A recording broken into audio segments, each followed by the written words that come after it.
Want to become an elite level athlete? Well, look no further. The Reclaim Your Throne Elite D1 training course is all you need to take your performance from subpar to the creme de la creme of athletes all around the world. The purpose of this course is to give you a comprehensive weight training, speed, flexibility, recovery, and endurance program that is meant to prepare young athletes for collegiate and professional sports. This course is packed with over 2 hours of creative, action-packed lifts narrated and coached by yours truly to assure increased strength, speed, flexibility, recovery, and endurance. Hey, I get it. Training alone can be tough and can even make you feel misguided or somewhat unmotivated. But with this course, I walk you step by step through each and every lift to make sure you're using the proper form to prevent injuries and that you're hitting the correct muscle groups to render maximum results. So what are you waiting for? It's now or never. So go ahead and get the training course today so you too can reclaim your throne. Asking supermodels if they have a sugar daddy. Do you have a sugar daddy? I did have one. Okay, so as you can see, this guy is asking women at a supermodel event if they have a sugar daddy. Now, I'm just going to tell you right here, you don't have to be a supermodel to have a sugar daddy. A lot of modern women are having sugar daddies nowadays. As a matter of fact, I'm in the city of Atlanta. And if you guys know of the college Georgia State, there was a study that came out that about 30% of the female students actually did confirm that they had or have been involved with a sugar daddy at some point in time. So any woman can get a sugar daddy. All these beautiful model-esque women who are really bad, they absolutely have sugar daddies. And they're absolutely getting flued out and all types of stuff. So this is what you got to understand. This is definitely a street tale. If a woman is a model or claims to be a model and she's an actual model and looks model type, not these, plus size women talking about their models and stuff like that. No, and taking pictures on Instagram. I'm talking about like she's actually bad. And even if she's just claiming to be a model, that's definitely a street tale for your ass. Did he pay all your expenses, everything? Yeah, he did. He was great, but I actually liked him. Some people use their sugar daddy just like for money and stuff. He was really fun. But did he? Yeah, he was really fun. She tolerated him, but she couldn't see him as a serious candidate to take serious. Oh, see, the thing is, guys, these women do not respect their sugar daddies. Obviously, she's being nice for the camera, and I think that she was trying to be respectful. But if she really liked him like that, she would have stayed with him. But she can't respect you after you've done all that tricking. She just can't. What did he do for a living that he could afford you, He owned like an airport, but it was like a private airport. An air? Okay, so he was letting her fly private. She was flying all over the world private. And she was getting flued out, by the sugar daddy and smashing other men off his dime. That is what actually was happening. So that's why she, had nothing but nice things to say about him. Obviously, she knows he's a simp. She knows that she was taking advantage of him and his resources and the fact that he owned a private airport. And she was taking advantage and using it to her advantage to meet other men, guaranteed. Airports? This guy is super rich. Yeah. Do you have a sugar daddy? Of course. It's Miami, of course. So you heard, and the first one, she was tough. She was bad. This one, she's very regular. And she said, it's Miami, of course. So all my guys in Miami, you already know what you're looking at. Y'all already know what you're dealing with. To pay for my education. I want to be able to pay for myself one day. So I'm thinking ahead in the future. Whoa, I thought you were strong and independent. So he paid for your education so that you can pay for it yourself one day. But the education is already paid for. See, how does that make any sense? You gonna pay him back? Like, what is she even talking about? You never met him, either? No, only online. Listen. Wow, y'all are down bad, man. Down bad. If I were to be a sugar daddy, if I were to do some tricking, it would not be before I smashed. Like the exchange would happen at that point in time. Y'all sugar daddies need to stop this stuff. But I mean, y'all can do what y'all want with y'all money, but this is different. Man's never met shorty. He never met her. Girl, I want to be you. I'm not joking. I'll send you the number. Do you know why he pays your expenses and all of those? Like, what's the reason behind it? Maybe he's close to dying. Not sure. So you heard what she said, guys, in the last clip. She said maybe he was close to dying. She's not sure, but she doesn't care. Yeah, this is why you men need to stop with the sugar daddy trick and stuff unless you're actually smashing, because they don't care about you, and you're spending all this money thinking that you're making an impact in that woman's life, and she's just, I mean, it's here today and gone tomorrow. She sees that as spending money. She doesn't see that as establishing so that she can pay for her education in the future. That's BS, okay? The education is already paid for, therefore you won't need to double back and pay for the education again, unless you're going to pay that man that back posthumously. But anyways, let's get into this video here. We have women on the freeway in Houston twerking, okay? And obviously they are sisters, and they are bonneted up, not like the previous sister, the supermodel sister who we saw with the sugar daddy with the private jet. You know, she was more classy, but she was still a prostitute, basically. I mean, that's really what she was, honestly. But these types of chicks are the ones that you definitely don't want to deal with. Like, you can tolerate the supermodel chick because she's bad and, you know, she got expensive taste, whatever. If you can pay for it, it is what it is. But these types of chicks, bro, you got to avoid them because they will get you shot. Like a woman who will hop on the top of her car, you know, in rush hour and start twerking with the bonnet on, looking unpresentable, just looking a hot mess, just looking crazy. You don't want to deal with it. But let's get into it. Wow. And they actually think that they're cute. They look at the car that this is like a busted up. What is this? Like a 2001 Ford or something? Like, it's busted. And these women will say, "Oh, I got to deal with a man who got a bag." What bag? Tacky, tacky, tacky. This is what I'm telling you guys right now, bruh. This is an accurate representation of what we got to deal with in the community when it comes to dating. Very accurate representation of, you know, the things that brothers who got a head on their shoulders, because we know it's a lot of brothers out here who don't have a head on their shoulders, but the ones who do, okay, this is what you got to deal with. Oh man, and they're begging us not to date IR. It's just very hard when you see things like this, not only online but in real life. All right, guys. So for the final video that we have today, we're going to be breaking down a chick who's basically saying that she's not going to deny hanging out or being for the streets when she's in a relationship. So let's get into it.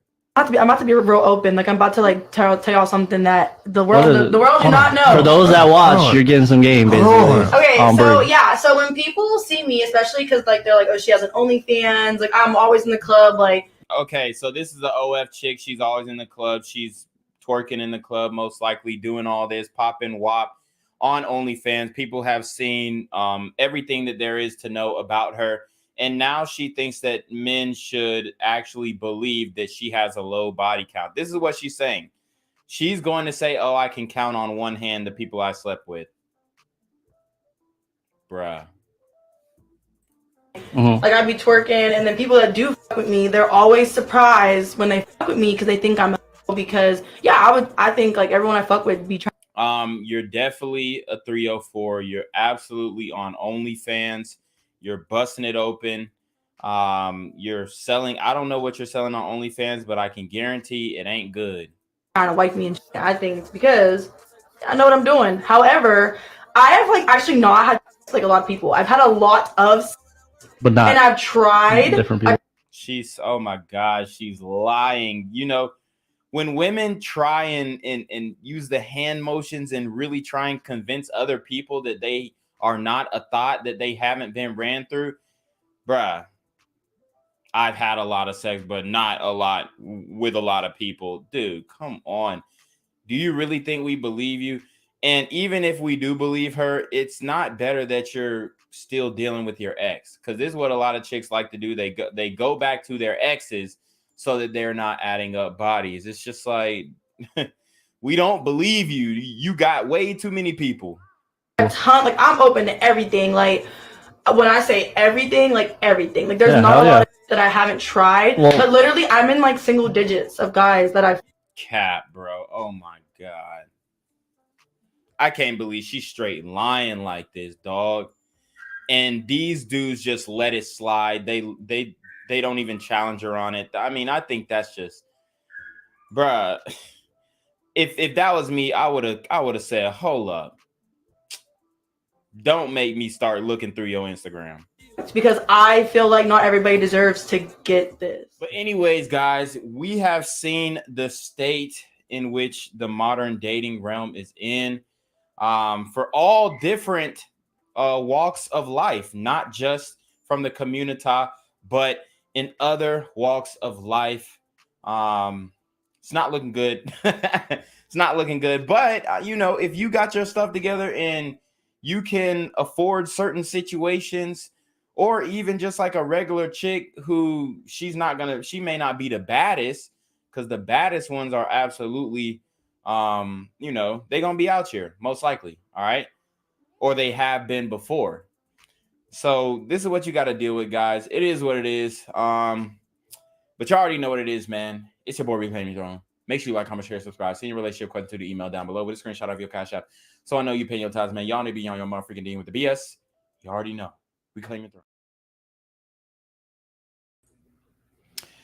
What's good, YouTube? It's your boy Reclaim Your Throne coming at you with another crazy video. But first, my goal is to get to 5,000 subscribers by the end of the month. So make sure you go ahead and like, comment, share, subscribe. And you already know. Reclaim your throne. So guys, I've got a lot of different topics for you, but the main topic that we're going to talk about today is Drake. Now, we're going to wait to get into Drake.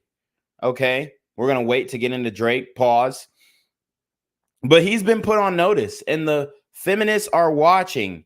And like they're, you know, like they did to Bill Cosby, like they did to R. Kelly, like they're doing to Trey Songz, or what they're about to do to Trey Songz, and what they've been trying to do for a long time. They are targeting these guys who are out here slinging, dangling throughout the industry, if you will. Okay, that's the reality of the situation. These guys are being targeted. They're being watched. They're being watched. Shout out to Noel D. He said, I just copped the D1 course. Appreciate you, boss. Oh, say less. Yo, man. Hey, you already know what it is, bro. Hey, I'm out here trying to help you guys improve. I'm not one of these guys who gonna sell a dating course and say, oh, this is how you talk to. Look, it's dead, bro. Get your passports and go and communicate with women who ain't gonna, you know, give you all that BS. In the West, it's OV, bro. Like the approach game, all that extra stuff, it's OV. Unless you on one of these, like I've been doing some research and I saw that Ashley Madison was a really good site for guys. You know, it was very beneficial to guys because there were girls, women, married women, and it's gonna sound fucked up, but it is what it is. Married women who are on Ashley Madison and they're looking for a quick hookup.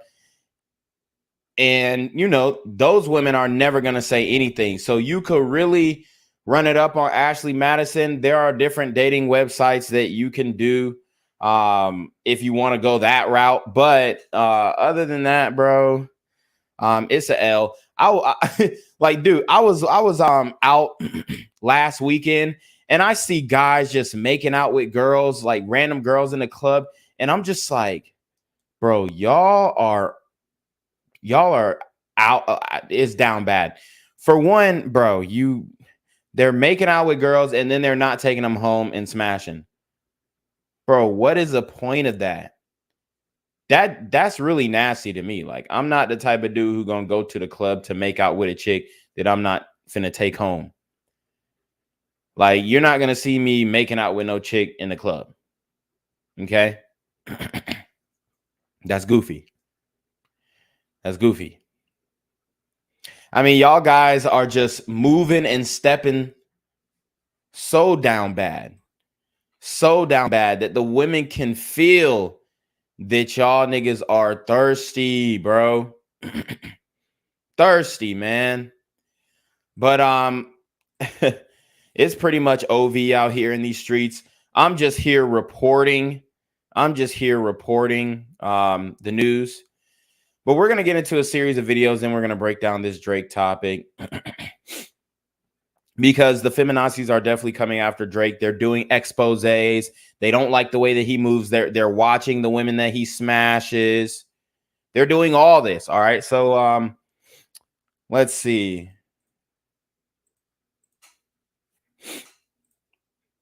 All right, let me just. All right, boom. All right, let's get it. Last night, what? Who the fuck is in the shower, bro? Stop. Who's in the shower? Okay, so last night. What happened? You can explain. Uh-oh, guys. This looks like, I don't know if this is a sister. It looks like it looks like a square bob burrito woman, right? A Latina. Shorty shaped like a damn 2x4. Right? And it sounds like she's dating a brother.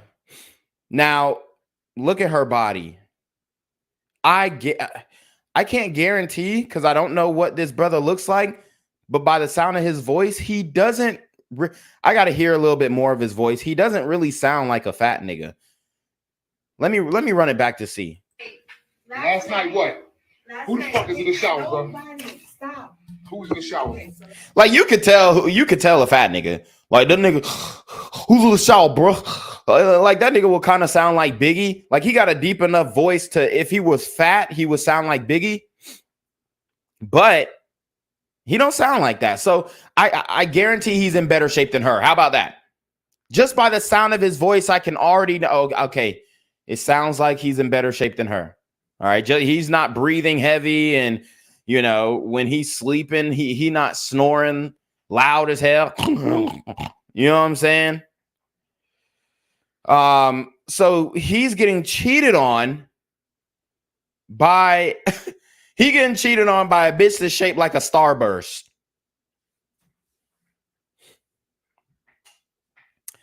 Brothers, we got to do better. We have got to do better. I'm making it my mission to let you niggas know that we cannot, in 2023, we're going on 2023, and I know they're stifling the message coming from me because they don't want people to, hey, like all these other dudes, yeah, I mean, I like other content creators, but over here, it's the real deal. Over here, it's the real deal. Over here, we're doing impossible things with our body. Over here, we're working on our finances. Over here, we're breaking down the dating market and then relating it to the political spectrum. It's different over here. We're not one of these content creators who are letting our girl get in an open relationship. We're not one of these content creators who cuffing up, you know, overweight big girls and whatnot, middle-aged chicks, talking about it like it's not like that, bro. Because, bro, if your girl looks like this, don't talk to me about no bitches, okay? Don't talk to me about no bitches. Correct. But I would say, listen, your wife is white, so we're gonna stop the black talk right. Okay. Last night. What happened? You can explain yourself. We went out, okay. We went out, we had drinks. And my supervisor got drunk. Ooh. So she said she had drinks with her supervisor and he got drunk. Drinks with her supervisor? Guys, this is hypergamy 101. She's blatantly smashing up. She's blatantly smashing up in your face. In your face.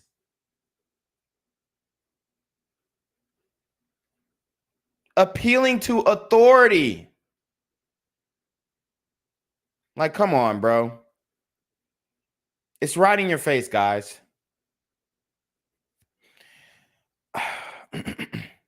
Why is this brother with a woman who is shaped like a fucking cheesy gordita crunch, my nigga.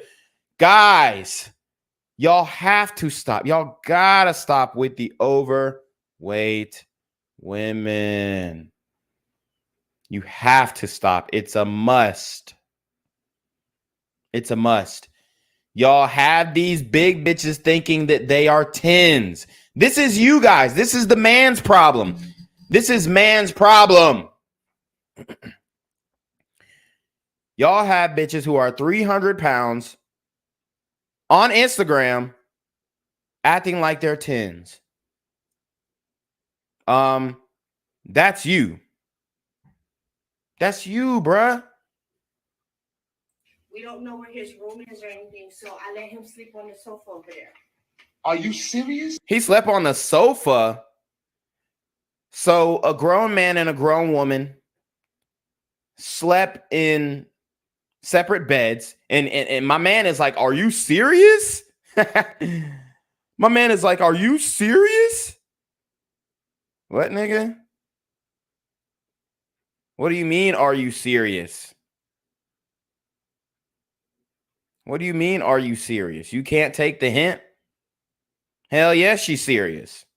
She fucked her supervisor. Her supervisor had authority over her, and he wanted to smash. He been looking at that damn cheesy gordita crunch. He wanted to take a bite. They're in a hotel. The supervisor got drunk, and she fucked him. Was she drunk? His room is or anything, so I let him sleep on the sofa over there. Are you serious? With us, we can't just leave him out. Oh, so he's in here taking a shower right now? He's in the shower, he's getting dressed, and he's leaving. You better move out the way. Why? Move. Wow, women. I mean, this is how you get killed, guys. This is how you get killed. You put your life on the line for a cheesy gordita crunch. Shorty's arms are thicker than my thighs, bruh. Shorty's arms are thicker than my thighs, and I'm thick. Pause. But come on. Hey, yo, no, for real though. For real though, bruh.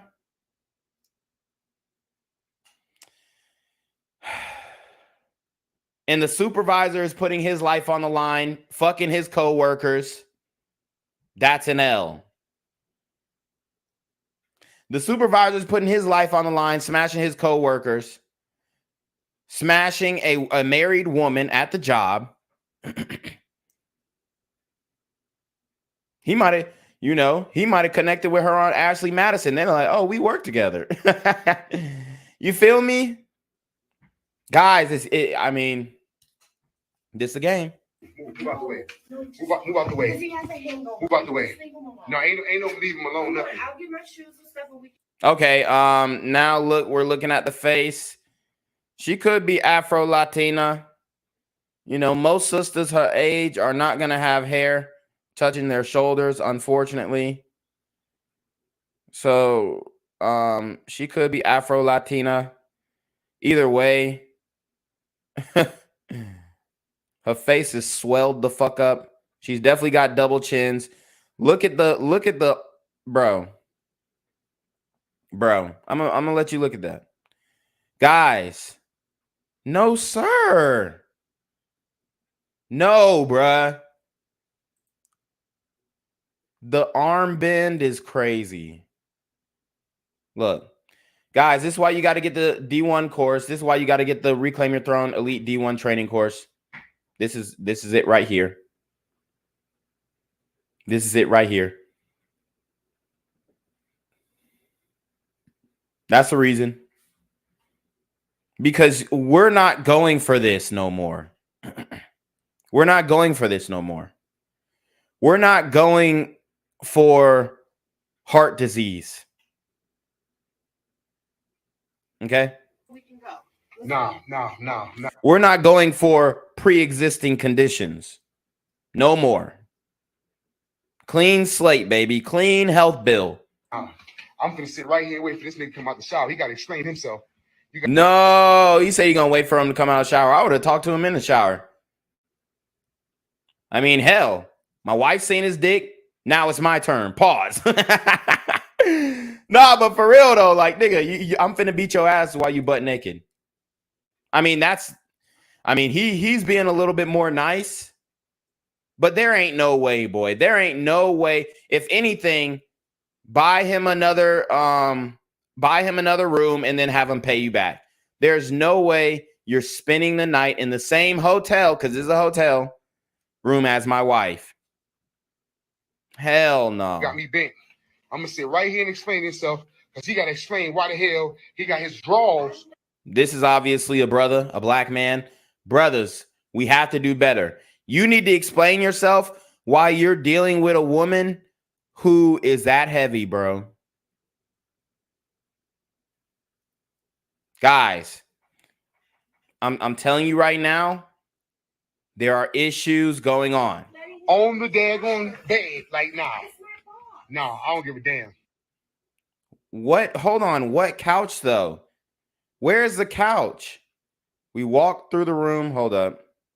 The ad's coming up. We walked through the room. Where's the couch? He went to sleep on the couch? You talking about that little sofa right there? There's nothing on the sofa. No way he got his drawers out, bruh. And his cologne. Oh, hell no. That nigga was smashing. Is that a Louis bag? Oh, no, it's a Coach bag. It looked like a Coach laptop bag. This nigga brought his wave grease. He brought brushes, combs. Hell nah. He was getting slick. Fucking your wife, bruh. This is a game. Black men, stop dating these fatties. This is a universal issue for sure, but mainly our issue. Mainly our issue, and it's got to stop. No. I'm gonna sit right here and wait for this nigga to come out the shower. He gotta explain himself. You got me bent. I'm gonna sit right here and explain himself, because he gotta explain why the hell he got his drawers on the daggone bed. Like, nah. No, I don't give a damn. Drawers laid out on the bed is crazy. This is your male best friend. These are the male best friends, guys. Oh, he's just my friend. Because there's levels to this male best friend shit. There's you think men and women can be friends? Right? Do you think men and women can be friends type of best friend, where the best friend ain't smelt the pussy? And then there's that guy that she calls her best friend who's actually breaking her back out. That guy she calls her brother. Oh, he just my brother. He my cousin. He like my little bro. Yeah, all right. She talking about he like my little bro. This nigga is 6'5". Ma'am, you're the little one. That's the reality. It's crazy, bro. It's crazy. But this is a game, guys. Stop. Hey, I'm reading the comments. I'm reading the chats too. So let's get active in the chat, man. Let's get active in the chat. Y'all know they don't. Hey, hit the PayPal, hit the Cash App. Hey, we ain't got no more super trap, so it is what it is. But this is a game, and I'm bringing it to you like straight up in the flesh. In your face. Okay. So I'm telling you guys right now, we're gonna talk about a little passport bros drama going on, okay? And not within like the content creators or whatnot, but in the context of people in other countries having smoke for it's not only brothers, but American soldiers as well. We got videos on that. But the first video I want to show you is a woman showing what she learned in Kenya about eating spaghetti or noodles. So let's watch. How I learned to eat spaghetti in Kenya. Whoa.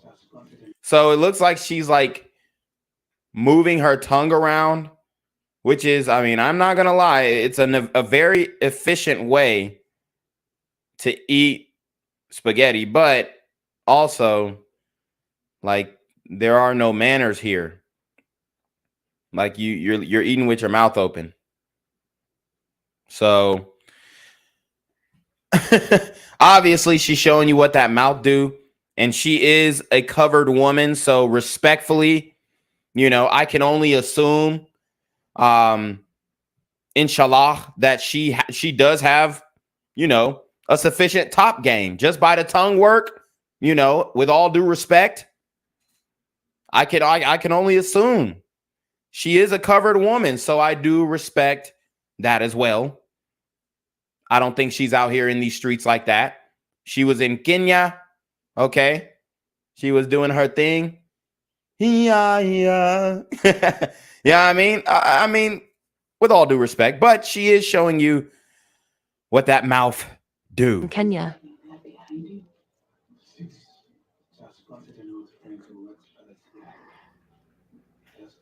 Oh yeah, she knew exactly what she was doing with the look right here. Woo! The eye roll. Hold up. You know she giving some good top when she rolling her eyes at you like, man, I ain't even want to suck this nigga dick, but anyways, sucking dick with attitude. Remember what Kendrick Lamar said? He said, I don't like my head with no attitude. And weak ball. Y'all remember that? Kendrick Lamar, E40. That joint was hard. But hey, man, I mean, these chicks, they going out the country and they learning new skills too. Now, I don't know where she's from. Like I said, she is a covered woman. There aren't many of those in the States. But, you know, she's a passport shorty, obviously. She's outside, traveling. Let me see. I wanted to pull up another video here. Oh Lord, it's gonna be out of order. It's gonna be hella out of order, but we'll get to it though. We just gonna break it down video by video until we get to the Drake story. All right. I got a video. Oh Lord. See, here we go. They be doing the bullshit with the ads. But the next video, we're gonna show how down bad brothers are. And I actually came up with the saying that white men are the most blue-pilled. But I don't know, man. The more that I see what's going on in the community, I might have to turn a new leaf on that. And I might have to give it to the brothers, honestly. We have a lot of simping going on in the community, guys. We have a lot of simping going on. So anyways, let me read some of these comments. Shout out to Ricky Webster. Shout out to House of Lamar. Shout out to Jamon Dawson. He says, your title alone is laughable. Drake put on Notice.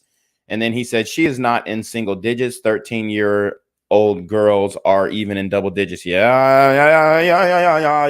I mean, you're not wrong, okay? You're not wrong. And I go by the body count formula. I'm giving chicks the benefit of the doubt and saying, hey, they started their sexual escapades at 18. But in all actuality, we know that like the average age, at least in the A, I think is like 15, 16. You know what I'm saying? So shorties is losing their virginity real quick. Real fucking quick, nigga. Okay. Noel D says, I just copped the D1 course. Oh, yeah. Shout out to Noel D for copping the D1 course. Guys, get the Reclaim Your Throne Elite D1 training course. I'm telling you, you're going to sculpt your body like never before. We've got sauna workouts. We've got recovery so that you're not sore. Because a lot of guys are, man, what do I do when I'm sore the next day? Guys, we have recovery in there so that you are not sore the next day. We have recovery in there, stretching, ice bath, foam rolling. Guys, we cover all that. Stick stretches. You will not be sore the next day if you follow the Elite D1 training course. Guys, I'm telling you right now, it's going to change your life. It's going to change your figure. It's going to change your body. I'm not just doing this to sell a course or anything like that. I'm actually providing value. Okay, I'm actually providing value, and I had to put a dollar sign on it. And I think it's worth more. I think it's worth more. And as a matter of fact, I did a discount in the first few weeks where I was selling it for $9.99, $12.99, $14.99. Now the price has went up. The price has gone up. So, you know, get the course while it's still low because it's gradually going up. The price is gradually going up. Shout out to Mr. Majestic. He says, hi, Gen Z. Black Gen Z is cold. Appreciate that. Mr. Apache Helicopter is laughing his ass off. Black guy says, was good. And Maluk Maluk Hain verse says, oh, damn. Yeah. So anyways, let's hear this brother's experience on the most down bad he's been, the most simping that he has done. What is the most desperate thing you've ever done for somebody? I want you to think. Boom, story time. So I remember I was pursuing this chick when I was in my early 20s, and the chick wasn't giving me no time of day. Okay, so he's pursuing a chick in his early 20s. The chick is not giving him no time of day. And my man has he's kind of got like the milk dud look, where he's got the beard on the bottom and then the bald head on top, which is a look that can do well with the ladies. It kind of does look like he's a little overweight. So I would say he probably need to lose like 30, 40 pounds, which shouldn't be hard, especially, you know, at his age, he can get his ass up and go to the gym. I would also say, you know, maybe fill in the mustache as well. You know, I know that my beard ain't really growing like that, but you know, to have more success, I would say go ahead and fill in the mustache as well, and then lose some weight to get better results. But anyways, let's see what he ended up doing. One day she said, hey, we can kick it. I said, all right, cool. She said, but I need you to do me a favor. I need you to go pick up my cousin and drop him back off, you know, some family stuff. I said, all right, no problem. Where your cousin at? She says her cousin way in like Palm Beach. At this point, I'm living in Miami, Palm Beach. Wow. So this man is finna go from Miami to Palm Beach to pick up her alleged cousin. No. I wanted some change of way. So this is how you get robbed, guys. This is how you get set up. This is how you pull up, and then it's a spray of bullets in your car, and you don't know which direction it's coming from. I'm really digging the chick. So I said, all right, cool. So I go pick up the dude. You know, dude hit me up to go pick him up. So I go drive an hour over there and drive an hour back to go drop him off. The whole ride, me and dude not talking about nothing. We just talk. Bruh, and I know that dude, I guarantee bro was hood as fuck. Like one of them hood niggas who just get in your car and don't say shit. I don't know if you guys experience this. I used to drive Uber though, and like you know, some guests, they'll engage with you, and some will say, hey, how you doing? Boom, boom, bap, and then put their headphones on. And I'm 100% fine with that. But like when you get in the car, you don't greet a nigga and you don't say shit. You just get in the car and just like like you a Uber driver. I was an Uber driver, and then I would say, hey, what's up, bro? What's going on, brother? You know what I'm saying? Like some Black Power solidarity shit. When I was on my Hotep shit, I'm like, yo, hey, what's going on, brother? How you doing today, brother? Nigga will get in the car, like a little head nod through the rearview mirror. I'm like, okay, it's one of them rides. Let me get the strap. What 50 Cent said, get the strap. Talking about, you know, sports and shit. I never asked if that's really her cousin. I'm dropping dude off, and he's like, yo, how you know sis? I was like, yeah, you know, I'm trying to talk to her. He was like, yeah, all right, cool, me too. I'm about to go in there and fuck real quick. I called, girl, she never picked up. I went home after that. Damn. And he a real nigga for keeping it a buck too, saying, yeah, I'm about to go and fuck right quick. He said, how you know sis? See, I told you that brother shit. Even the man who's smashing your girl is conditioned to refer to her with the pet names. That's what we call it, the pet names. He's referring to her as sis because she said, oh, he like my brother. He like my cousin. Like he didn't say, oh, how you know? He didn't say how you know cuz. You know what I'm saying? With the crip cuz, without the S, how you know cuz. You feel what I'm saying? Like he didn't say that. He said, how do you know sis? I'm telling you, they done condition. Like they might be on some weird shit where they're like role playing incestual. Like this is how deep this shit gets, bro, because the women have to carry out the character. So like she might be calling him brother, okay, and daddy and all type of shit. You know, it gets weird, guys. It gets weird, but she ain't calling him cuh. All right, cool. So I go pick up the dude. You know, dude hit me up to go pick him up. So I go drive an hour over there and drive an hour back to go drop him off. The whole ride, me and dude not talking about nothing. We just talking about, you know, sports and shit. I never asked if that's really her cousin. I'm dropping dude off, and he's like, yo, how you know sis? I was like, yeah, you know, I'm trying to talk to her. He's like, yeah, all right, cool, me too. I'm about to go in there and fuck real quick. I called, girl, she never picked up. I went home after that.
Oh, damn, I was blacked out. Fuck. Damn, what was the last thing that y'all heard? What was the last thing that y'all heard? Damn. My bad, y'all. But yeah.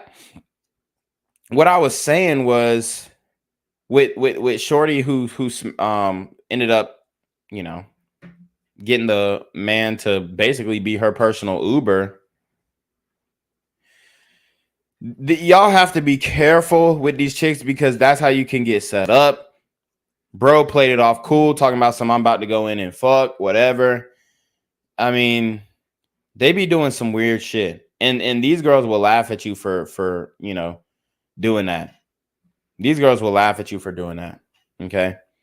But anyways, let's see. Let's go to the next video.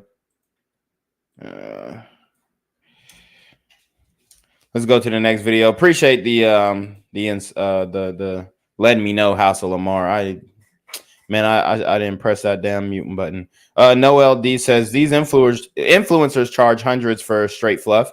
Noel D says all the information is worth way more than $10. That is almost disrespectful to value or to the value of the course. Yeah, man. Yeah, bro. I mean, it was worth a lot. I did a lot of editing. Well, I didn't do the editing. I paid for editors, and you know, I put everything into that shit. And because of the immense shadow banning that I'm undergoing right now with my social media platforms, like it is hard to sell the course. And my thing is, I'm not gonna pay for no fucking Google ads when Google is out, like they're out to get me. You know what I'm saying? And I'm not saying, oh, they're watching me, but it's like they know my metadata, they know my IP address, they know who I am. Not in the sense of, oh, the whole company knows who I am, but they have the representative, like the guy who demonetized my Black Gen Z channel and gave me the community guideline strike. You know, I ain't gonna say his name, but you know, it's hard to sell the course for sure, but I hope that whoever does get it gets the value, because I did put a lot of time, I put a lot of effort, I put a lot of money into it. Like this was like a 9-month project.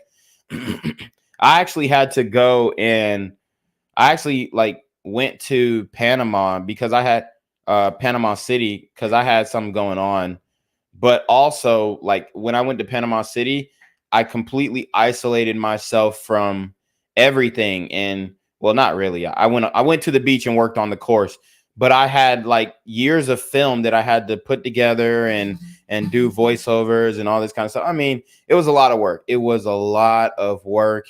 And honestly, you know, I felt like I should have sold it for more for sure. But I want it to be affordable to people. Like I would rather sell, you know, 1,000 copies of the course at $10 than to sell like 100 at, you know, fucking, I don't know, $99, some shit. But anyways, let's get into the next thing. Mr. Majestic says sorry about that. Yeah, sorry about that. Sorry about that. Yeah, it is what it is. At this point, I don't give a fuck. I'm not even gonna try and say your name again. Maluk. Well, I'm gonna try one more time. Maluk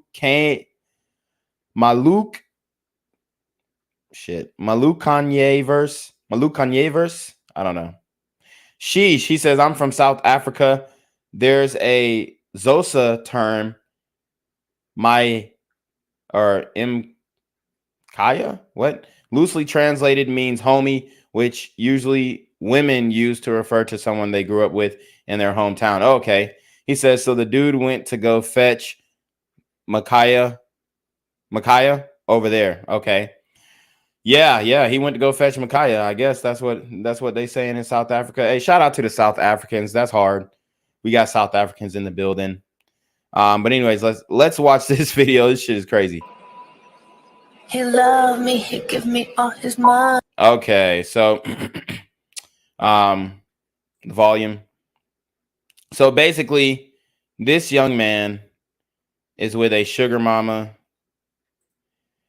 and he's like one of the like metrosexual type e-boy, like TikTok clouded type guys, like the guys who would get a lot of clout on TikTok because he's like e-boy white male, but I mean nothing really significant about him except his facial symmetry.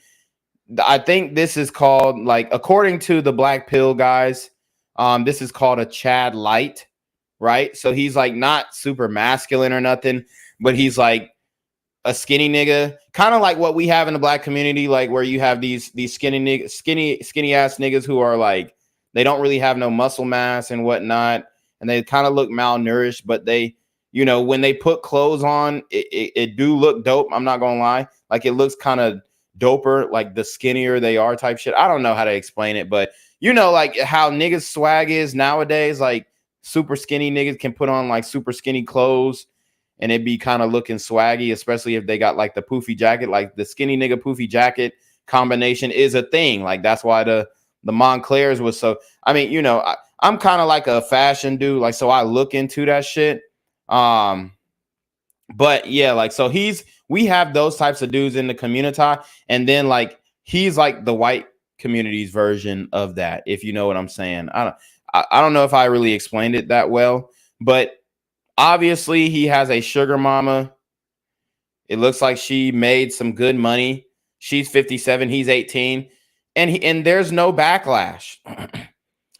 Although this is absolutely disgusting from his perspective. I mean, I couldn't even imagine having sex with this woman, bro. It's scary, bro. It really is. But there's no backlash. Nobody's calling her a perv. Nobody's calling her a pedophile. Nobody's saying that, oh, she's disgusting and all this stuff. Which, I mean, it is. Like, how dry is the pussy, bro? Respectfully, look, man. And shout out to her. She made her money and she's buying what she wants. But he's gonna run up a bag. I would say, look, don't buy me no fucking dumbass clothes or nothing like that, man. Buy me a property. Buy me some land. Buy me a house. Like, come on. Distant Light said no backlash because men don't see younger men as a threat like women see younger women. Yep, that's facts. That was a great point. Because that's the reality. They don't see, like, men, like, we'll look at a young man and be like, okay, you know, I hope he's doing well. Honestly, like, we be rooting for the young niggas. Well, maybe not in the community, but from my experience, like, older men are definitely rooting for the young dudes and they want them to do well. But the older women, they're mad that the young bitches are living the life that they wish that they did. Like, you see, I did a video where there was like some older, oh, bruh, I got to talk about this too. But I did a video where there were like older women who were talking about, oh, well, these women who are on Instagram nowadays, they're just doing this and they're just doing that. And yes, okay, we all like have an issue with it and whatnot. But the difference is, if these women grew up in this generation, they would do the exact same thing. If the older women grew up in this generation, they would do the exact same thing. But they're talking about like the young women and all this stuff. Like, I was watching this Alexander Grace video, and we might review that shit too. But this nigga was talking about, and I do like some of the content he makes and stuff, but he was talking about some, I don't know, it was some goofy shit. What the hell? Hold up. Oh, okay. It was some goofy shit though, but he was like, he was reading some comments in some thread about this girl or these older women who were in like a Reddit thread or something where they were talking about, oh, the young girls, da, da, da, da. And it's just like, bro, they would have did the same shit that these women today are doing now. Like, it's so crazy. And even some old bitches are actually doing it. We have like 60-year-old women on OnlyFans, bro. We have Lunel who just joined OnlyFans. Like, I think Lunel is funny, but I mean, she's absolutely, big auntie vibes, not attractive at all. I mean, it's I think she's funny as hell, but she looks like that. Is it a Sesame Street character? I don't know. I forget exactly what it was, but I don't know, bro. She's not cute at all, bro. And it's sad that she's getting on OnlyFans. She got kids, and I pray to God that she's not masturbating on OnlyFans, because that's most of these women's go to. Because a lot of these bitches are really not built for the OnlyFans. The most profitable OnlyFans is porn. Honestly, like having sex with women, having sex with men, many different ways. Like, when it comes to pornography, guys want to see something new. Like, you can't just keep posting, titty pictures and thinking that you finna come up on OnlyFans. Nah, bitch. You're going to have to fuck somebody eventually on OnlyFans. Okay. And once you do that, I mean, it's OV for the next guy. So you better stick with that guy. I don't give a fuck what he do. You know what I'm saying? I don't give a fuck what he do to you. If he fucking another bitch, I at that point, you're the odds of you getting a new guy who's gonna actually take you seriously and not just, keep creating content with you is low.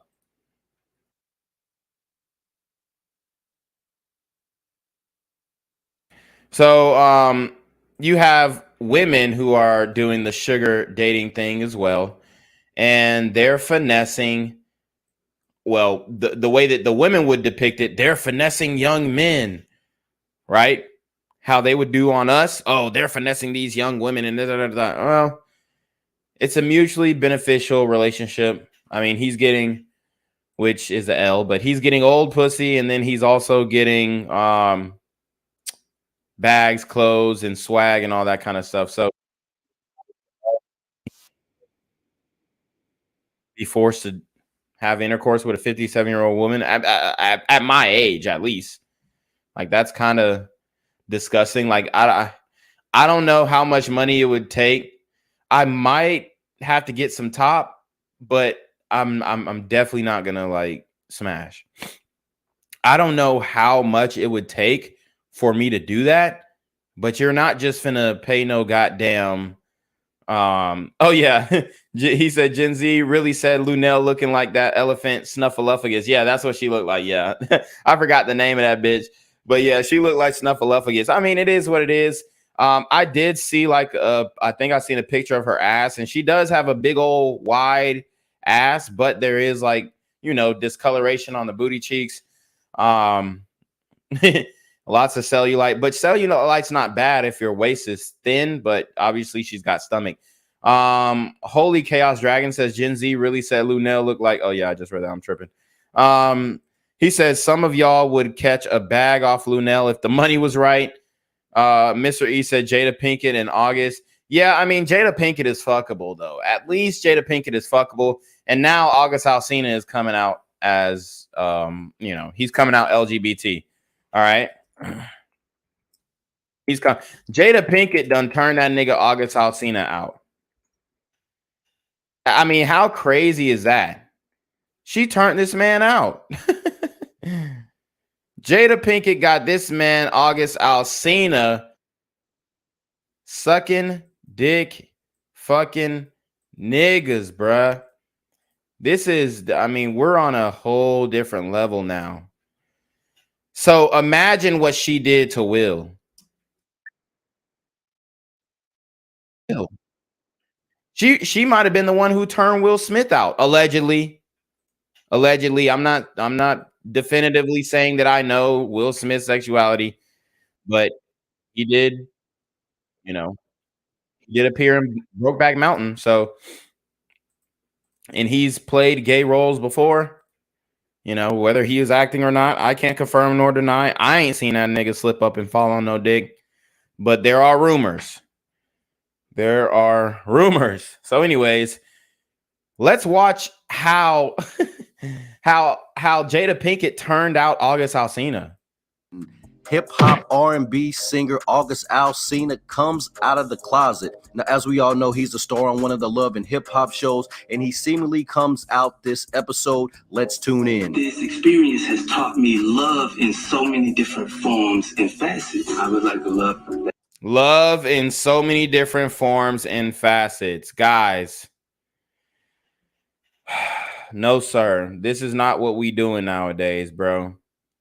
From famed R&B singer to LGBT, I don't even know what the fuck he is, fucking male mistress or some shit. I mean, you can't make this shit up, guys. You can't make it up. And this is really sad. I mean, Jada Pinkett has some issues, bruh. She has some issues. She said that her grandma taught her how to masturbate at 9 years old so she wouldn't have to depend on no man for sexual gratification. I mean, that's fucked. That's fucked. And how does your grandma teach you how to masturbate? Does she put her hands on you? We gotta wonder. that feels limitless. And then, what do you know? Love showed up. But in a new way. I want to share that and really honor the person that I love and that loved me back and teaching me so much about love and healing. I want to do that in front of the world because it defies all the constructs that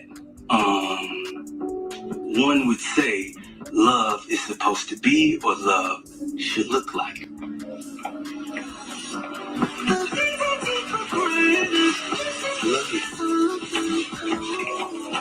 I know. Bruh. This is fucked, yo. This is fucked. And this is what happens when you start dealing with these women. And I guarantee, like, she had conversations. Well, you should just love yourself and be who you are and come out and you know, express your real desires and all this other goofy shit. I know Jada might have talked him into this shit. But guys, we're going to take a brief intermission. I actually got to use the bathroom real quick. So we'll be right back. Want to become an elite level athlete? Well, look no further. The Reclaim Your Throne Elite D1 training course is all you need to take your performance from subpar to the creme de la creme of athletes all around the world. The purpose of this course is to give you a comprehensive weight training, speed, flexibility, recovery, and endurance program that is meant to prepare young athletes for collegiate and professional sports. This course is packed with over 2 hours of creative, action-packed lifts narrated and coached by yours truly to assure increased strength, speed, flexibility, recovery, and endurance. Hey, I get it. Training alone can be tough and can even make you feel misguided or somewhat unmotivated. But with this course, I walk you step by step through each and every lift to make sure you're using the proper form to prevent injuries and that you're hitting the correct muscle groups to render maximum results. So what are you waiting for? It's now or never. So go ahead and get the training course today so you too can reclaim your throne.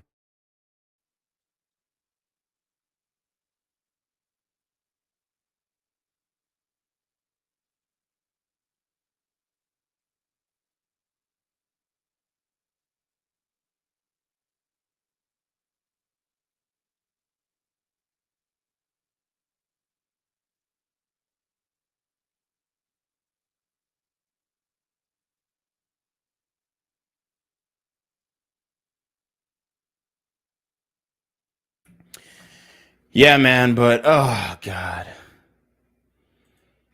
August Alsina is down bad, dog. August Alsina is down bad. Mr. Majestic said, "Yikes." He also said, "What would you do if a male friend came out to you?" Gen Z. I mean, I wouldn't give a fuck, honestly, but I would definitely pick his brain. Pause. That sounded gay as fuck. Pick his brain, get it? Because gay niggas give brain. Anyways. Nah, but I mean, look, this is the thing. This is the thing. I personally think that it is a disgusting act to, you know, have intercourse with a guy. I do think it's nasty, but I'm interested in a lot of different things. So my thing is, I would want to know how that individual got to that place. I'm an inquisitive person. Doesn't mean that I would try it out, but what it means is I would ask, yo, how did you get to that place? When did you start feeling this urge? Were drugs involved? All this stuff. Yeah, y'all gonna have to put the pause in the back. Nah, but I mean, seriously, I would have the conversation for sure. I mean, it's not anything that I'm afraid about talking about because I know that I've never done anything that was suspect. But yeah, shout out to JoJo Star. He says pause. Yeah, I'm definitely gonna have to pause this conversation, and it'll get clipped up and all this shit. But no, like seriously, I'm interested in a lot of different things, so I do want to understand like the mindset behind it, which I pretty much think I do. I mean, it is what it is. But I'm always open to the conversation, and I do think that it is funny as well. I think I like gay jokes. Pause. I do like making gay jokes and all that kind of stuff. I'm a guy who grew up playing sports, locker room shit. I don't know. There were some weird things that went down, obviously, in the locker rooms that people could perceive. Oh, that shit was gay as fuck. Y'all know how it goes down if you ever played sports. But overall, I do think that the topic is very interesting and hilarious in a way. But I really don't. I don't like the late convert type thing. You know what I'm saying? Like, I don't like. It's not that I don't like it. It's just that because I'm trying not to sound homophobic as well. But it's just that August, bro, you're gay now because you took a dick and sucked a dick and all this kind of stuff. But bro, you're not gay. Well, you weren't gay until you got into Hollywood, I guess, or the music industry. But it's just like, bro, they turned you out. Like, you weren't really gay, bro. You was singing about fucking women and giving your heart to a woman and heartbreak and all that 90s R&B shit. But your shit was just a little more auto-tuned. But you weren't gay, bro. Like, and that's the thing that's throwing me off. Like, and then he's got fans who are gonna, and you could do whatever you want, but I don't know. It just seems like there is like a motive behind niggas just randomly coming out. I don't know. It's just, I don't know. Mr. Majestic says some people in your audience are gay and support you. You seem pretty disgusted when you talk about gay topics. No, I don't. How do I seem disgusted? I just like the jokes. I make jokes, but I'm not really disgusted. I mean, obviously, I wouldn't want to see two men having sex. I wasn't disgusted about, he said the Jesse Lee Peterson scandal. I wasn't disgusted about the scandal. I was just making jokes, bro. We was just having fun. Like, I wasn't actually disgusted, even though I do think that it is pretty gross. I think anal is gross, period, with male or female. Honestly, like, I've done anal with females, and yeah, like, you're gonna come up with a shitty dick either way. Okay, so I'm not disgusted at gay people. Like, my sister is actually LGBT, but I think it's interesting. I think it's funny. I like making gay jokes. I like making race jokes. I like making jokes about everything. It is what it is. I think we can have fun with it. Some people get in their feelings and they get too seriously. I think the Jesse Lee Peterson thing was quite disgusting because he's taking in these disenfranchised, homeless, jailbird niggas and then trying to fuck them.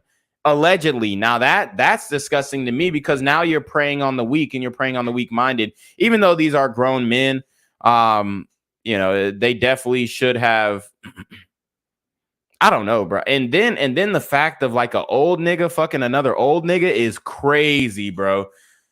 I get it. I get it. But like, just like having to, like, if you obviously when you talk about something, you're kind of like visualizing or imagining it. Imagining like two old niggas going at it is crazy. I mean, that's a reality situation. I think that it is kind of cringe when you do see two guys kissing. I really do. And it's not that I'm scared of it. It's just like, I don't know. It's kind of awkward to me. It kind of looks weird. And then a lot of times it does look forced. And I'm not saying that they are forcing themselves to do that, but it do be looking forced. Like it just doesn't look natural. I don't know how to explain it, but they're gonna say, "Oh, this was homophobic rant." It's not really a rant, nor is it homophobic. I mean, who's scared of gay niggas? I don't really know. The only niggas who's scared of gay niggas who are getting tricked to fucking a trans person, and then they're like, "Oh shit!" Now I don't know if it's more fear than it's more anger than fear, but I don't know. It's a fucking weird topic, anyways. Jojo Star says Lil Nas too just comes out and acts like a straight up you know what. Yeah, and that was wild too. Like I was actually rooting for Lil Nas X when he came out with the first song. What was that shit? The Old Cowboy. Damn, I don't even remember how that song went no more. But oh, I'm gonna take my horse and ride till I can't no more. Yeah, that joint. Horses in the back, that shit. So I was rooting for him. Like I really thought that he was finna go in the country music scene and just be like fucking all the like white bitches and shit. Like I thought that was something that he was gonna do, and turns out that, you know, he came out the closet, and then it's just like fuck. But then he had a history of being like a Nicki Minaj, what do they call that? A barb, whatnot, and you know, it's a whole shit show. No pun intended. But House of Lamar says, I am disgusted at gay people. And this is not me saying that, this is House of Lamar. And then he says, period. Okay, so House of Lamar said he's disgusted. So are you disgusted at gay men and women alike, or just the gay men? Holy Chaos Dragon says August probably claiming this because it's the most viable career choice, and they'll always need an icon convert. Yeah, that's facts. Yeah, it will push him in the algorithm maybe for his next album. But at the same time, it could hurt him. Like when Frank Ocean came out, dude, I was such a Frank Ocean fan, and then we came out the closet. And then I'm thinking back to some of his songs, and I'm like, damn, is he writing this about a nigga? I did stop listening to him. And it wasn't because I'm homophobic. It's just because I don't relate to no nigga singing about no nigga, bro. It's just that simple. It's just that simple. Jojo Joestar says, notice how being gay used to be political, social suicide. Now it's the way to get into Hollywood. Facts. Mr. Majestic says, LOL, you have to do due diligence and clean before. Okay, Mr. Majestic sounds like he's, yeah, no, I get that. They call it an enema, okay? And but let's keep it a buck. Most gay dudes are not getting enemas and like, come on. And then there's also this thing, I forgot what the condition was, but like in your later years, like when you get older and when you get older, your asshole is going to be loose. And like even like female porn stars who did a lot of anal scenes, they say that, yo, like when they get older, they can't control their discharge, and they're like 40, 50. So like 20 years after taking dick in the ass, I mean, it's not natural. Like you're going to have uncontrollable discharge just because your asshole is loose. Like your asshole ain't like no pussy. Like, and pussy get loose too, but your asshole is not like no pussy. Like if you get fucking, like if you're taking like broomstick dick in the ass, like over and over and over again, that shit is not forming back. Like you're not gonna just, you're gonna have to be doing like apple squats where you sitting down and strengthening. You're gonna have to be doing asshole Kegels. Like it just don't work like that, bro. So, you know, because it's unnatural, there are side effects from that, i.e., you know, the sexually transmitted diseases when they're saying, oh, you can get it from women too. Yeah, for sure. But we all know that in the homosexual community, these diseases are more inclined to happen. But, you know, I respect everybody's life choices and decisions. I personally just don't want to see it. Holy Chaos Dragon says viable career choice in a world that's anti-hetero male. Yeah. Mr. E says Jesse Lee Peterson, that weird uncle they told you not to be left alone with. Chancellor says pause. Shout out to Chancellor. Turquoise Tortoise says that chick from Stranger Things. Oh yeah, she bad. Chancellor says homosexuality is disgusting. No cap. With women, it's not as gross, but it is very weird. Yeah. So with women, when it comes to women, okay. So when it comes to homosexuality with women,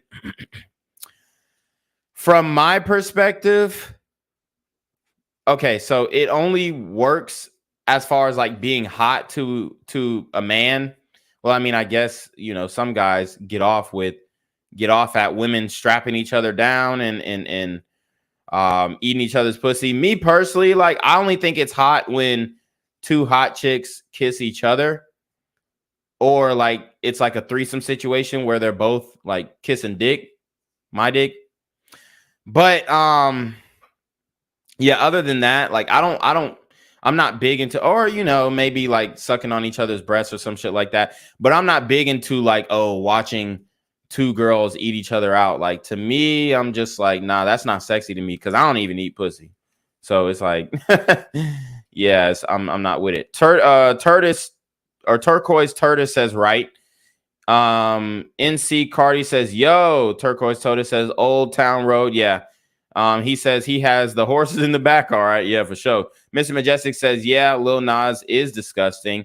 That's sad. House of Lamar said, I'm disgusted at both. Turquoise said, I hate that Lil Nas or Lil X has Nas in his name. But yeah, I know that's a bummer. Chancellor says, Raleigh voice. Pause, nigga. Mr. Majestic said, what happened to Ock Nation's regular white co-host? I didn't know that he had a regular white co-host. Jojo Joestar said, and not the alt girls who have piercings all over and blue hair. Yeah, those bitches are ugly. Chancellor says that nigga Drewski say he likes studs, and Kodak say he finna get Dej Loaf pregnant. Yeah. Yeah. I mean, look, man, bless the studs' heart. They getting a lot of pussy out here. That's what I'll say, because it's a substitute. Like, when women, what the man hate is so real that women can get with studs and they can be, you know, semi-comfortable. Now, they're still going to want some dick if they're hot as fuck. Like, I'm going to tell you right now, like, the stud women, you're not finna get no super hot chick to yourself. You could get like average chicks and maybe overweight chicks, but if she's hot, like if she's genuinely fucking sexy, like explore page worthy, you're not, I mean, she's going to want to get dick down. All right. So, let's watch this video here where a brother, not a brother, but a, you know, white guy explains what's the craziest thing a chick ever did to him. Chancellor says, you seen the domestic violence stats in lesbian relationships? Yeah, they are high. It's a damn shame these women don't get along, but women put their hands on men and it never gets reported. So they damn sure gonna put their hands on another woman because they obviously know that they can take them. And women like fighting, like contrary to popular belief. Not all women, but a lot of these women out here, they are masculine and they like fighting, especially black women. That's just a reality of the situation, unfortunately. Okay, I didn't make the rules. I just report them. It is what it is. What's the craziest thing a bitch ever did to you? Sheesh, craziest thing a bitch ever did to me. Ex sent her down to Charleston, moved her down, gave her $10K to move out. Wow. L already helped the chick move out to Charleston, South Carolina. Sounds like with $10K, bro. And I ain't even gonna lie, he don't even look like, I mean, unless that's a Rolex. I don't know if the ice on his wrist is real. I mean, it does look shining. It does look glistening. But either way, bro, I know you can't afford, you know, $10K every time you fucking with a bitch. I know that. I moved her down, gave her $10K to move out, got her a job, good paying job. Shorty went and got pregnant with my boss. Got pregnant with his boss. And that's the same thing that we just watched in the with the cheesy gordita crunch with the supervisor thing. Oh my God. Yeah. Don't trust these bitches, left her. Buddy left her. Do not trust them. Just fuck them. Get the bag and dip. That's crazy. That's it. Yeah. So, I mean, You wonder why guys are waking up to the red vitamin.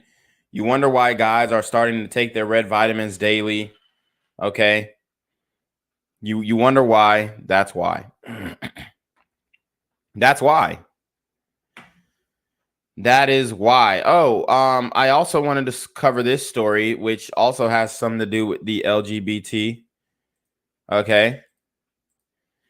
You have Disney trying to make That's So Raven. That's so Raven. It's the future I can see. They tried to make her gay. It's so mysterious to me as to why they would do that. But not really.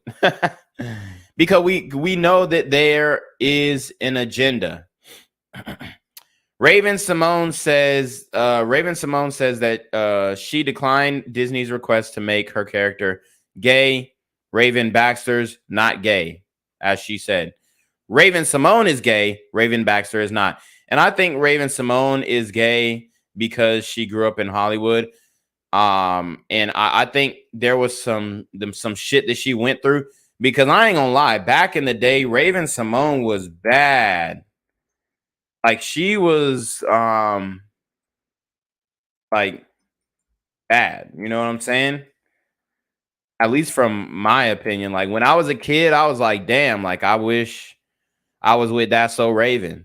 You know what I'm saying? Like, she was cute and she had a nice body, but then she gained a lot of weight.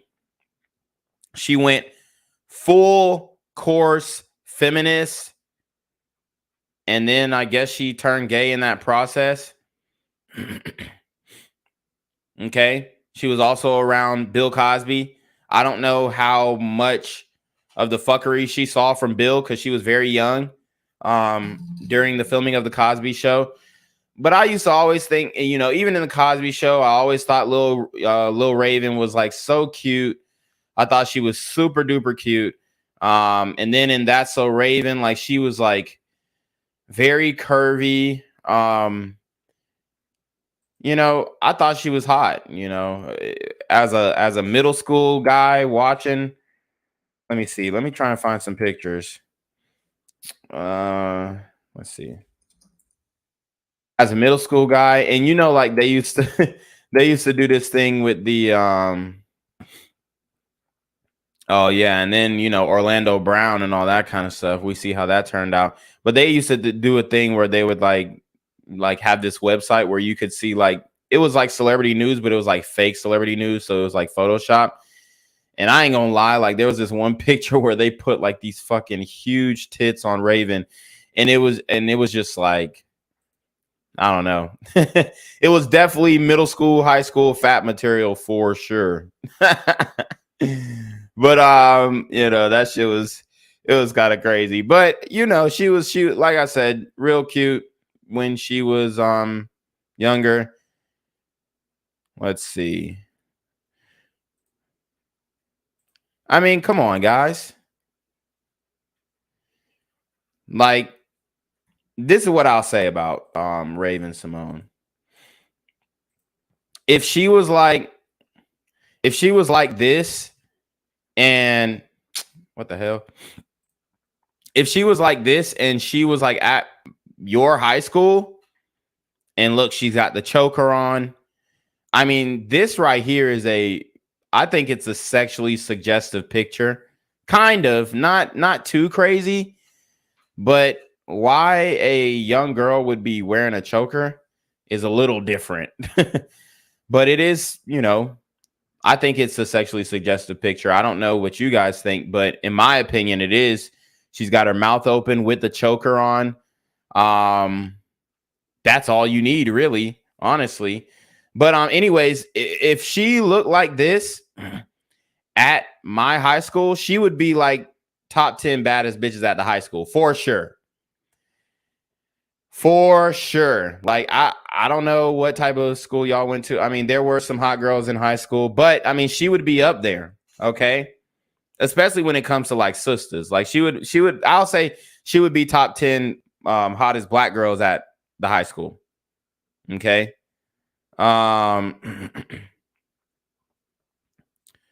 Let's see. For sure. What was I going to look up? Damn, I was finna look some shit up. Oh, okay. I was finna look up what Raven looked like. Now there was one picture where, I mean, she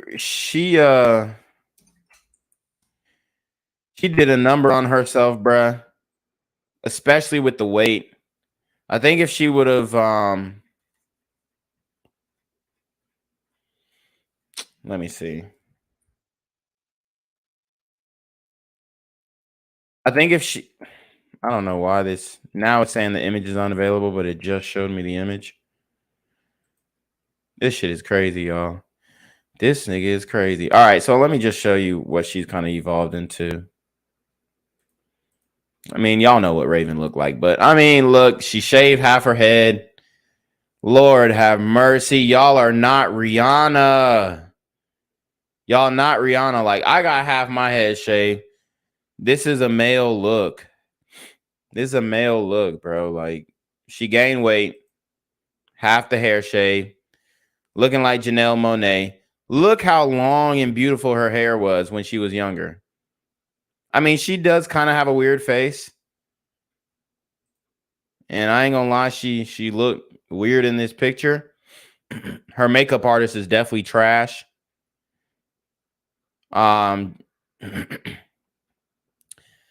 But look how long and beautiful her hair was. And just cut it all off. Lord have mercy. Jesus Christ. I don't know what happened to her on the set of That's So Raven, but she definitely, I mean, Orlando Brown said that she had gave him head and he bust in her mouth. So like for some chicks, that can be an experience that kind of throws them off. That might have been the situation that turned her gay because his nut might have tasted bad. Like I know a girl who turned gay because she was fucking a nigga and he basically, she didn't shave and he said that's nasty and he didn't want to fuck her anymore. And then she turned gay off of that. And this was my homeboy. This is my homeboy. He was fucking this girl. She was like girly girl in high school. He fucked her. And then, you know, they was fucking for a minute. And then she ended up not shaving 1 week. And he said it was nasty. He didn't want to fuck her no more. And then she turned gay. I was like, what the fuck? Like, these bitches cannot take no L's, bruh. And some girls just like do have that natural attraction to women for sure. I'm not discounting that. But I mean, look at Raven. You could turn gay, but your hair, honey, it was so beautiful, so long.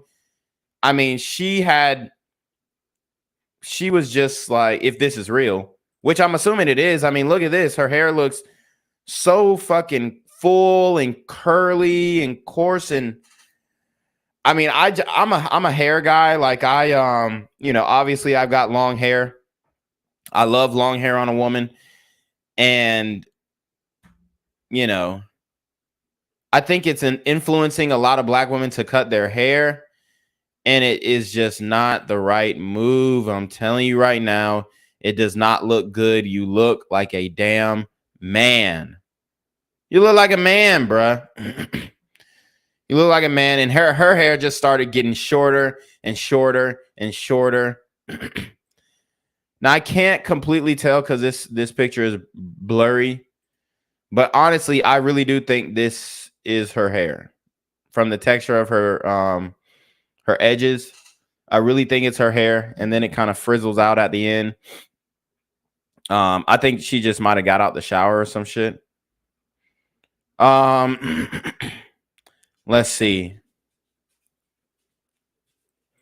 Distant Light says, yeah, I remember in 5th grade, I watched these two Sun girls have a fist fight in the middle of class. Yeah, that shit used to happen all the time at my school.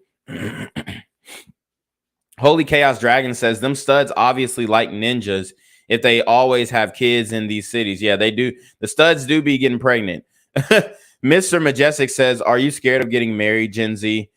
I mean, it depends on the context. Mr. Majestic says no, she's always been chunky. Nah, she hasn't all. This isn't. She's not chunky in this.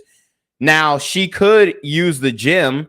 If she was in the gym, instead of eating the ho-hos, like she would have glowed up so different. But you know, a lot of these women don't really know exactly how to take care of themselves.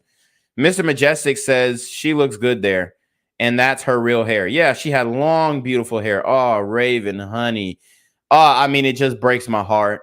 It really just breaks my heart because I grew up watching Raven Simone, and she was like my type. You know what I'm saying? Like as a kid, I was like, you know, as a little nigga, you like, oh yeah, I want to marry this.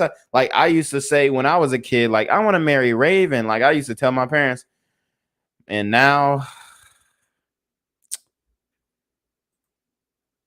Oh, honey. I mean, beautiful eyes. Look at her eyes. This is a good picture, but still the weight.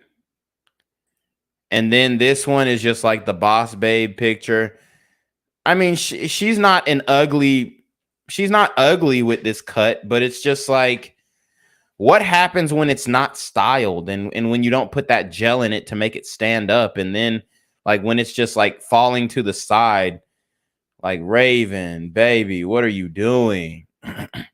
Like sometimes I'll be wishing that I was like, I don't know, like some nigga who had influence in these bitches' lives, because like I would really make it so that they preserve their beauty, but she done fucked up. Lick a Pickle says, reclaim, bro. I seen you at like 6 this morning, bro. What? Nigga, I was in bed at 6. Cash God said, going to the gym around 7, Gen Z. Give me a random muscle group to hit. Abs. Sheep Swister says, LMAO, this, so he used my government name. Okay, yeah, that is me, bro. Chancellor says, screams trauma. Mr. E says, she lose some weight now. She back in the game. House of Lamar says, she's just top heavy. Okay. Oh, he says she lost some weight. I mean, yeah, she does look like she's losing some weight. Lick a Pickle says, if she had her mouth in, or she had nut in her mouth, it's over. Never kissing. Yo, that's pretty funny though. I mean, that is real.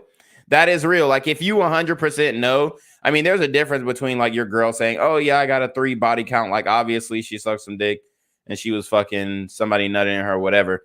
But when you have Orlando crazy ass Brown on interviews saying that Raven gave him top and he nutted in her mouth, that's a little different. Wolf in Sheep's Clothing says, reclaim, not to be nosy, but did you get lucky and find a girl who was a V, or does that matter to you? So I can't get into the details, but I can say no. It wasn't like that at all. I have, dealt with some virgins. I have taken a couple a few girls' virginity, but I found from my dealings with the virginal women, they usually, at least in the West, if you take their virginity, they want to hit the streets. Like they feel like, okay, this was my warm up and, time to hit the streets. You know what I'm saying? That's just a reality. Regular Degla says, yes, they do. All bald headed Wakanda meets women king, like who wants a woman that looks and acts more like a male. Yeah. I mean, that Wakanda shit. I mean, I watched the movie. It was okay. It was okay. There were not enough males in the movie as far as male leads. They turned the fucking Black Panther into a woman. It's just like, bro, what the fuck, dog? Like, stay consistent with the comment or the damn comics, or get off the damn pot. Like, I can't get this shit. Wolf in Sheep's Clothing says, can a girl take your last name without going through the legal paperwork of marriage? Yeah, she can just change her name legally. Wolf in Sheep's Clothing says, LMAO, did your pops get a snow bunny too? Put them on. Regular Douglas says, I swear a lot of black women try to be as unattractive, unappealing, and avoidable as humanly possible. Damn. Honestly, I don't think they can even tell. I think they're just so like deluded that they think, oh yeah, if I'm 300 pounds, I'm still a bad bitch. Like, fuck no. House of Lamar says, I'm just saying this. The problem is women have too much freedom. The Bible says when you give women too much freedom, they will abuse themselves with it. I mean, I won't say that they have too much freedom. I would say that they don't have figures who can, you know, they don't have that leadership role who can mold them. I don't know what the fuck going on with Raven Simone's parents. Obviously, they threw her into Hollywood at a very young age. So, I mean, a lot of these parents who throw their kids into Hollywood, they're pimping out their kids. That's just the reality. And I don't know her parents. I'm not saying that that's what they did, but I guarantee that Raven Simone is looking at her because that feminism, that like heavy feminism, that is a sign of rebellion. So she's rebelling against the patriarchy. She's rebelling against her, the men in her life. She's rebelling again, and all she's doing is doing self-inflicted wounds. The way that women rebel is by self-inflicted wounds because they want to, create an independent image, so much so that they force themselves to become less attractive to men. And I think this is a subconscious thing that they do. I don't think that it's a conscious thing that they do. I think that like it's a rebellion mechanism, and they think just like when how can I explain this?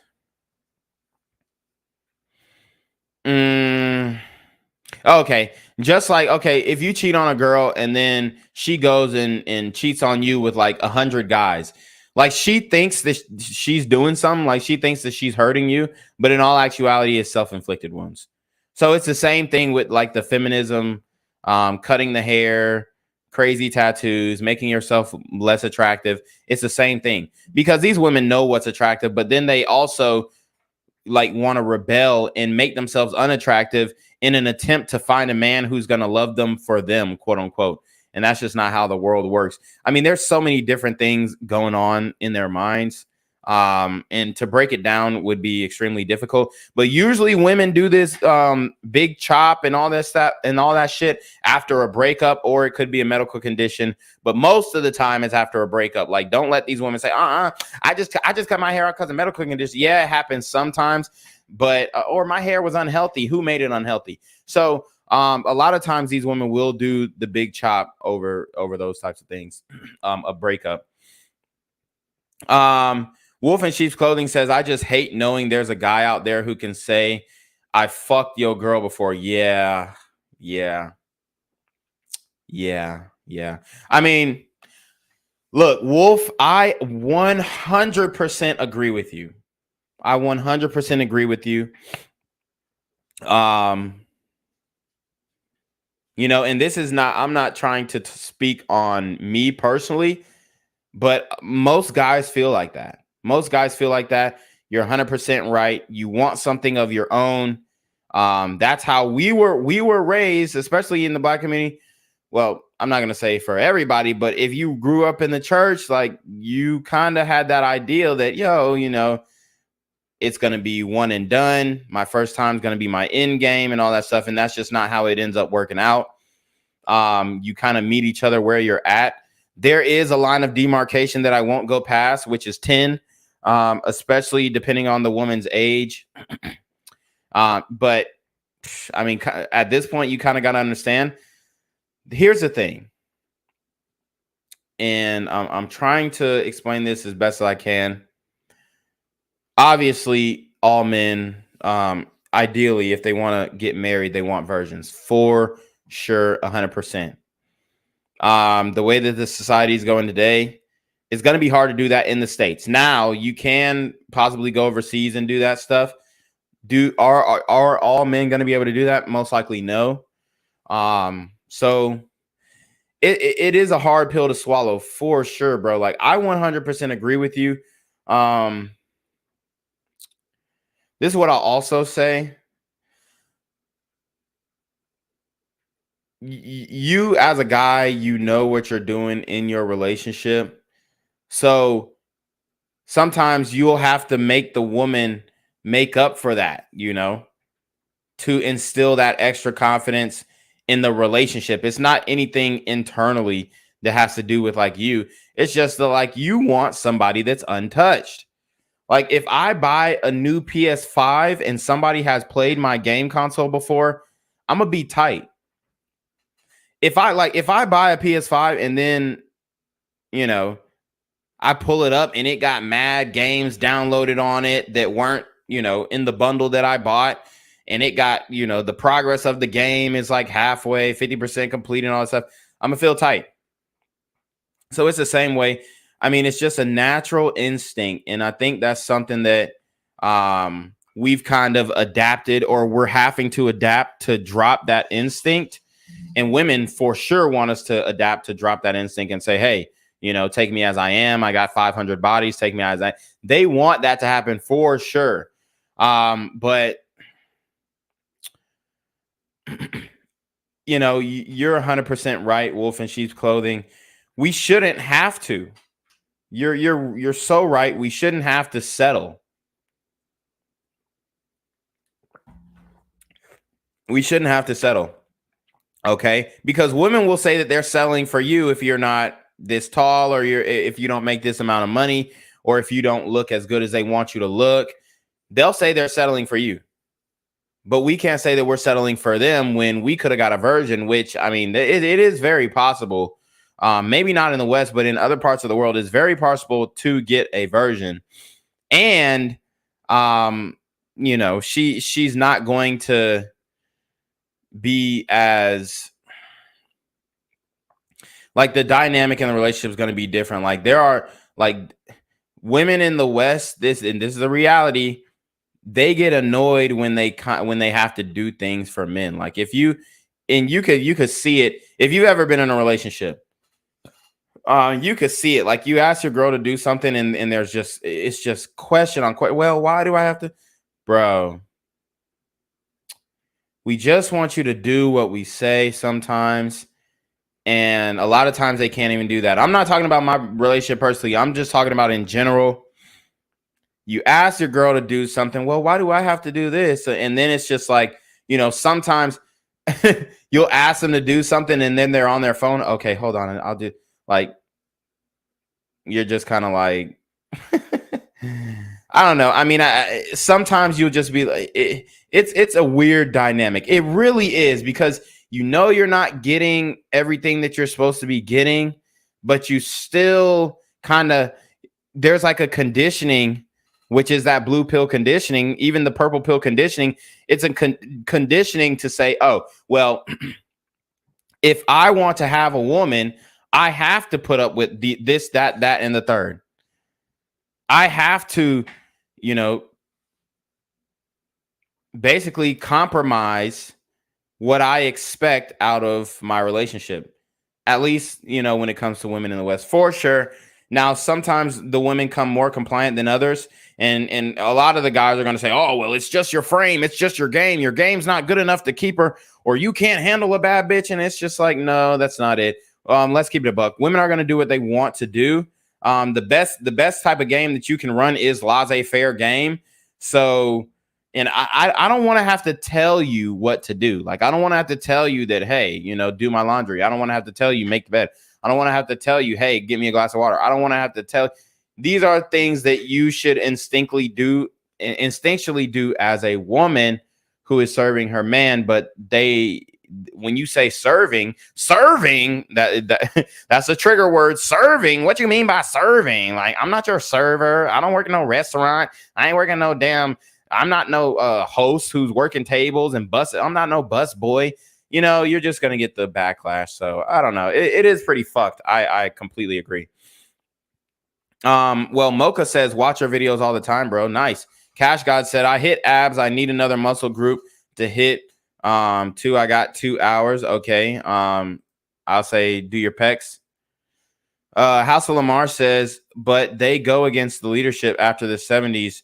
Everything went downhill. Yeah, that's true. House of Lamar says she can rebel against living a fulfilling life. LOL. It doesn't make us care. Cash God says, when you hit legs or anything else besides arms/chest, do you still wear a compression sleeveless shirt? I feel small without a pump when I do. Yeah, I do, man. I mean, shit, my veins are fucking. I'm a very vascular person, so my veins like pop out all the time. Like you could see my shit like popping out now. You know what I'm saying? So Sheep Swifter says, but yeah, I realize you from your real name used to go to our church. What church is that? What church is that? Todd Google says feminism is a joke.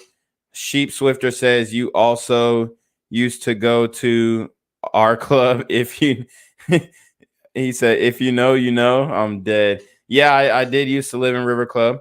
House Lamar said, okay, he talking. Wolf and Sheep's Clothing said, I agree. The time we live in, we got to adapt and make adjustments. I got to be the first black guy, though, no exceptions. I only deal with snow bunnies, so it's in reality. I feel that. Wolf and Sheep's Clothing says, how do you feel about having your girl's location? I mean, I'm not really big on being a fucking detective. I don't give a fuck. At this point, like, if I were to get cheated on, I really think that I would have the intuition and just like, you know, I would notice because, well, honestly, I mean, I can't definitively say that, but I think that I would notice. I think that I would feel a vibe. And I think that a woman's demeanor change and she's less subservient if she's cheated on you because she knows that there's a guy or she feels like there's a guy that fucks her better than you. So like when a woman's cheating on you, she's most likely trying to look for a guy who's going to fuck her better than you. So if there's a guy who's fucking her better than you, then you're going to feel that dynamic in your relationship. And I think just by feeling that dynamic in the relationship, I would break up with her off rip because I would feel the dynamic that she feels like there's a guy who's fucking her better than me. This in Light says, LMAO, it sucks when you want to try something in bed and your girl goes, I tried that before and I didn't like it. So no. Woo. Yeah. Now that's crazy. Wow. That's crazy. I mean, I ain't gonna lie, bruh. Shit. Yeah. Niggas might break up off of that. House of Lamar says, go to Eastern religious countries. Virgins are common. Excuse me. Just get to know their father.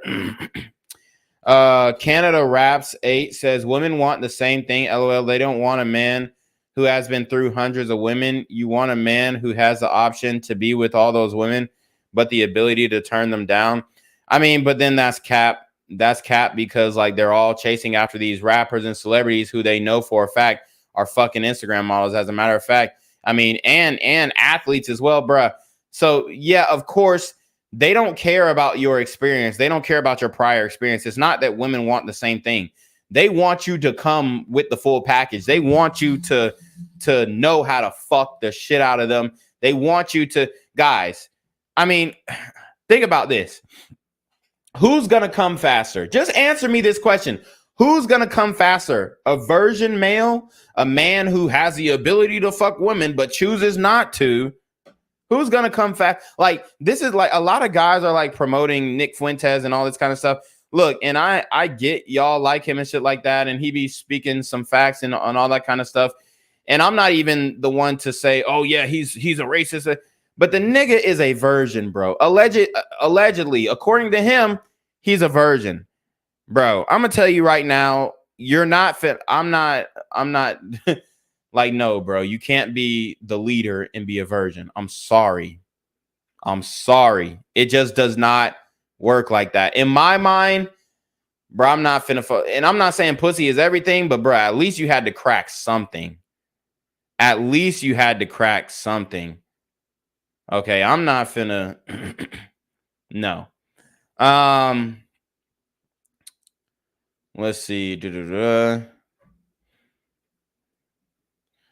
Let's see. Okay. Chance said controller's all worn out. House of Lamar says reclaim. They only get annoyed when men they aren't physically attracted to tell them to do something. Yeah, no, that is true. Well, I wouldn't say that because, bruh, that shit wears off. Like y'all think that it's all about physical attraction. And I'm gonna tell you right now, if a woman doesn't respect men, she doesn't respect men, period. So it don't matter how fine you are, okay? Because they always think that they're finer. Wolf in Sheep's Clothing says, I woke up to love letters and breakfast. Know your worth. Facts.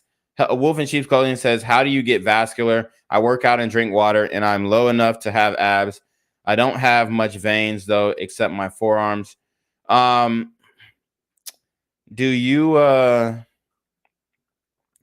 it depends on like your weight. Like I would have to know like more about your body fat percentage. Daboon says, bro, your girl may be oh, that's hilarious. He said, you never know, you gotta have the location, bro. He said your girl may be smashing Kendall Milton. That's wild. Cooley said 410. Cooley 410 says, if your girl cheating, I do know girls who smash Kendall Milton though. But I mean, I know, bruh. So it's like, my nigga, we're all locked in. So I would know for sure. Cooley 410 says, if your girl cheating on you, it's your fault. You ain't got no game. Every dating coach. Yeah, I think that's bullshit. House of Lamar says, yes, when her respect for you goes down for no reason, something up. Yeah. Cooley also says, if a girl ever been a side chick, she doesn't have a problem with sharing a guy. Exactly. They're already sharing men when they're single. So what changes when, oh, they actually find a guy who they really, really want, and now they want him to be monogamous? No, that's fucking bullshit. I think that's bullshit. I really do. The Boone says Robbie Presley from the OD podcast is the best dating coach in Florida. Yeah, I fuck with Robbie. I don't know about the dating coach shit though. I haven't really seen enough of his content. I don't even think he'd be making content like that. Like, is he on YouTube? You know, respectfully, I like Robbie for sure. Like, that's my guy. But is he on YouTube like that? I mean, how is he? And I'm not trying to diss, but is he on YouTube? What do you mean dating coach? Like, bro, I mean, the nigga has an Instagram. He says, is Kendall a high value man? Yeah, I mean, he's on his way for sure. He's on his way. I introduced this term. The Boone said, you faster than Kendall? Yeah, I'm faster than Kendall. Yeah. I think Kendall might run like a 4.5 for her. I mean, he's not that fast, but he's big. Like, he's fucking 6'2", 210, 220 pounds. I mean, shit. I mean, he'll run niggas over for sure. But when it comes to speed, yeah, I'm faster than him. Malcolm, so I introduced this term called Malcolm, okay? And it's an acronym. And it means mildly attractive, lucrative, communicative, operational, likable man, okay? So Malcolm is a mildly attractive, lucrative, communicative, operational, likable man. So these are the guys who, like I said, they're mildly attractive. They have potential to be lucrative. You know, they're communicative, operational, and they're likable men, meaning they're pretty much nice guys who aren't super hot. They're probably like 5s or 6s, but they're guys who could actually, you know, treat a woman very well. These guys are getting overlooked by the quote unquote Chads and Tyrones who bruh said, oh, women want the same thing. They don't want a guy who's fuck 100 bitches. Yeah, okay. Women also will make fun of you if you come quicker. So if you come quick, if you come fast, they'll make fun of you, but they don't want a guy who's fucked a lot of bitches. So how the fuck are you gonna not come fast if you haven't fucked a lot of bitches? Please tell me that. So maybe if, you know, see the Malcolms, they're not gonna have that sex game on point like that because they're not fucking a lot of bitches. Okay? So it's levels to this shit for sure.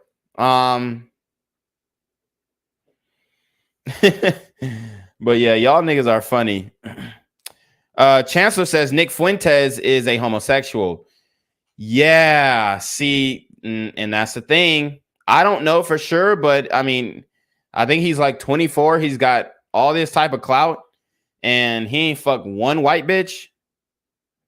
Like, nah, I can't go for that, bro.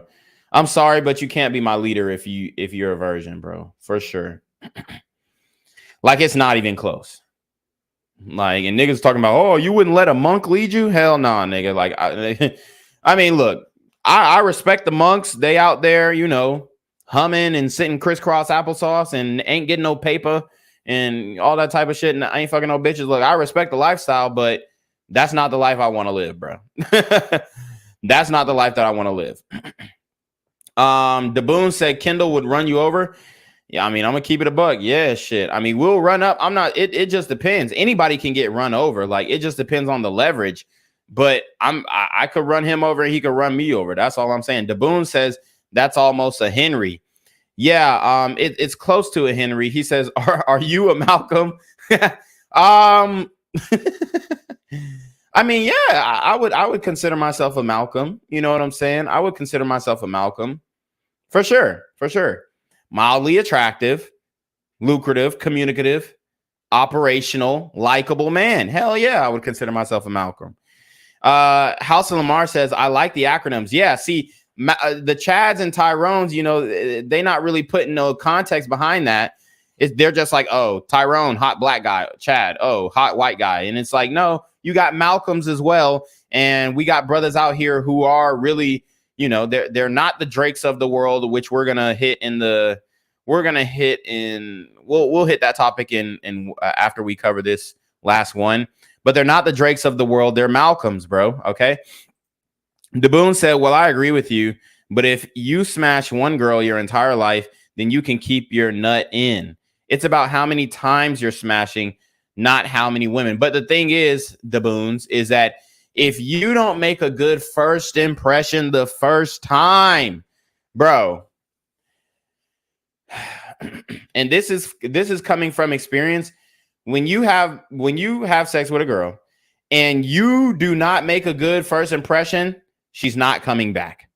So if you come too quickly the first time, unless you're like super, super hot and she's really, really attracted to you, she's not coming back.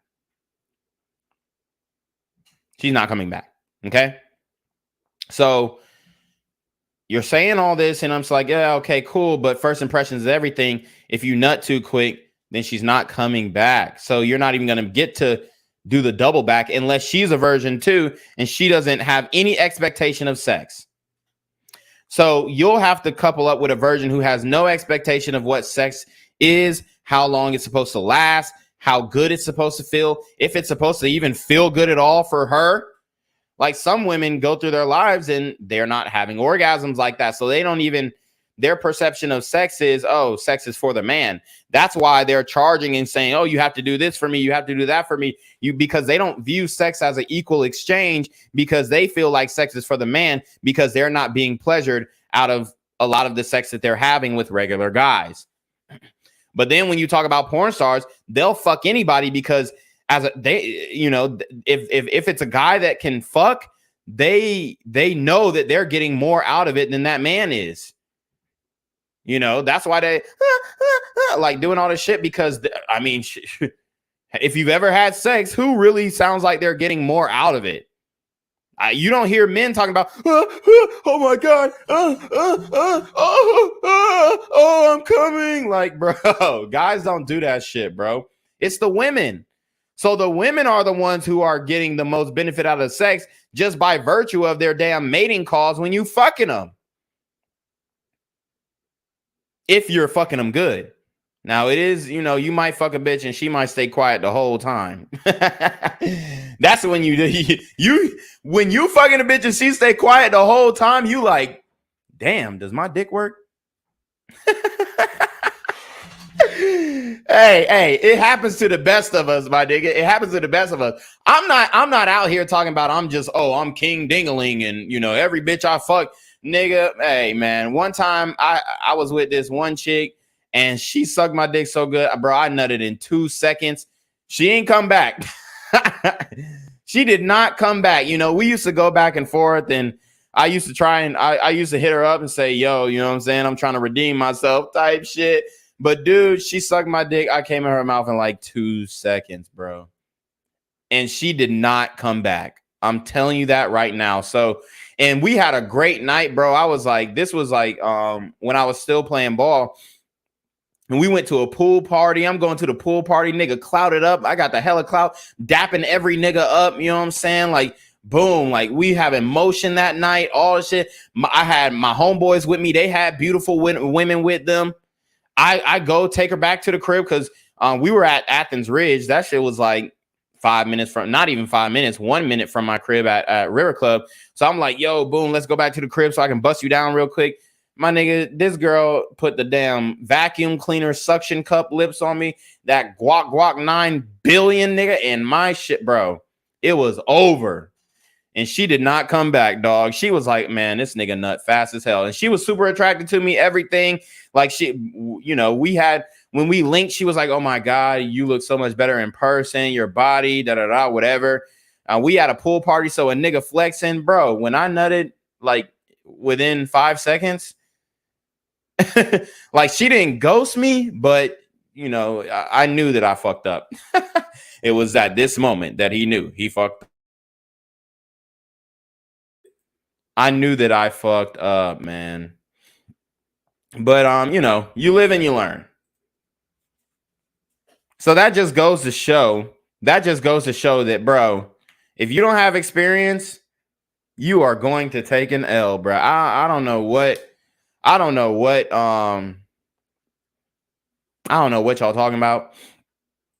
As a guy, bro, if you don't have experience, I'm telling you, these girls are going to judge you off the first fuck.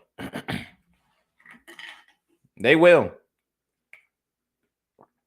House of Lamar says we need women with force, feminine, organized, respectful, cooperative, and encouraging. I stole that from another YouTuber in Brazilian. Yo, that's dope. Yeah, that's dope. Cooley says, yeah, the organized is critical, man. A lot of these women are not organized. The organized is critical. Okay. Let's see. Daboon says, if you're a V and have the options, it shows discipline, bruh. I'm gonna tell you right now, a male version does not have options. You might find like 1 or 2 male versions who have options, quote unquote, but that's a chunk of bullshit, bro. There are no male versions. Like, okay, I'm not gonna say no, but I mean, for dramatic effect, there are no male versions. Like any percentage that you could present me would be statistically insignificant. A man, if he has options, he is going to have sex. Like if he had the option between not being a virgin and being a virgin, dude, being a virgin as a guy sometimes drives men crazy. That's why you got these fucking school shooters.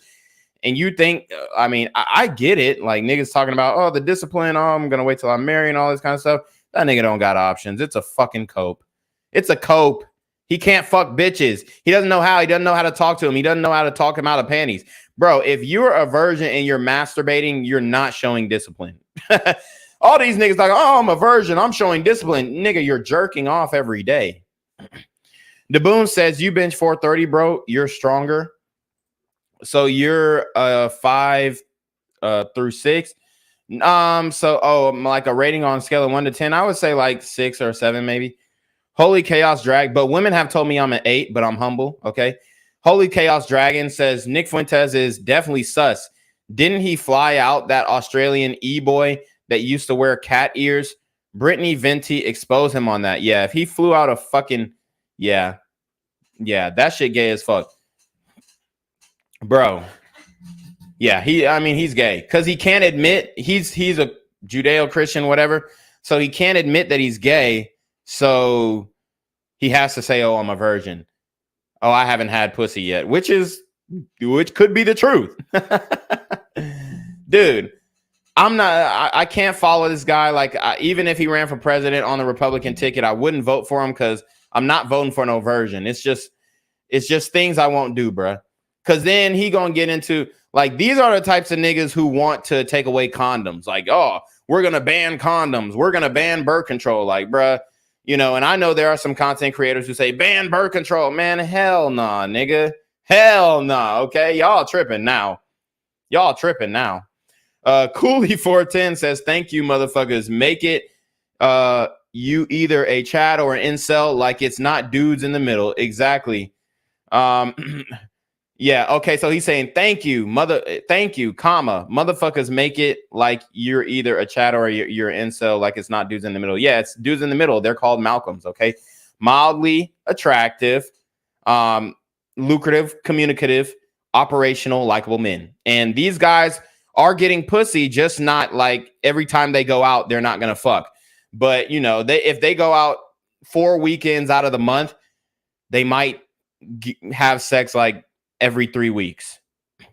These are the Malcolms, because the Malcolms have friend groups. The Malcolms have they have social circles. So if anything, they're going to get pussy off the strength of their social circle game. Okay. And I'm not a big game guy. I'm just like, for me, it's just, I don't really consider it game, but I guess some guys would call it game. But me, like, I'm just applying pressure. I'm just talking my shit. I'm being myself and we're having fun. And then it just so happens that shorty want to fuck. That's really the best way to do it. Like all this, pre-recorded, pre-rehearsed bullshit. I mean, you could do that, but it could be a good lead in, but you're going to have to be able to sustain whatever conversation or vibe that you created from the initial walk up. Wolf and Sheep's Clothing says, are you a fan of Starbucks or Dunkin' Donuts? Coffee is great before workout. So I don't personally do coffee before workouts. I do like Dunkin' Donuts, especially their sausage, egg, and cheese croissants. Ooh, that joint be smacking. Schmickety smack. All right, so I fuck with that. Wolf and Sheep's Clothing says, well, when you're buying the sex, it's not equal. It is when it's off of attraction, but guys buying it are messing up the game for the regular men. I mean, but even if you're let me put it like this. And then, matter of fact, we'll just go straight into the Drake story after this, because we're at the 2-hour mark and we ain't even talk about Drake once.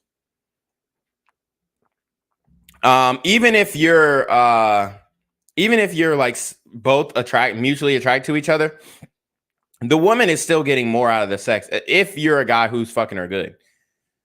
Like I still stand on that. The Do Better podcast says, get the likes up. Yeah, get the likes up, guys. Like the videos, subscribe to the channel. House of Lamar says, a lot of them fake it, though, on porn, but you right, bro. Yeah, they fake it on porn, but when you fucking a bitch in real life, most likely they're not going to fake it. Like, yeah, your wife might fake it or your long-term girlfriend might fake it, but a girl that you just like, boom, I pull up, you know what I'm saying? She fucking with me, I'm fucking with her. I go bust her down same day I meet her. Or I take her on a date one day and I'm like, yo, you trying to go back to the crib and Netflix and chill? And she's like, yes. If I fuck her and she's not making no noise, she's not enjoying it. Okay? She's not enjoying it.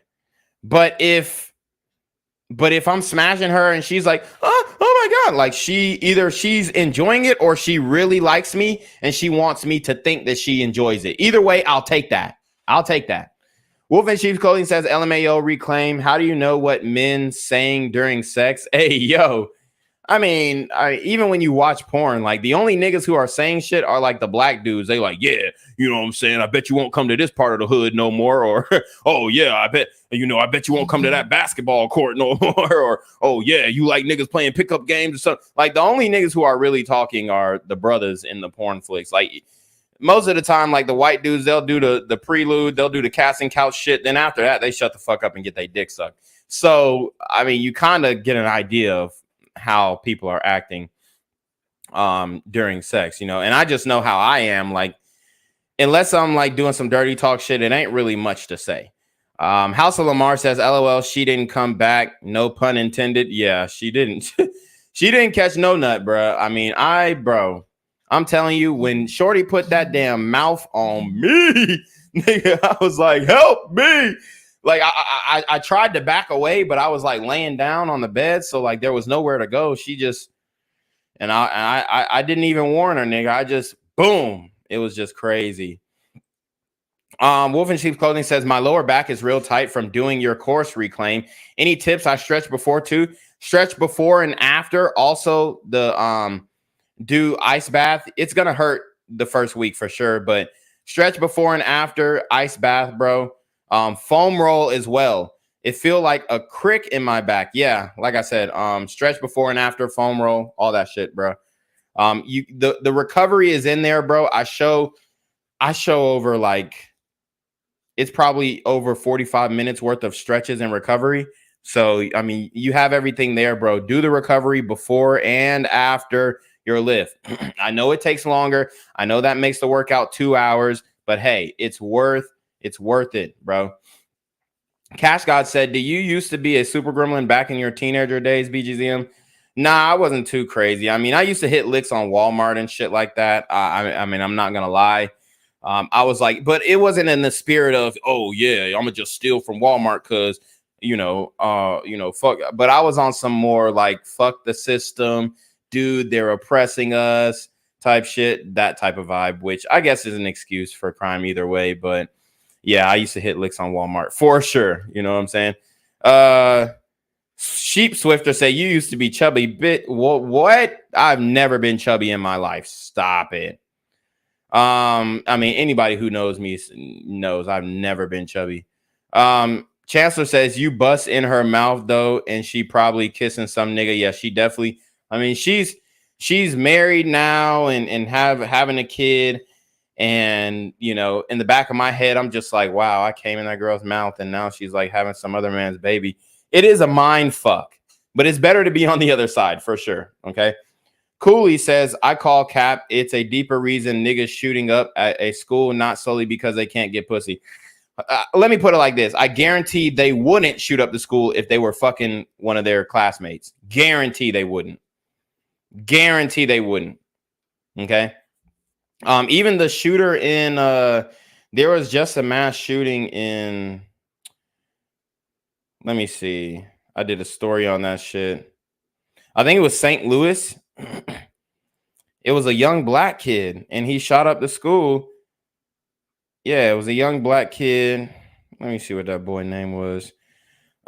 He was an incel black man, Orlando Harris. Shot up the school in St. Louis, and he killed the teacher and then another sister. And he kind of looked like a regular black kid, but he literally wrote in a manifesto he had no relationship with his family or with a woman. So that was a huge influence in why he did what he did.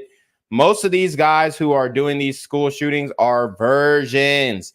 Salvador Ramos, the dude who did the Uvalde shooting, he was trying to DM bitches on Instagram and wasn't getting no love, and he shot up a damn school. Sheep Swifter says, he says, use S curl on your hair, bro. It will loosen it up. You got that Kevin Durant hair. Oh no, I don't got that Kevin Durant. I ain't brush. I ain't lie. I did not brush, but I mean, I got dreads, so there's no way I can have Kevin Durant is like going bald at the top of his shit. I got dreads, bro. This in Light says he's an internet personality. He should have girls from his fan base. Yeah, exactly. Like Nick Fuentes should have all the fucking conservative pussy that he wants. Like, dude, I'm not buying it. Like, bro, there's no way that at his level, I mean, he might have like white supremacist bitches who trying to suck his dick just based off the strength that he's like perceived as the top racist personality in his age group.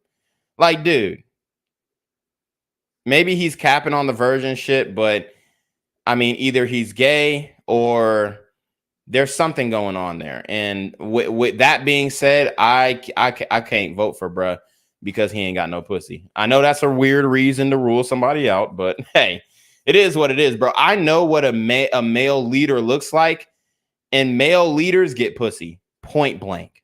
Okay, and I can't elect somebody. I can't elect somebody who doesn't know how to get pussy. Okay? I can't do that. I can't trust you, bro. I can't trust you because I don't know what you'll do for pussy. If you don't know how to get pussy, we don't know what you'll do for pussy. And a lot of these guys, like, okay, so when it comes to stop telling a woman what to do with her body. Look, it only goes so far. So for me, the abortion shit is OD. Especially like after, a certain amount of time, like I get it. Like first 3 to 4 weeks, cool, whatever. I mean, I'm not saying that it's cool, but I can 100% get it. And when you're getting nutted in, bitch. So, take the plan B. But once niggas start, like I'm hearing reports of niggas, Republicans in Mississippi or some shit talking about getting rid of condoms, getting rid of birth control, getting rid of plan B, then I'm like, man, look, y'all are wilding at this point. So, and guys who do that type of shit are guys who are not getting pussy. And if they are, they're paying prostitutes. So they're you know, it's some weird shit going on.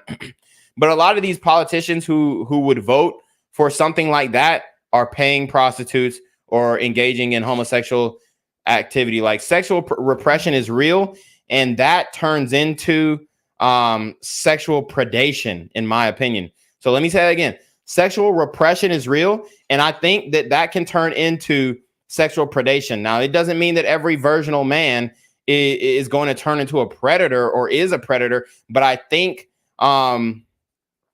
you know, when guys are virgins, they're watching a lot of porn, and then they go down porn loopholes, and they figure out things that arouse them that they may not have been aroused by before being exposed to that type of content. That's all I'm going to say.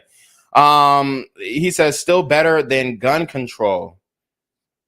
What's still better than gun control? Oh, birth control.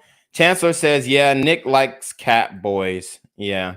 He said, I've met Nick in person. Okay, so Chance has met Nick Fuentes in person, and I guess he got a gay vibe from him. Cooley said, but the thing is, it's to the point that if you ain't a unicorn Chad, you not getting any. Leaving Malcolms and incels high and dry. And that's why the Malcolms are going overseas.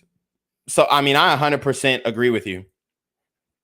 You can get some, just not by the hottest girls. House of Lamar says, true in real life, they be liking it.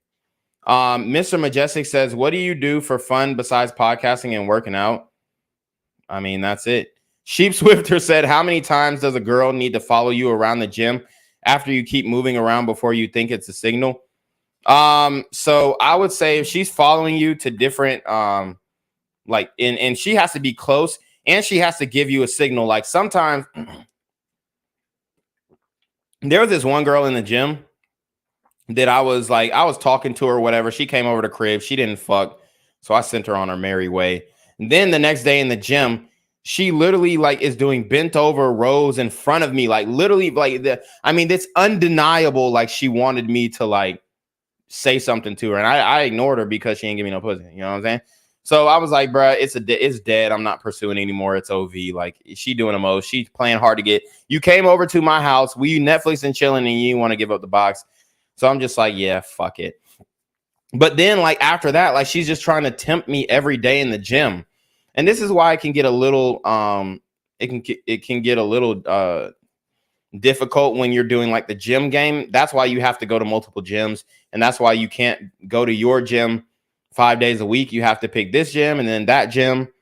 I mean, in order to effectively run that gym game. Let's see. He talking about the basketball scenes. You must have seen the Mia Khalifa video. Yes, I did see that video. It was a magnificent video for sure.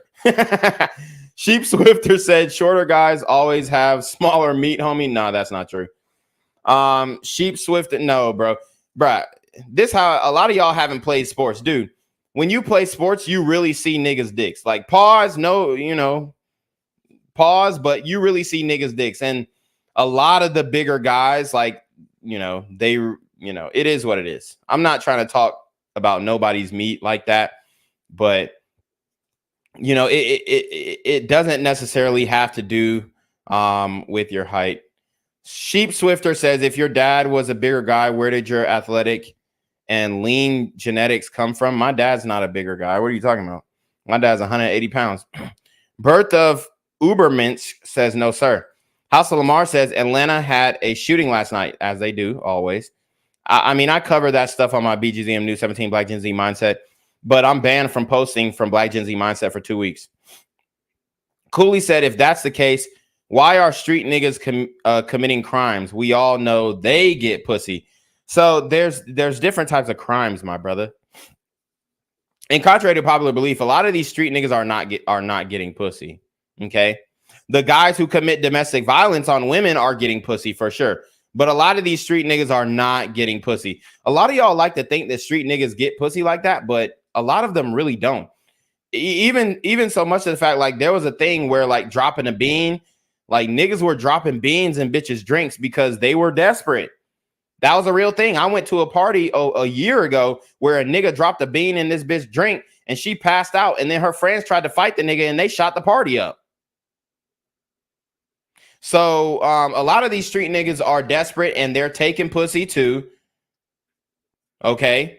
So, you know, only the top echelon street niggas who have looks, street mentality, and like that hustler swag are getting pussy. Because if you look at the bitches the street niggas fuck, they're fucking ugly ass bitches. They fucking like the fat, dark-skinned bitch who's in the back of the class. Like, not saying that she's ugly because she's dark-skinned, but the fat doesn't help.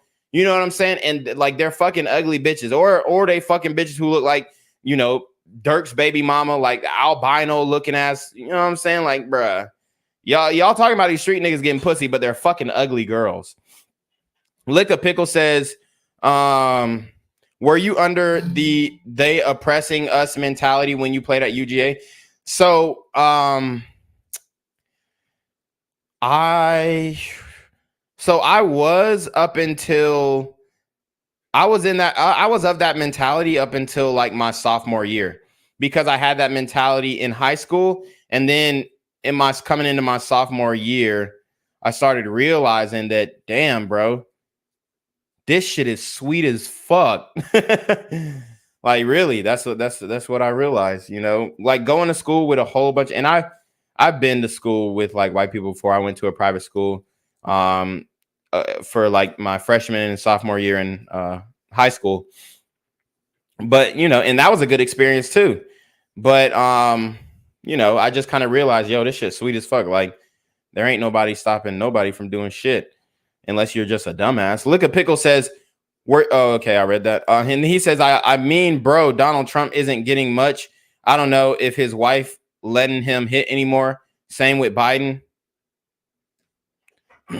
Okay, so them niggas are old as shit, bro. That's way different. And I guarantee Donald Trump and Biden are still fucking, like, bro. They have, it's something, it's called an escort, a high-end escort. Yeah. These women, these high-end escorts in DC, I mean, DC is known for high-end escorts and prostitutes. They're all fucking the same woman. Mr. Majestic says, somebody bust in her mouth and kisses you. You bust in her mouth and she kisses somebody else. Everyone wins. It's fine. Are you a prude, Gen Z? No, I'm not. I'm not a prude, but I'm just saying, like, a man would prefer that he has a untouched woman, straight up. Cooley said, I want my woman to be a prude, though. You dig? Cooley says, that's based, unless she's with me, you know, that's based. We should ban abortions, birth pills, all contraceptives. Nah, you bugging. You bugging. Cyrus Cherry says, dude, come on, non-virgin dudes watch porn. Exactly. Lick a Pickle says, have you, well, hold on. What's your point, Cyrus? He said, dude, come on, non-virgin. I'm not saying that non-virgin dudes watch porn, but what I'm saying is, if you're trying to act like it's a virtue that you're a virgin, but you're watching porn, you're not exemplifying discipline. Lick a Pickle says, have you ever had a man come on to you? Pause. Hey, yo, yes, I have. And I mean, you know, I didn't stop being friends with that individual because of that. I stopped being friends with that individual because he did some way weirder shit. Like a lot of not a lot. Well, actually, yeah, a lot, but not all is what I meant to say. A lot of the gay dudes, like, they really be on some weird, like, female shit when you're friends with them. Like, okay, so, you know, I had this friend and he was a very famous offensive lineman. He played in the NFL, and some of y'all might know this story because I've told it on other podcasts before. I mean, he's a great guy. You know what I'm saying? Like, he's a cool dude. I met him at the gym. Pause. You know what I'm saying? He said he was, you know, trying to kick it with niggas and shit like that. And me and my homeboy, we met him at the gym and we was like, yo, you know what I'm saying? Yeah, bro seemed cool. But my homeboy actually was like, yo, that nigga's gay. I was like, bro, what? How do you figure that this nigga's gay? Like, you know, he was a 5-star All-American lineman. He played in the NFL. He came to us on some man shit. And then my homie was like, I could just hear it in his voice. And I was like, nah, bro, I don't think he's gay. So fast forward, we end up going to bruh's crib and chilling with him. And the vibe is cool. Like, we just kicking it. Like, we homies, we playing spades, we drinking Henny, we smoking Black and Milds. Like, we doing all the nigga shit. And after a while, like we you know, the bro was so fucking cool. Like this nigga was really my nigga. And so we started hanging out more. We go into his house every fucking day. Like we chilling all the time, whatever. Like we breaking bread. Like, you know, I'll come over with some food, and then sometimes we'll pull up and he'll have food like ready and shit like that. Like on some order shit, not like the nigga was cooking for us, but you know, order wings and pizzas, you know, some man shit. We watching the game, we'll go over each other's house, we'll watch the fucking playoffs, we'll bet on the playoffs, we'll gamble, we'll play spades, we'll gamble, you know what I'm saying? We'll roll dice. We was doing all the nigga shit. And then like it came out, I can't remember exactly how it came out, but bro basically came out to me and my homie, and it wasn't weird that he came out. It was weird that after that, he just kept being weird. Like he was just like, he was like, man, ever since I came out to y'all niggas, y'all been acting different, which we didn't. We literally came back the next day and was like, yo, bruh, like we accept you for this shit. And you know what I'm saying? Like we was trying not to be homophobic, but then he was like doing weird shit, like trying to pit us against each other. Like, yo, your homeboy, you know, I really think that he cute. Will you do this? Da-da-da? I'm like, nigga, look, bruh. Don't hit on the homies, bro. If you gay, that's fine. Go find a sweet nigga that you could fucking fuck with. But don't be trying to hit on the homies, bro. That shit was like extra. So that's really why I'm not really trying to hang with gay niggas like that. I mean, I can, like, I'm not saying that I'm scared to. And this nigga was huge. Like this nigga was fucking 6'8", fucking 270 pounds. Like, you know, respectfully, if he wanted to do some shit, it would have been a fight, nigga. And I'm saying this truthfully. And this is me like being a 5'8", 200-pound man. It would have been a fight if he really was just on some, man, I don't give a fuck. I'm finna take this shit. So like, it's not it wasn't a good situation, especially when you got, you know, alcohol and drugs in the area. And, you know, we're arguing like, you know, when you play spades, like, nah, fuck nigga, da, da, da, da. Like we're arguing like that. Like, man, you a bitch ass nigga. That's why this, that's why that. So those types of insults will come out, and it just wasn't a good thing because he would dig deep and then we dig deeper. That's why you did it. So like with your boys, at least you could call your boy the F word, and you can say, oh, you're such a maggot, and oh, you're just a bitch, and they won't care because, you know what I'm saying, they're really not that. But then when you're really that, and then you call a gay dude a maggot, and he's fucking, you know, a whole 2 feet taller than you, and then 100 pounds heavier than you, then it starts to be a problem. You know what I'm saying? So, but anyways, you know, this guy, I mean, he was, all in all, I do think that he's a great guy. But our friendship could not last because he definitely got on some weird shit when he came out of the closet. And this is not me being homophobic.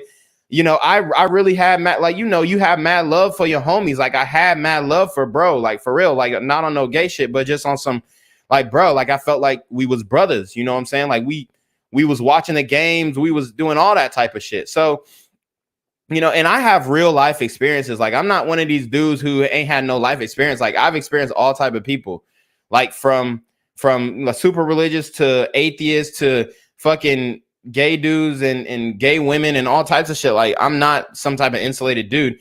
I have my own thresholds, but yeah. So anyways, House of Lamar says the virgin Republican is better than Biden trying to take my guns. Oh, okay. Yeah, I do agree with that. Cooley 410 says, I disagree. What's out of sight, out of mind? If we have softcore porn constantly shown to us and we can't get any of that, that'll cause what you said. No. Look at Pickle says, opinion on curls in the squat rack. Curls in the squat rack. What the fuck you mean? Noel D says, majority of girls in the gym are attention seeking. Facts. Matthew Sharp says, my guy, what's good, Matt? He says, if you've ever been in a football locker room, you know the bigger guys aren't always packing. Pause. Exactly. Like, dude, the guys who are like fucking 6'7", dude, they have fucking shrimp dicks. And I have nothing against that. Like, I'm not even gonna lie. Like, let me keep it a buck. The biggest dick that I've seen, pause, I'm telling you guys right now, in person, like besides porn, like the biggest dick that I've seen was from a white boy who was he was like 5'10", 5'9". He was not tall, but this nigga's dick was like, pause. It's crazy, but this nigga's dick was so big and his brother's dick was, I mean, it sounds crazy as fuck, but hey, guys, we're not homophobic. We can have any conversation. Dude, pause. But this nigga's dick was so big. Him and his brother had the biggest dicks you would ever see in person. Two white boys. Dude, his brother looked nerdy as fuck, but he was like a badass defensive back. Like he hit so fucking hard. Like he had big balls, pause, but he had some big nuts. He was one of those guys who will throw his fucking head in any fucking pile. Like he'll run up with a guy 2 times his size. Like he had so much heart, pause. But I mean, these dudes, and I'm not going to put their names out there because I'm still friends with them to this day. But oh my God. And he was so funny, dude. Like this guy, he was one of my best friends in middle school and high school. This guy was so fucking funny. And he knew he had a big ass dick, and everybody in the school knew he had a fucking huge cock. And he would just make jokes about it and all types of shit. Like, I mean, this guy, he was a great guy. He's a great guy. He's married now. You know, God bless his wife. I don't know how she's dealing with that, but I mean, this guy's dick was it was like 11 inches, and this was soft, pause. But this nigga, like, he was the type of dude, like, yeah, I got a big, like, he would walk through the locker room buck naked. Like any guy who plays sports, we know how it goes down. Like he would walk through butt naked. This nigga was so funny, bro. He would do some gay shit too. Like he would be teabagging dudes. I mean, that's just kind of what you do in sports. It's a guy thing. You're not actually gay, but you'll slap a guy in the face with your dick. It sounds very weird, but it's a football thing. It's a sports thing. It's a basketball thing. It's even a soccer thing. You know, it's just a guy thing. So I don't really know if I explained it well, but the biggest dick that I've seen in person was a white boy who was like 5'9". So it doesn't really matter about your height. I'm 5'8". I've got a pretty sizable penis. You know what I'm saying? So you know, you guys can, the biggest guys have the biggest cocks. No, actually, I mean, even if you look at the women who had sex with Shaquille O'Neal, they say, yeah, I mean, compared to his body, his dick's pretty small. His dick's probably like below average, like 5 or 6 inches, maybe. But, you know, he's a big ass guy. You would think he'd be fucking slinging a fucking 12-inch cock, but the nigga's dick is fucking 5 inches. Matthew Sharp. Okay, sorry, that's too much dick talk.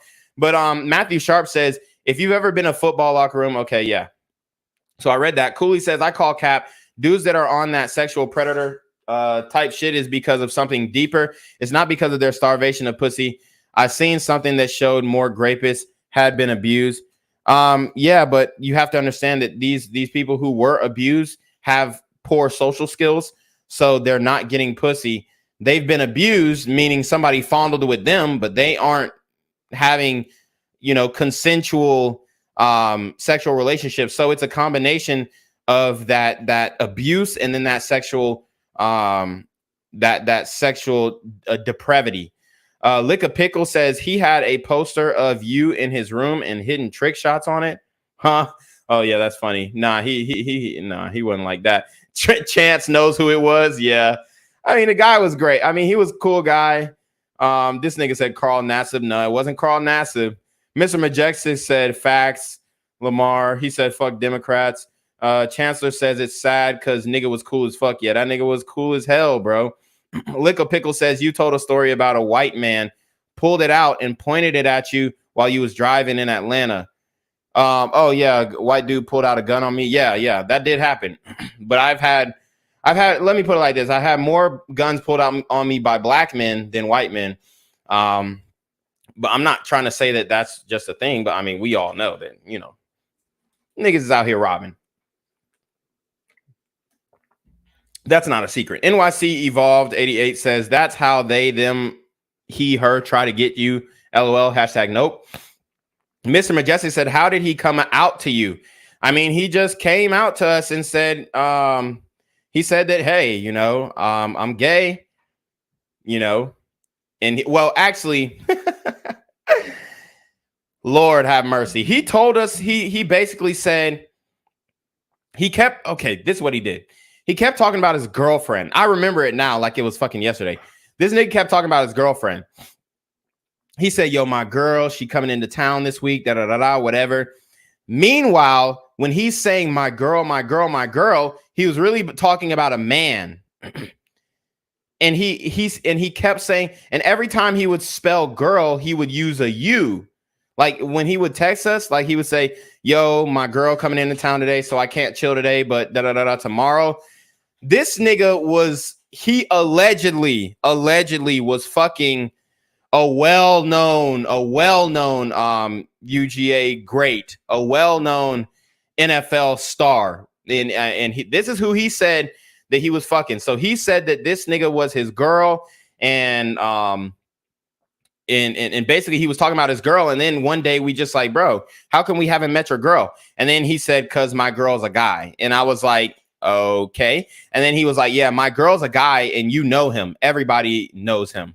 And I was like, whoa. So that told me that, hey, it was a celebrity. So literally this nigga is telling us dudes in the NFL that he was fucking, that he fucked before and currently fucking. Like he was going down rosters saying, yeah, this nigga straight, he's gay, I tried him and he sucked my dick, or some shit like that. And he was dead ass. Like I believed him. Niggas was following each other back on Instagram. It was a whole shit show, but he was literally exposing guys in the NFL. And it wasn't that many guys in the NFL who were gay, at least to my or his knowledge. But there were some big names that he had fucked. And I'm not going to say their name on here, but this guy is, I mean, he's a University of Georgia great. Okay. And bro said that he was fucking him. So, you know, and that's how he came out to us. And he was telling us that, hey, I was fucking this guy. I was fucking, you know, I was fucking bro. And I was like, well, damn, show us some proof. And he showed us some proof. And it was just like, sheesh, man. It was one of the funniest situations I've ever had experienced in my life. Like I said, he was a great guy. He was a cool guy. He had some issues for sure. Psychological issues for sure. We tried to accept him, but he was just doing too much. House of Lamar said, hell nah, dude, fruity. Cooley 410 said, hell nah, I'm not kicking it to no Saucy Santana. Chancellor says, didn't Will find out? Yeah, he did. Lick a Pickle said, could you take that 6'8" guy in a fight? Shit, bro. Yeah, I could, but I would know what to target. So I know that he had MCL surgeries. I know he tore his ACL.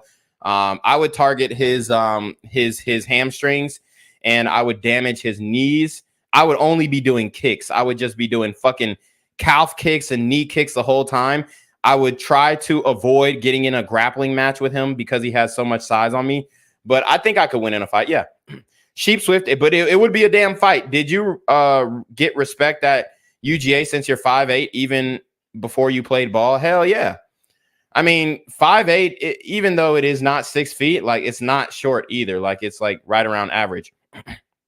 I mean, it is short for sure, but like it's not like irredeemable. Like you're not 5'2", like you're taller than most bitches. Cyrus Cherry said, thanks for telling that story. That was my story. I'll admit I'm LGBT and I couldn't accept that a straight dude would want to hang with me simply because he liked me. I had to realize that all dudes, oh wow, that's very interesting. All dudes that hang together aren't LGBT. My homie from an HBCU used to walk around half naked, but he never even entertained me. He's still my homie. Yeah. I mean, bro, guys can be friends with gay guys for sure. And it don't be no smoke, because guys know, and I'm glad that you shared that with me, Cyrus Cherry, but guys know, me personally, I'm not like with the like I'm not gonna fuck a guy, but I can be friends with a gay dude. I mean, I got gay friends now. I got a white boy who's gay. He's my fucking friend. I got, you know, if I don't personally right now, I don't have any gay black friends like who are males, but I do have gay female friends, and my sister is gay too. So, you know, it's definitely nuance to this shit. homosexuality doesn't necessarily anger me. I don't like when they promote it to the kids and all that type of shit. And I do, find it a little peculiar. But other than that, like it really doesn't bother me. It's just like I think gay people kind of try and make that their personality. And it's like, dude, if you're a man, you're a man. You don't have to act like a woman or what you perceive a woman to be. If you like fucking asshole, then hey, man, even when it comes to like Destiny, the YouTuber, I can respect, there's a lot of things that I don't like about him, like his situation with his relationship, whatnot. But, I can respect that. I'm not going to say that he acts like a man or he's the manliest man, but I can respect that he doesn't like, he's not on the stream like, oh, hey girl, like, oh, what's good with you? Like, you trying to get your nail done? Like, he's not doing all that shit. So it's just like, Sheep Swifter said, hey, yo, you just made Cyrus Cherry come out. He said, hey, yo. No, I mean, Cyrus Cherry shared, he shared something with us. I honestly, like, I think on the last stream, like when we were talking about that, remember that video I did on the trans nigga with the fat ass, the white dude? And like, he, literally looked like a butterface woman. I think Cyrus Cherry ended up saying that, yeah, I would probably take that nigga down. So, I mean, it is what it is, man. Shout out to Cyrus Cherry for his bravery in the comment section. We're not going to judge you. We might make some gay jokes here and there, but just know it's not personal. I mean, I was just talking about dicks for 15 minutes. Sheep Swifter said, I had a classmate in high school, bro, was a ginger and pulled it out in class when the teacher left 12 inches, bro. Pause. Yeah, man. I've seen some big dicks in my life, pause, just from playing sports and being around so many guys. And I'm going to tell you right now, the biggest guys do not have the biggest cocks. Point blank, period. It's end of discussion. Dude, I know a 5'2" guy with a fucking 9-inch uncircumcised dick, and he wasn't getting no pussy. He wasn't getting no pussy. He just had that 9-inch dick and wasn't doing shit with it. I'm dead. So, I'd rather have a fucking 7-8-inch dick and be having sex than have a big ass dick and, not have sex. House of Lamar says, nah, hell, bro, pause. Mr. Majestic says some white people are cool. There's a lot of white people who are cool, just like some black people are cool. And then some black people are fucking assholes.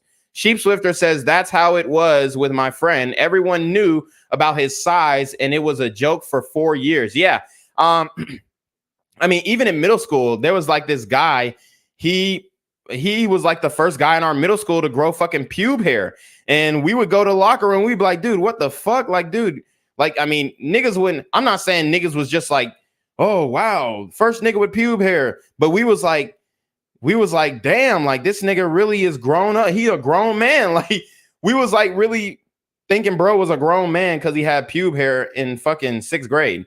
Mr. Jake the Great said, wait, who? The crime report clip says 10% are cool. Sheep Swifter says, nah, I played ball, but if someone slapped me on the face with their dick, we throwing hands. Nah, I mean, still, me personally, that I already told them, I was like, bro, if you try and teabag me, if you try and do the impossible sit-up, there's a thing called the impossible sit-up where they almost got me one time where basically, I'll never forget it. Shout out to my guy, Josh Glider. I mean, he was a great lineman. He blocked mainly, he blocked a lot of people and opened up some B gaps, A gaps, and C gaps for me and my brother to run touchdowns all day. But dude, this guy, they would do something called the impossible sit-up where they would say, I bet you can't do a sit-up with your eyes closed. They would say, okay, this is how it goes. I bet you can't do a sit-up. And this is like, I'm not going to call it hazing, but I mean, I guess it is hazing, but it was all good. And it was in good fun. And if you're smart enough to, defeat the ultimate sit-up, then you're smart enough to defeat the ultimate sit-up. If you're not, then you're not, you know what I'm saying? And you fuck up. But anyways, this is how it goes. So you're in a sport where guys are like constantly trying to prove their manhood, constantly trying to show that they're the fastest, the strongest, the guy who hits the hardest, the guy who has the biggest cock, the guy who fucking has the biggest nuts and will do anything to win or whatnot. So we're all just like that. So they would bait you and they would play on your pride and they would say, hey, you know, I bet you can't do the impossible sit-up. And I'm like, shit, fuck yeah, I can do the impossible sit-up. Look at my abs. I got 6-pack abs. I'm hot as fuck. I'm fucking 3% body fat. Dude, I can do any fucking sit-up. So basically they say, okay, well, you have to close your eyes and I'm going to hold my hands on your shoulder and you try and do a sit-up and somebody's going to hold your feet. So basically that's what they did. And they would blindfold you. They'll blindfold you. They would hold your shoulders down. And then like they would like somebody would be standing on your feet, like so that you can do a pull up and have leverage. But like the guy that's standing on your feet, he would like literally, I mean, this is going to be disgusting, but he would stand on your feet backwards. So his ass facing you. And he'd be like, he would like basically like once you come up, he would pull his pants down. Like they'd have the blindfold like strapped over you, not tied behind your back, but like tied down. So where he's holding your shoulders and the blindfold, because it would like it'd be a long thread. So basically it's fucked up.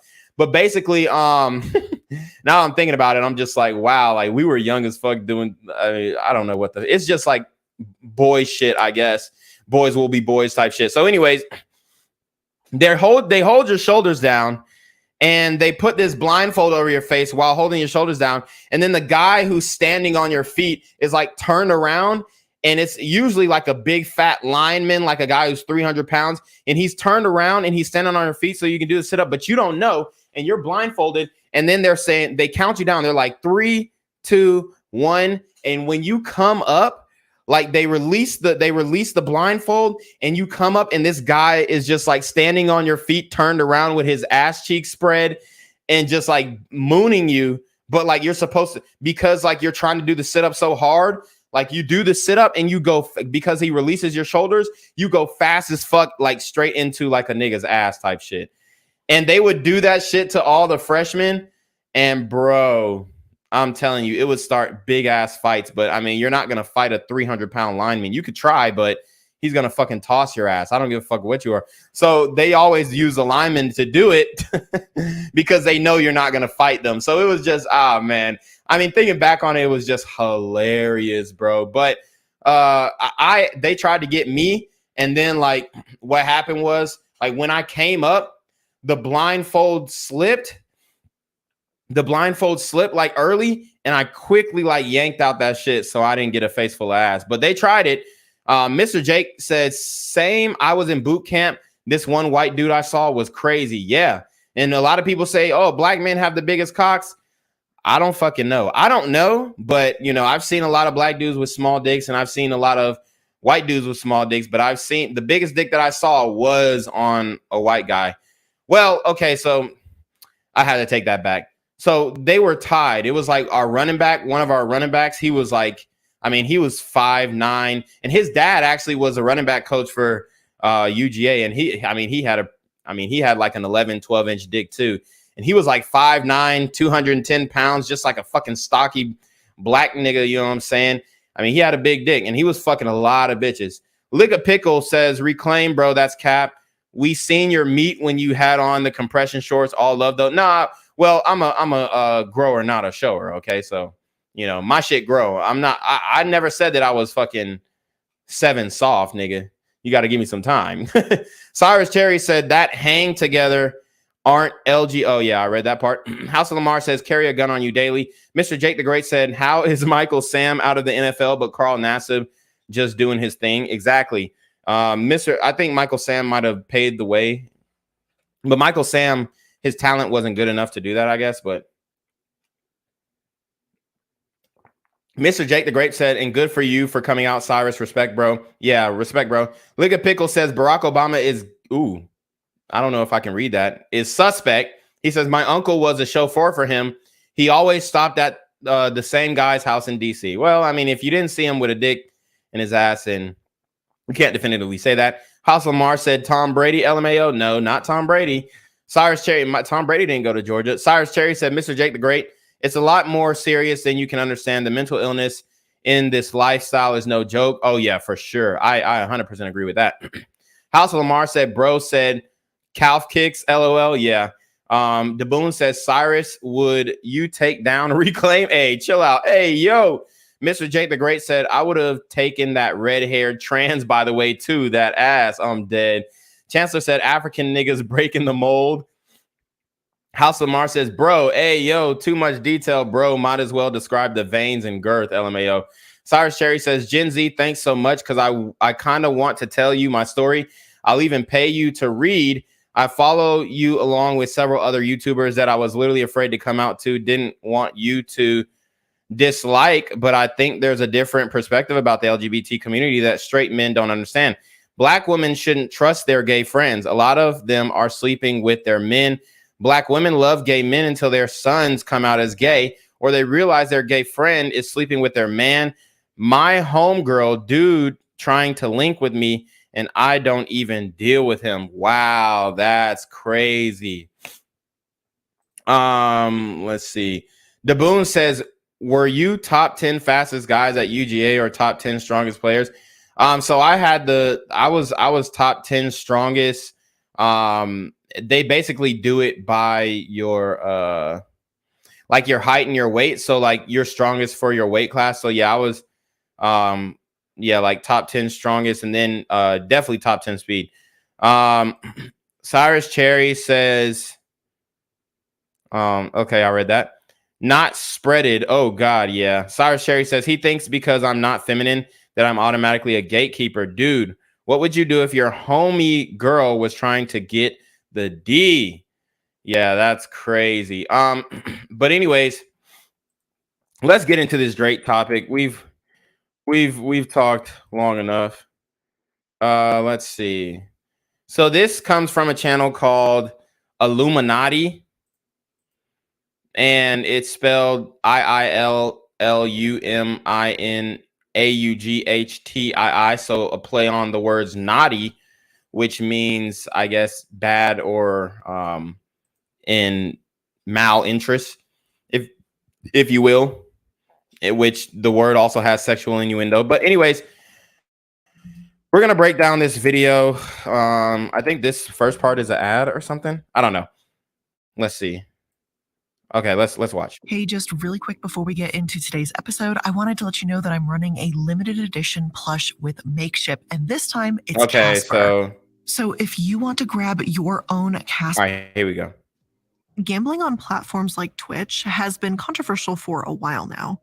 Twitch does have the power to stop it, and they seemed all too happy to crack down on hot tub streamers once upon a time, but with the asinine amount of money. Bullshit. Crack down on hot tub streamers when, bro. These bitches are out here hot tub streaming and doing all this fucking like showing their tits on Twitch and they're not getting fucking banned. They're fucking nude. These gambling streams are raking in. The platform's reactions have been pretty minimal at best.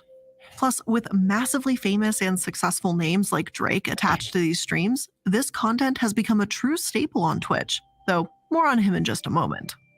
At any time, you can search for gambling or casinos and come across these brightly colored gambling streams. Look, man. When it comes to the gambling shit,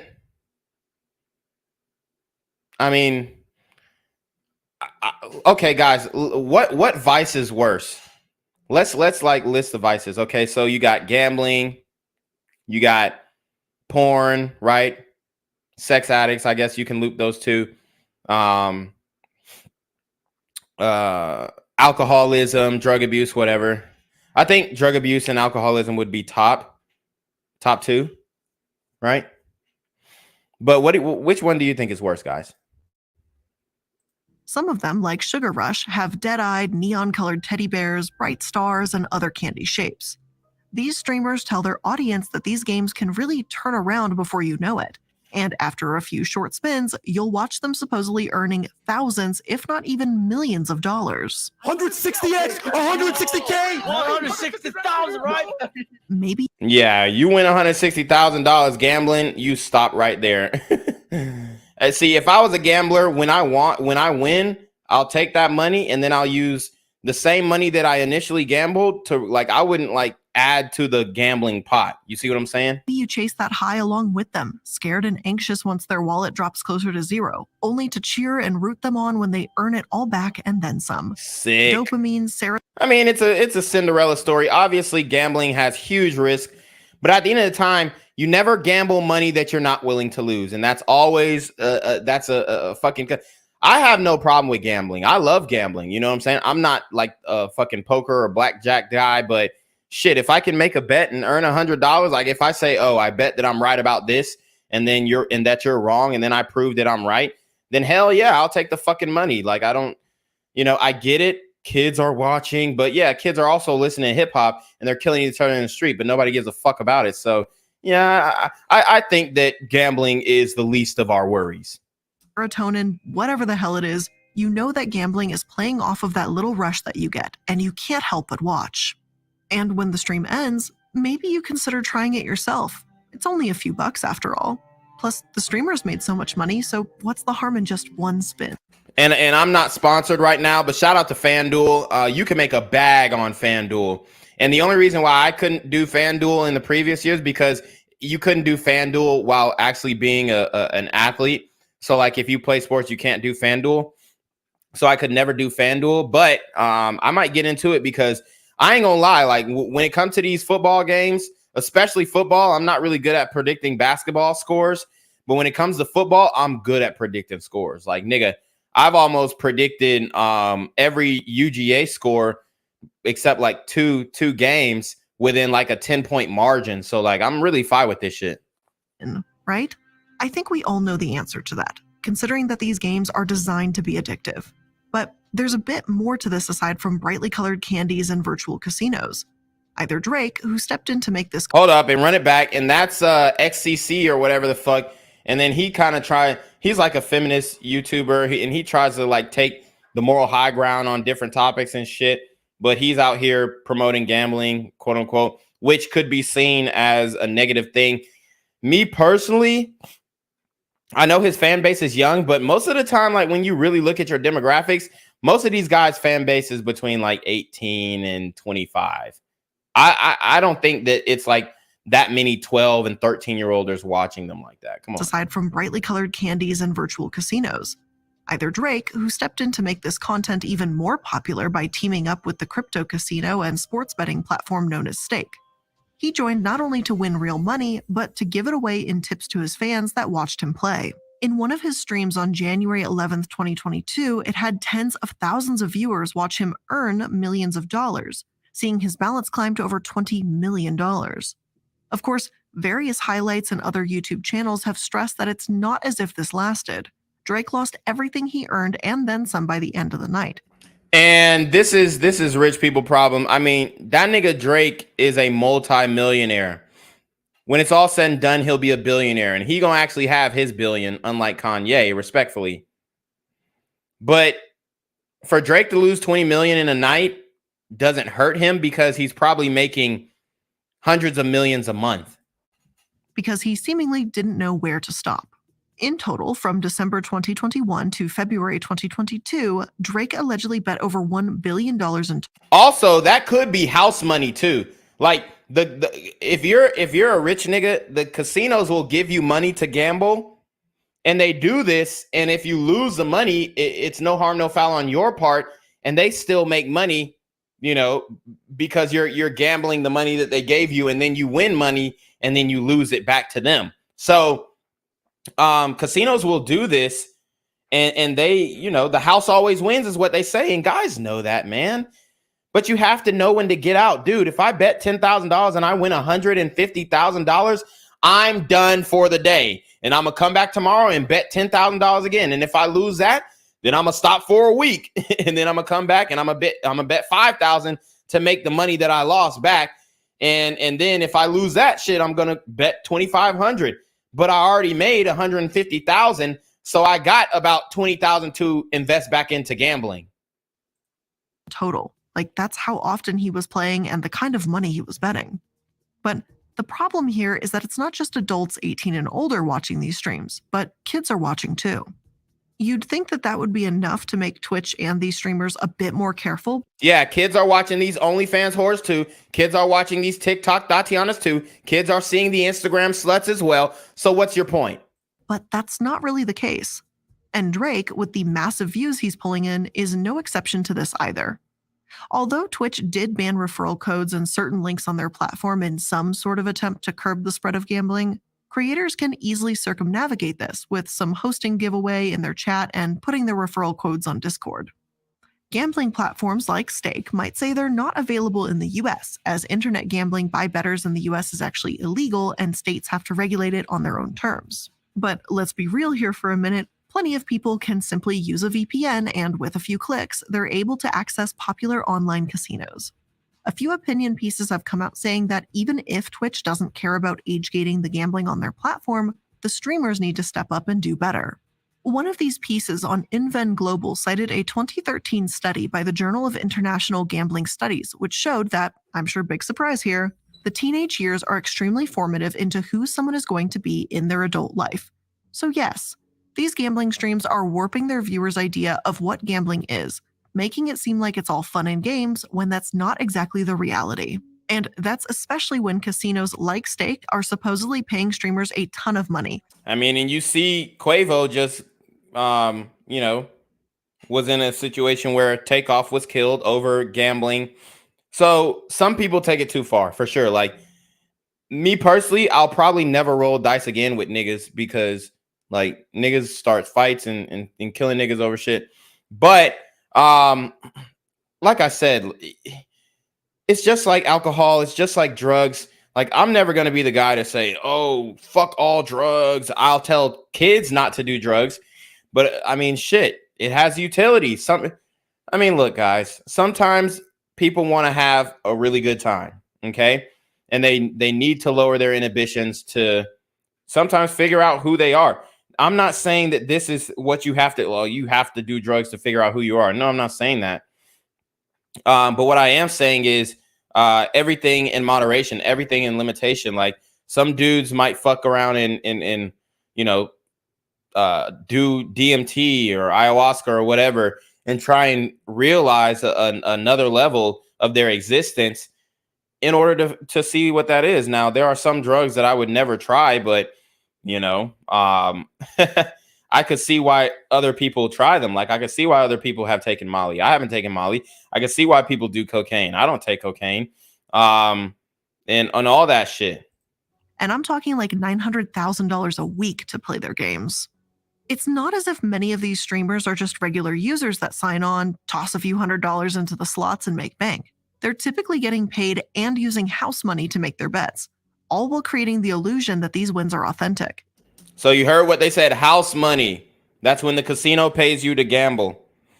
That's why whenever you go to Vegas, when you leave, they start mailing you shit. They're like, oh, we'll give you $10,000 to come gamble. Come back. Oh, or all expense paid trip if you come between these dates, because they want you to come back and gamble. So, I mean, it's all about self-control. That's just like saying, oh, you shouldn't vacation because you're going to want to stay there and you can't afford staying there, without uprooting your life in your hometown. I think that, is it a problem that Twitch streamers are promoting it? I don't think so. If these guys are fucking winning and if they're actually winning and they're actually gambling, then hell, like, it is what it is. But there are a lot of fake gamblers who like gamble for YouTube and then just make YouTube AdSense revenue, but they're not actually winning anything with their gambling. They're basically like taking their ad revenues, gambling, and then they're actually losing. Like, dudes are trying to paint the picture that they're actually like good bettors, but like, you could tell and Spencer Cornelius, he breaks down people gambling and shit. You could tell, like, my thing is, I kind of am like, I'm the type of guy to where I can do things in moderation. I can go and gamble $10,000, and if and understand that, hey, like, if I'm gonna spend it, I'm willing to lose it. You know what I'm saying? Like, it is what it is. The cost of doing business when it comes to gambling. Like, shit, I'm not the type of nigga to play the lottery for 40 years in hopes that I win it, though. I'm not finna spend $199 a week on some damn lottery tickets. But then again, like, I might, if I had the bread, I might spend money on a guy to just buy lottery tickets for me. It's an investment. But the lies don't matter because it's just so popular. Now, here's the thing. Does Drake have a gambling problem? I've got no idea. I obviously don't know Drake personally. And he simply may walk into these games with whatever the house gives him and the... And you know why I think this chick is full of shit? For one, her channel is called Illuminati. So it's like, I don't know, like if you're trying to play into that or, but she obviously has the Masonic symbol, the one-eyed symbol and whatnot. And she's saying this about Drake, but what's a bigger issue? Softcore porn on TikTok and Twitch and YouTube and Instagram, or guys who are gambling? Dude, these bitches are so full of shit, bruh. Intention to spend it all, because if he's getting sponsored, who cares, right? Personally, what I find gross is that Drake knows he's famous, he has influence, and doesn't seem like he's being fully transparent when he easily could be. Like, yeah, it's great. Bitch, Drake doesn't owe you shit. He's not being easily transparent. Bitch, he's not running for president. He don't got to show you his fucking tax returns. Now, I got critiques of Drake now. But like, bro, what are you talking about? What is she talking about? Oh, well, Drake's not being fully transparent with his gambling. Drake don't owe you shit. He's having fun. He's playing with the house money like a rich nigga do. He's not hey, would you rather have him rolling dice with 17 niggas armed with fucking Glock 4.5s and shit in 9mm? Or would you rather have him streaming online in the comfortability of his home, gambling away house money? Like, dude, come on. If the nigga likes gambling, he's gonna gamble, and he gambling. So why is she pocket watching? That he gave some money to his viewers. I'd hazard a guess that some of them are going to use that money on these casino apps and lose far more than Drake gave them. That's just my opinion, of course, but I'm not the only one who sees an issue with this. Everybody can't be a winner. Everybody can't be a winner. It is what it is. Drake, as well known as he is, could have refused the offer unless more precautions were taken to keep minors from entering the stream. Sure, it said 18+, but there's really no way to enforce it. It's just as... So whose problem? That's not Drake's problem. Oh, it says 18+, but there's really no way to enforce it. Well, goddamn, YouTube enforce it. Damn, Twitch enforce it. They know how to when somebody say simp on Twitch, they know how to demonetize you. They know how to shut your damn stream down. But they can't stop kids from getting into these streams. They did what they had to do. They put it at 18 up. That ain't Drake's problem. That Twitch can't monitor who's coming in their shit. See, my Twitch just got knocked down. They just stopped my stream on my Twitch. Guys, we were streaming on Twitch on Reclaim Your Throne and Quarantino to God. The stream was just taken down. So, bro, Drake he don't have no control over, and I'm not the biggest Drake fan. I'm a fan of nobody. I'm not the guy who's just like, Drake can do no wrong. I have critiques of him. But come on, bruh.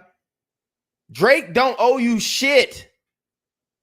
Drake doesn't owe you a damn thing. Drake is doing what Drake want to do. Drake is doing what he's earned. Drake has earned the clout that casinos want to pay him to gamble with them.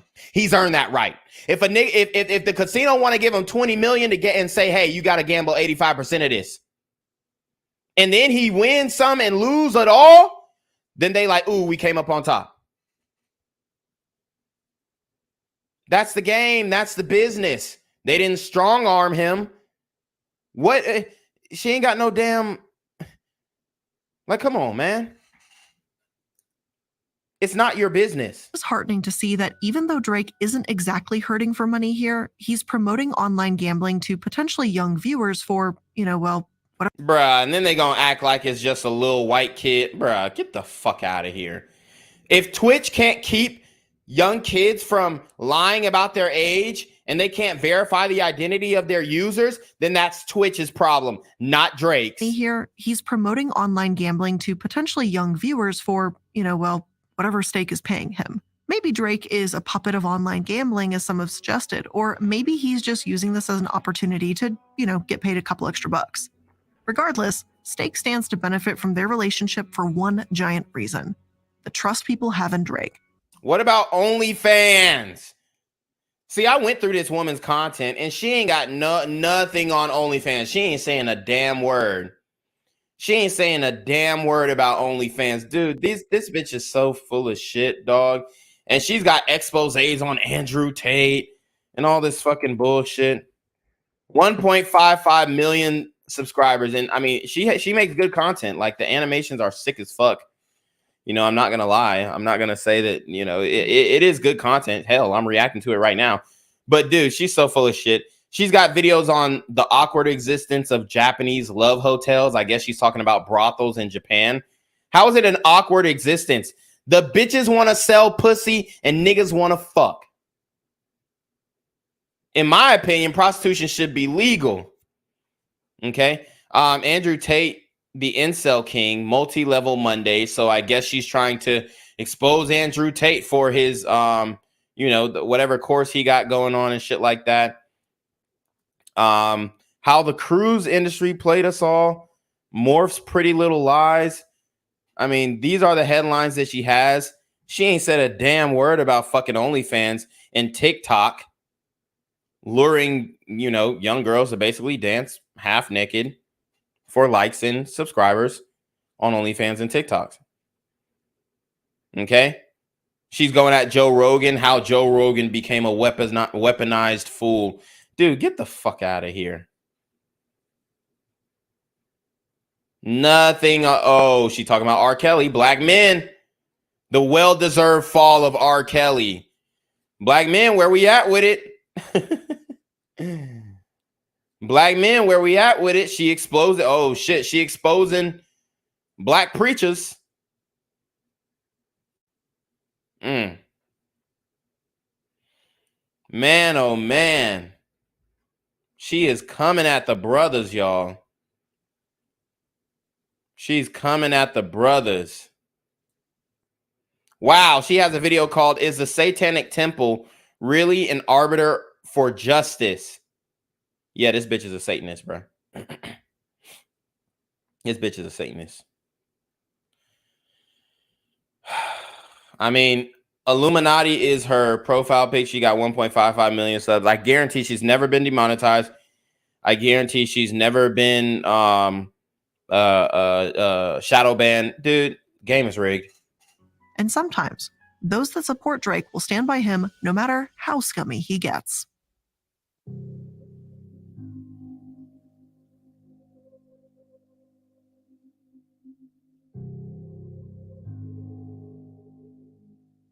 Hello and welcome to the Corporate Casket.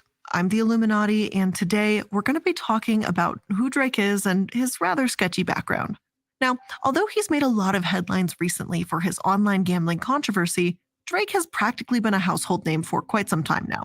Here's a brief recap on who he is in case you may not be familiar or forgot. His father was a drummer for Jerry Lee Lewis, but he was primarily raised by his mother and attended a Jewish day school. He felt extremely isolated in the Forest Hill community where he grew up, later saying that, quote, "Nobody understood what it was like to be Black and Jewish. Being different from everyone else just made me a lot stronger." His claim to fame happened early on in life, though, when he landed the role of Jimmy on the Canadian teenage... Whoa, stop that. Nobody understood what it meant to be Black and Jewish. So, obviously, they let Drake say that he's Jewish because he's lighter skinned, he's white. But when Kanye said he was Jewish, it was a problem. When Kyrie said he was Jewish, it was a problem. Kyrie said, "How can I be anti myself?" He said he is of Shemitic origin. He said he comes from the line of Shem. How can I be anti myself? Food for thought. What it was like to be Black and Jewish. Being different from everyone else just made me a lot stronger. His claim to fame happened early on in life, though, when he landed the role of Jimmy on the Canadian teenage drama Degrassi. Though we talk about the meaning of being self-made and how so many people often have help, Drake really did build his career from the ground up. He started writing lyrics in his late teenage years and, according to him, was even kicked off Degrassi in 2008 because of his hectic music schedule. Just a year later, his third mixtape featuring the song Best I Ever Had found great success under his very own That shit was fire. label, propelling Drake into stardom. 2009 was a whirlwind. Look who at the concerts. Under his very own label, propelling Drake. And black people will really try and claim Drake like, we made you. No, you didn't. Y'all niggas are not buying concert tickets. Stop it. Drake into stardom. 2009 was a whirlwind. He was seen making out with Rihanna. He was signed to Lil Wayne's new label in a massive bidding war. Yeah, and Drake, what he did with Young Money, you know, you have to put respect on the name. I mean, he rapped with the best rapper in the world. Whether he had a you know, I mean, obviously he had ghostwriters and shit like that, but he was still dropping bars, and you could tell certain things that came from him and certain things that didn't.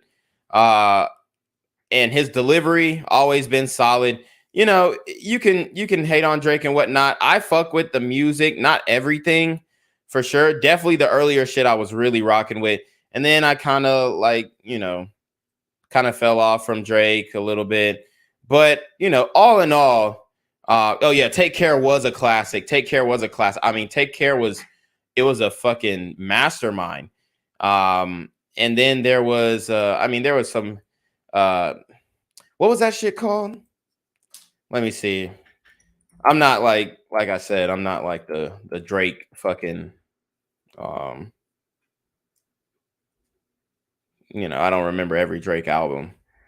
But if I see the covers, oh yeah, so Nothing Was the Same was dope too. That was when I was in college. I think More Life is when I kind of fell off from Drake. I did like the Scorpion. The Views from the Six was straight. Certified Lover Boy was last year, which I didn't really listen to like that. And then the Her Loss shit with 21 came out. I haven't really listened to that either. But I like the earlier Drake, you know, like the Comeback Season shit. Which honestly, it kind of, because it was him, it was Drake, it was J. Cole, and it was Kendrick Lamar, who were all coming up at the same time. Big Sean as well. But Big Sean kind of fell off. But he had like some good albums. The Detroit albums, the shit was hard. But you know, you can only say I do it, boy, so many times before that shit get kind of old. But anyways, I was just listening to, damn, I just exited out the fucking stream. Anyways, I was just listening to Every Girl in the World. I just want to fuck every girl. Yo, he spazzed on that shit. Cause you know, Drake, you know, he was known for having kind of corny punchlines. And he said, is any of y'all into girls like I am? Let's be honest. And then he said another line about like bitches fitting their ass in their jeans and something like that. He said, she wants me, cause I got it all. Shawty, tell me what you don't see. I will fuck with all of y'all. All of y'all are beautiful. He said, and then he said, I think he said, I just can't pick one, so you can never say I'm choosing hoe. And Wayne say pussy, pussy, pussy. And weed and alcohol seem to satisfy them all. And every time a nigga pull up with her, she bring her friends around and make a nigga reconsider. Or he said something about like, I don't know, something like every time the nigga like thought about cuffing her, her friends come around and then he want to fuck them too. But I mean, that song is like really like that shit is real. Like, I just want to fuck every girl in the world. Like, that is a real thing. Like, obviously, there's no way you could fuck every girl in the world. But I mean, obviously, Drake has fucked who he wanted to fuck. And, you know, he also took some L's, like Ice Spice. He took an L with Ice Spice and gave her. Bro, if Drake did not connect himself to Ice Spice, bro, she wouldn't have got clout at all, bro. And I mean, he came up with Nicki Minaj, too. Nicki Minaj, the Young Money scene. You know, I would have liked to. It would have been cool if Drake would have ended up fucking with Nicki Minaj, but you know, she just didn't like him like that. And obviously we see who she chose. So there's a lot of issues there. But anyways, I really like that song, Every Girl in the World, because it really kind of is a testament to how men really think. I mean, that's just a reality. And I'm not saying that you have to do that and that's something that you should aspire to do. But let's keep it a buck. Like, niggas want to fuck bitches. So we want to fuck who we want to fuck. And, you know, Drake is ultimately, he had some classics. He had some hits. Drake is like Will Smith if he would have kept rapping. Would that be fair? Like how Will Smith was in the 80s. And then there was this one thing where Drake said Fabulous was corny. And like, you know, Fabalous. Like, I mean, I fuck with Fab and he did have some like, you know, kind of elementary bars, but Fab always had that swag. And I think he ended up like recounting and say, oh yeah, I got some of my style from Fab. I mean, you can't hate on Fabulous, bro. And Fabulous, you know, he has some issues with his baby mama and shit like that. Been going through some things, but you know, ultimately he really is quiet. Like he really do his thing. Like we'll never like wake up and see a headline, oh, Fabulous shot to death in the club. Like that ain't Fab, you know what I'm saying? And I respect the hell out of that because he was able to get through hip hop unscathed. You know, I'm not saying he ain't never been jumped or gotten fights and whatnot and caused chaos in his career, but you know, he's not really known for that. Cooley 410 says, not trying to hate on interracial dating, but I noticed that mixed kids, especially the ones that are mixed with black, have identity crisis. You know, I think that identity crisis happens more when the father is not in the home. When you're a mixed kid and you're being raised by a white mother only, yes, you are going to have an identity crisis for sure. Like, for sure. But what that identity crisis that you're talking about, when you see these interracial relationships, because, you know, statistically interracial relationships, at least between black and white, you know, they have a high rate in single motherhood. So when it comes to black men and white women. So basically what you have to understand is that those are fatherless homes. And you could say that, yes, majority of them are ending up fatherless. Yes. But if the father was in the home, there's less of a risk to have an identity crisis because that young man is going to identify with the black culture 100%. See, a lot of the mixed kids, they're growing up in single mother households with white women, and the white women are teaching them like, you know, they're teaching them as if they're a white kid and they're around white cousins and white family members. And there's nothing wrong with that. Shout out to all my white people. But like, if he's the only light-skinned nigga and he's like the tannest nigga in the room, and then, you know, everybody else is just white, then there can be some confusion for sure. So there has to be that balance where the father is in the home, or at least in the child's life, where he's spending summers with his black side and with his white side and being able to compare and contrast. And most likely he's going to identify with his black side more, even if he's raised by a white mother. See, most young mixed kids identify with their black side more, even if they're raised by a white mother. So my point is that, let's see. No. Yeah, my point is that the identity crisis comes from the father not being involved in the kid's life. Not necessarily because he's mixed race. It's because his dad, he doesn't know who his dad is. And I mean, God forbid he's raised by like a fucking leftist liberal white mother, bro. I mean, he's fucked. He's fucked, bro. So that's where the identity crisis comes from. And it happens for women too. Like I've broken down on, I mean, guys, y'all got to watch my videos because these discussions wouldn't even have to be had if y'all actually watch my videos. But go back to those Brittany Renner videos. I speak extensively on how Brittany Renner has an identity crisis, okay, because she learned how to be black by going to HBCU. She learned how to be black by going to Jackson State. She didn't know what it meant to be black until she went to Jackson State and learned how to be black. And that's why she's struggling now, because she got her personality from stereotypical black women at the HBCUs. And I mean, that's just the reality of the situation. I'm not trying to hate on them or anything like that. But when you go to the HBCUs, they say all black people aren't a monolith, all black people aren't a monolith. Like, I was watching this video where this young black man, he was non-binary, and he was basically gender fluid and pansexual. So he, had sex with every damn body. And he was saying on the HBCU campuses that being homosexual was extremely stigmatized and all this stuff. But when you get on those PWIs, dude, being homosexual is like you're going to have a huge fucking friend group. So it's way different. Like he said, he felt isolated on the HBCU campuses. And I'm not trying to say, good. I'm not trying to promote homosexuality, but I'm just saying, like, there's not as much as a nuance of thought.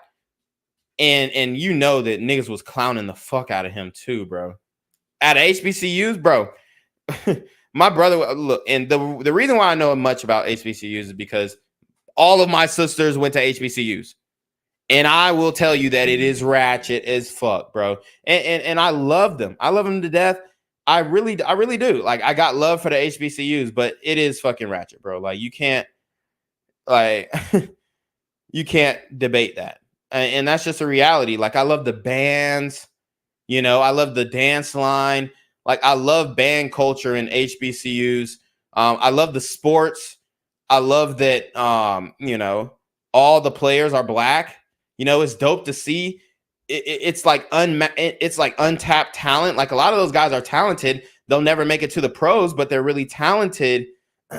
Not all, I'm not saying all of them aren't going to make it to the pros, but a lot of them won't make it to the pros if they would have went to like a regular D1 school.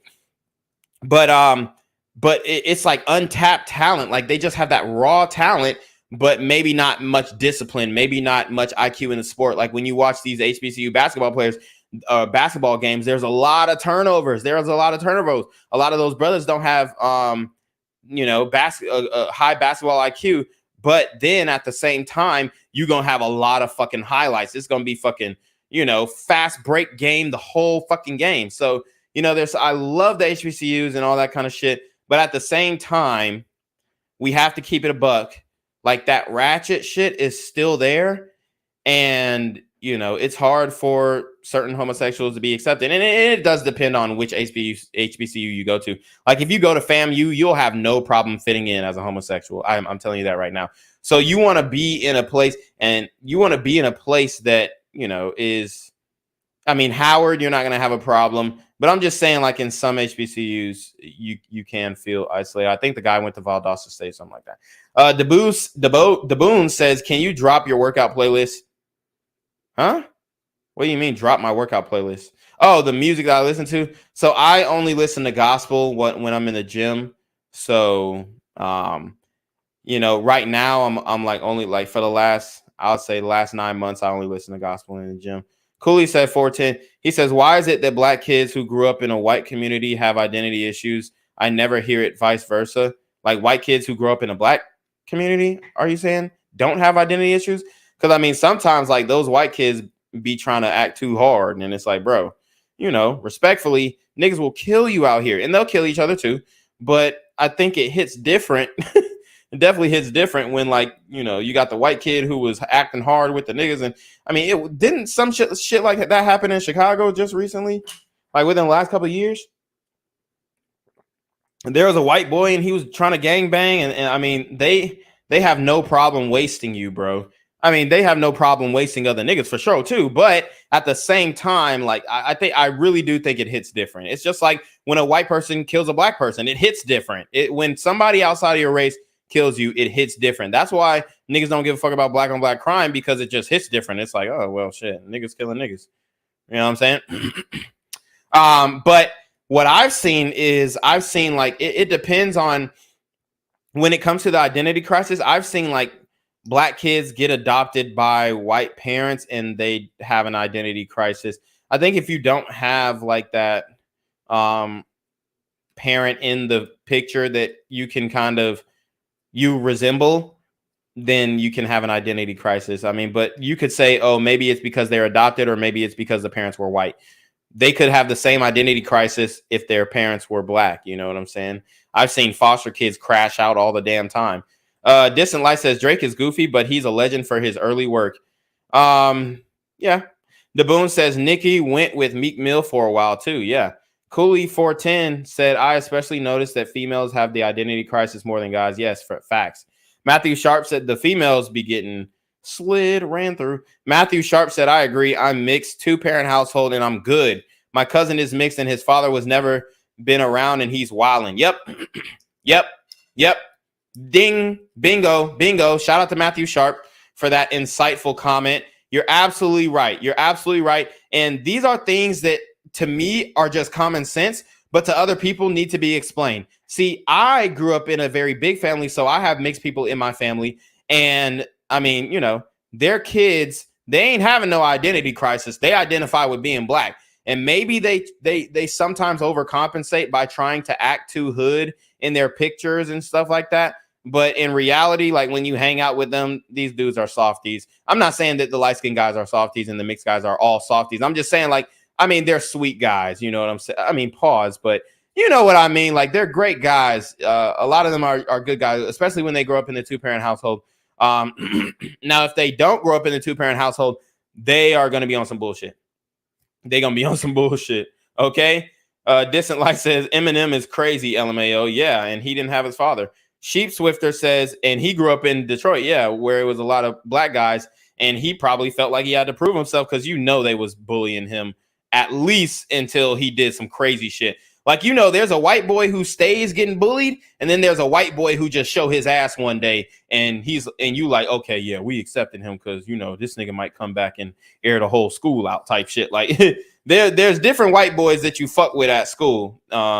So that's just the game. Sheep Swifter says it's 10 times more cringe when a white boy want to be black. Yeah. Look at Pickle says Mexicans the same skin tone as mixed kids. Mexican parents need to adopt these mixed kids. Man, you don't want to get into that because the Mexicans, they are not fucking with y'all. They are not fucking with y'all niggas. Distant Light says my cousins are mixed and they're completely fine. Are they in a 2-parent household? Use that money on these casino apps and lose far more than Drake gave them. That's just my opinion, of course, but I'm not the only one who sees an issue with this. Drake, as well known as he is, could have refused the offer unless more precautions were taken to keep minors from entering the stream. Sure, it said Bro, what the fuck? You think Drake is thinking about that? Dude, I mean, you think he's thinking about if what is the parental advisory sign is on all his albums? You think he's thinking about, I hope the kids under 13 don't hear my music? Dude, fuck no. Are you kidding me? Like, bruh, this dog, Shorty is full of shit, bro. And she has nothing to say on OnlyFans. I guarantee you ask her, what do you think about OnlyFans? Oh, well, it's giving women an opportunity to take back their power and sexual liberation. And bruh, you have nothing to say on OnlyFans, but you watching Drake's pockets, how he spends his time gambling. How about you talk about how Quavo spends his time gambling on basketball games and dice games and, inevitably creating a sequence of events that ended up getting his nephew murdered. Like, dude, I know there's genuine, legit criticisms of Drake. Get off of Drake's dick with this one. Hop off his sack with this one. Gambling, that's the best you can do? Oh, well, he gambles and he promoting gambling to kids. No, the fuck he's not. He's not saying, hey, kids. Like, bruh, come on. You think Drake gives a fuck about people who are under the age of 13 listening to his music? Hell, he wants everybody to listen to his damn music. That's what a musician wants. Okay? That's the reality of the situation. Like, Drake is not here to be the parent. That's up to the damn parent. If your parenting is throw the tablet in his face and put on Twitch, then that's your issue, not Drake's. 18 plus, but there's really no way to enforce it. It's just disheartening to see that even though Drake isn't exactly hurting for money here, he's promoting online gambling to potentially young viewers for... Bro, come the fuck on. Now, I don't know if kids this young are watching Drake and them. Dude, a kid this young he won't even know what the fuck gambling is. He wouldn't even know what the fuck gambling is, bro. I'm telling you, like, that kid right there. Let's go back. This image of this kid is fucking bullshit. Exactly hurting for money here. He's promoting. Dude, this kid is fucking, what is he, 6 years old? He's just like, ooh, colors. Ooh, I want to get the bananas to line up in a row. Bro, he's going to see the gambling shit and then not be able to get the bananas to line up after 2 tries and then walk the fuck away. Unless he has access to his mama's credit card, he ain't doing shit. Dude, get the fuck out of, potentially little kids are, dude, come on. When are these little kids getting money to gamble? Like, you think these kids are just watching Drake?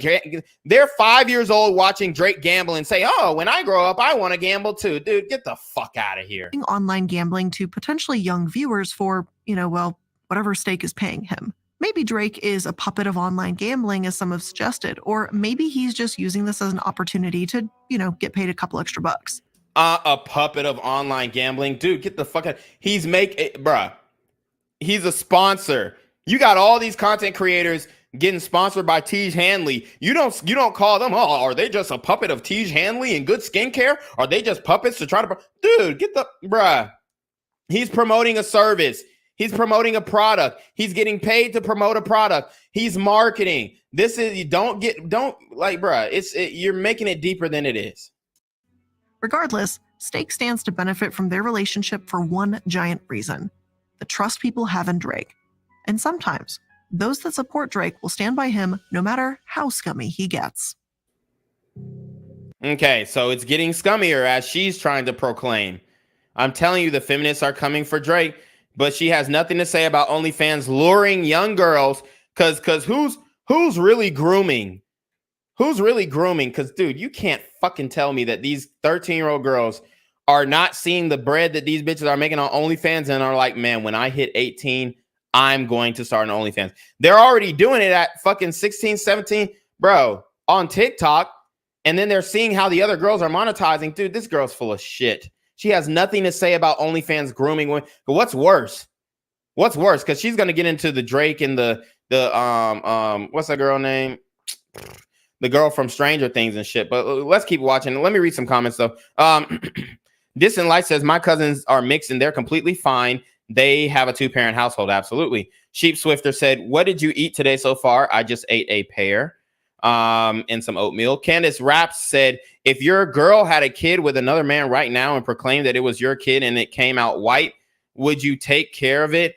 So I would do a DNA test. And if the DNA test ain't match up, then fuck no, I'm not taking care of it. But, if her genes were stronger and the kid came out way more light skinned and it came to be that we took the DNA test and it matches up, then fuck yeah, I'm taking care of it. Matthew Sharp says, no cap, I'm 18, fresh into college. The girls I graduated with are already on OF. It's crazy. Yep, exactly. And all the high school boys are experiencing this. All of the high school, the hottest girls in your high school are going to OnlyFans. Absolutely. And I mean, I remember high school. When I was in high school, we had some hot ass fucking girls. The hottest girls in your high school are going straight to OF. Straight there. Oh yeah, they want to make money real bad. Okay.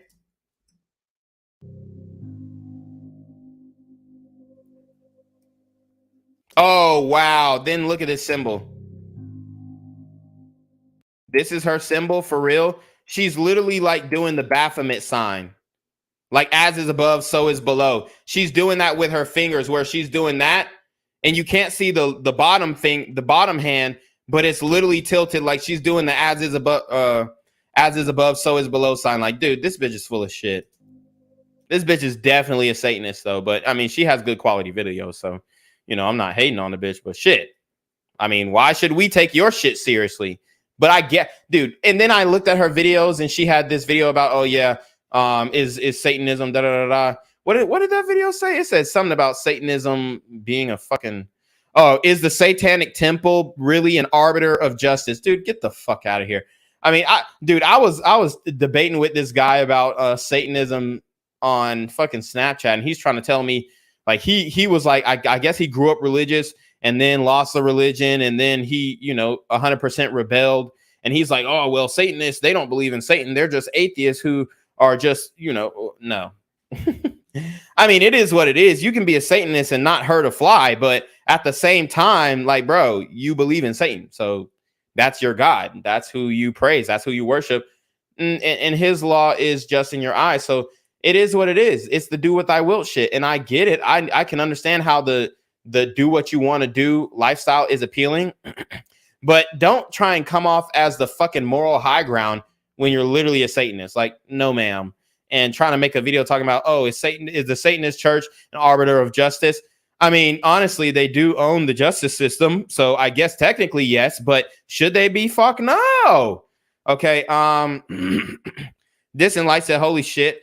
Lick a Pickle says, you haven't had, excuse me, says, you haven't had any protein today. You're going to lose muscle. You better eat. I'm going to eat a steak later on tonight, but I don't give a fuck about losing muscle. Like, nigga, I care about being lean and being fucking sexy when I take my clothes off. So, and being strong, but it is what it is. Like, it's not like, I'm not one of these muscle heads. I got to eat 30 meals a day. Like, no, nigga, I'm chilling.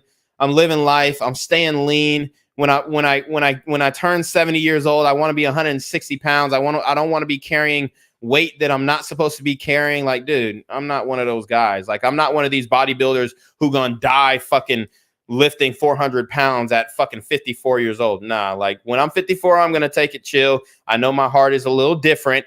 I'm gonna push lighter weight. I'm gonna do more calisthenics. Like, dude, I'm working out to excel in life. I want to be able to defend myself and take care of myself, take care of my family, and that's it. Like, I'm not trying to be some fucking juiced up fucking roid head or some shit. Distant Light says, imagine being in high school and buying your school's hottest girls nudes. I mean, dude, I mean, honestly, shit. That's the game. And a lot of these high school sweetheart guys, don't know how to run OnlyFans game. They're slow as fuck. If you are, and this is some game for any guy who's dating an OF girl, because I'm not totally against it. If that is what you want to do, it hurts her more than it hurts you. As long as you don't simp and you're not scared to lose her. But this is how you can 100% not be scared to lose her. If you're dating an OnlyFans girl, you 100% have to collab with other OnlyFans girl content creators. And I've said this over and over and over again. And then people just want to look at me like I'm fucking stupid. Like I said it on the Red Pill Overdose podcast. It was GQ. And I was saying like, yo, this is how you do it. Like, if you're going to do it. And then shout out to GQ. That's my dog. But like, I think he had like this kind of, I don't know, the look on his face was just like what? Like, no. And I'm just like, bro, I mean, shit. If your bitch isn't on OnlyFans, to me, I'm finna ride that shit out because I know how to play that game. Like, if push came to shove and the bitch said, hey, I'm trying to get on OnlyFans, I'm like, okay, I know how to play that game. You take selfies, you do the nude shit, but then when you do like the hardcore pornography shit, then it's gonna be POV style. Ain't nobody gonna see my face. They're gonna see hella dick and balls in a bitch face and nothing else. And I'm gonna be able to collab with other content creators. That's the only way you can run that play and date an OnlyFans bitch. That's the only way. If not, then you're a fucking simp. Yeah. So Distant Light said, if she's putting out content, you got to get a piece of that money. Yeah, I'm getting 50% off top because the only way that a woman is really gonna like, yeah, bitches be masturbating, dude. You're not gonna get nowhere fucking not jerking off, but fucking flipping your bean on OnlyFans. You're not gonna get nowhere on fucking 100 masturbation videos. Guys don't want to see you do the same thing every fucking day. Like, this is what women don't understand. They don't even, this is why men run the porn industry, because women don't understand like that certain things guys don't, and guys have, I think that there's issues in the porn. We're not going to get into all that shit, but ultimately, like, women don't understand that porn is for men. Okay. And men want to see different. So you got OnlyFans bitches who are just taking ass pictures and titty pictures every fucking day. And maybe they'll do a fucking masturbation video with a rose and a dildo. But I mean, honestly, like I'm just speaking for myself. Like a woman masturbating is not the hottest thing. Like I really don't give a fuck about, like, I don't want to see you masturbate. Honestly, I don't.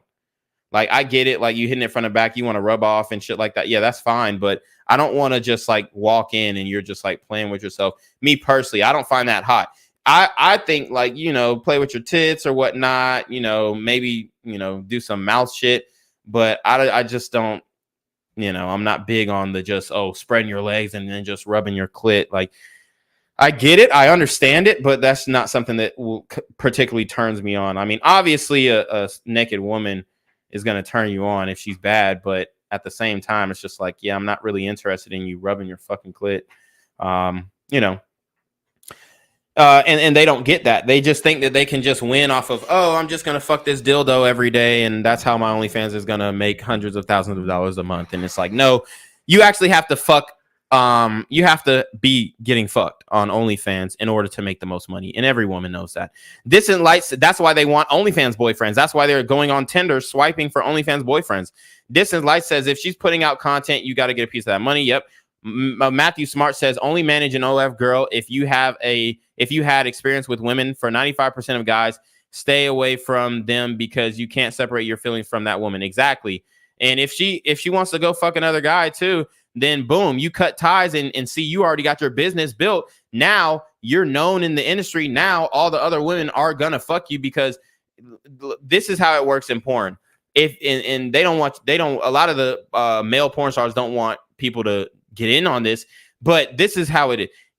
If you have high quality videos, period, you're gonna go up. Like, nigga, if I take the camera, and I'm not saying that I would do this, but if I take the camera that I have that shoots in 4K and I take that shit and I basically film some high quality porn with a bitch and she's a bad bitch, you're gonna go, like, I posted on Pornhub, it's gonna go up. Like, you're gonna get hundreds of thousands of views because guys want to see new, okay? And a lot of women just don't understand this. Like, it's not like Instagram where, okay, if a man makes an Instagram and he posts a picture, he's going to get like fucking 10 likes. Whereas if a woman posts a picture and, you know, she's showing some fucking cleavage, she's going to get thousands of likes and she may not even have thousands of followers. She's going to get more engagement on her page just because she's a woman. So if you have high quality and you have high quality bitches, you can go up in porn. Now, the issue is a lot of niggas, you know, crash out in that lifestyle. They shooting shit up they dick. I mean, it's a lot of goofy shit going on, but Cooley says, if my girl come to me wanting to do OnlyFans, I'm dipping. He said, fuck that. I don't want my girl goodies on the internet. He said, aren't most male porn stars zesty? Yes, you are right. That is true, but the issue is that's the old guard of porn. See, there's a new guard of porn and the old guard. The old guard is, you have to go through this agency. Oh, you have to go through this production studio. Oh, you have to do this. Oh, you have to do that. Oh, you have to be a certified da da da da da. Now the new guard is, find a bitch who is down for this shit. Fuck her on camera, put it on OnlyFans. Fuck her on camera, put it online. Fuck her on camera, put it on Twitter, and you're going to get a huge following. That's just the reality. So, I mean, you know, I've been doing some research into this because it ties back to how TikTok, YouTube as well, but TikTok, YouTube, and Instagram are working to basically send women, the hottest girls, and even like some of the ugliest girls, in like straight from high school into intercourse work, because they know, boom, how do I monetize? Okay, well, on TikTok I monetize, but they don't really pay enough, and I can't do anything but, like, you know, use these sexually provocative sounds to get views, and sometimes I don't get paid enough, so I might be getting paid like, you know, $1,000 a month off of fucking 500,000 followers, but then I'm liable to get banned every other time. Maybe they won't give me access to creator fund on TikTok. So it's really hard to monetize on TikTok unless you're a fucking, you know, blue-haired lesbian with a dick and balls, and I don't fucking know. But anyways, you have to be non-binary to actually get monetized on TikTok, or be doing like some stupid skit where you're just, I don't know, like you're just doing some dumb shit at Walmart. But anyways, in order to make real money on TikTok, you kind of have to have a huge following and all that type of shit is what I'm saying. And almost have to make a fool out of yourself in order to do so. But let's see. Cooley said, I seen on Twitter this couple made a film of them swinging. Sorry, not sorry. I'm not with none of that. No. So yeah, I'm not with none of that swinging shit neither. That's just gross. But me fucking, whatever. Like if it was that setup with the OF shit, like that shit's good. She can't fuck nobody else, but I can. That's how it works. But most niggas can't run that play. But I do know niggas who are running that play, is what I'm saying. Damn, that was a huge fucking that was just way off topic. I don't forgot we was talking about Drake. Hello and welcome to the Corporate Casket. I'm the Illuminati, and today we're going to be talking about who Drake is and his rather sketchy background. Now, although he's made a lot of headlines recently for his online gambling controversy, Drake has practically been a household name for quite some time now. Here's a brief recap on who he is in case you may not be familiar or forgot. His father was a drummer for Jerry Lee Lewis, but he was pregnant and Jewish in late teenage years, and according to just a year later, his third mixtape featuring the song Best I Ever Had found great success under his very own label, propelling Drake into stardom. 2009 was a whirlwind. He was seen making out with Rihanna, he was signed to Lil Wayne's new label in a massive bidding war, and teamed up with Kanye West, Lil Wayne, and even Eminem to produce a song for the LeBron James documentary. A lot of W's. Goes on. There's really no understating that Drake found incredible success, and it seemed to be the result of hard work and years of dedication and talent too. It seemed to be the result. I mean, the nigga works hard, bro. He puts out good albums. I mean, he connects. He put niggas on. He put Migos on. He put other rappers on by collabing on their shit. I mean, like I said, I have my issues with Drake, but I don't know him personally. But I do have issues with some of the things that he does, the way he moves. But he's a rich nigga. He can do whatever the fuck he wants to. You know what I'm saying? So, but other than that, like it's like, bro, you're grasping at straws here. It wasn't handed to him on a silver platter. His fan base grew, and those that loved his music have said it's because... Yeah, I mean, to be an actor on a show like Degrassi, like a series like that, I mean, you got to work hard. And he did multiple seasons. He ended up, choosing music over acting, and that's respect. Of his emotion. Drake gets emotional and introspective on his tracks, and his relatable lyrics are one of the reasons why he's been called one of the most important artists of his generation. But there are a few points of contention. Hold on, what the fuck was they throwing up? One of the most important artists. See that shit? Bitch right here? I don't know if that's like a rock. If she's trying to say a rock star, the rock star is this. I don't know what the fuck that is. This shit. It's that demonic shit. Of his generation. But she's saying she's going like this. What the fuck? There are a few points of contention here. Because while Drake might say that he started from the bottom or seem to imply that he made his career out of nothing, it's not as if he actually grew up at the bottom. The average income for private households in Forest Hill, the neighborhood in Canada where he grew up, is more than 6 figures, about $101,000 a year. Dude, who fucking cares? Nobody really believed that Drake came from the trenches anyway. Dude, he's a light-skinned nigga with no scratches on his faces. If he came from the trenches, he would have got punched, stabbed. He would have some blemishes on his faces. A lot of light-skinned people get like irremovable scars on their faces from living in the community. I'm telling you that right now. Here, those that talk about Drake's struggle will sometimes joke that it's nothing more than middle-class people problems. So his supposed crawl from poverty's trenches just isn't accurate. Like, bro, no one ever like really bought that Drake came from the trenches. Started from the bottom. Now we hear is he started from the bottom of the industry. He started from the bottom of the entertainment industry. He started from the bottom of Canada. Okay. Like, I mean, come on, guys. Like, dude, you're reading into that fucking song way too. I mean, that was a dope song. Started from the bottom. Now we're here. Started from the bottom. Now my whole team fucking here. I mean, we ain't got to do too much explaining. Bruh. Come on, dog. Like, you can't take that away from Drake. He made a fucking great song. It was relatable. everybody knows that Drake didn't start from the bottom. Of course. Nobody really thought that Drake was some fucking crazy street nigga. Like, bruh, this is nitpicking at best. Cooley 410 said that's the reason why relationships are failing. Most guys don't want to hoe, or most guys don't want to hoe for a girlfriend.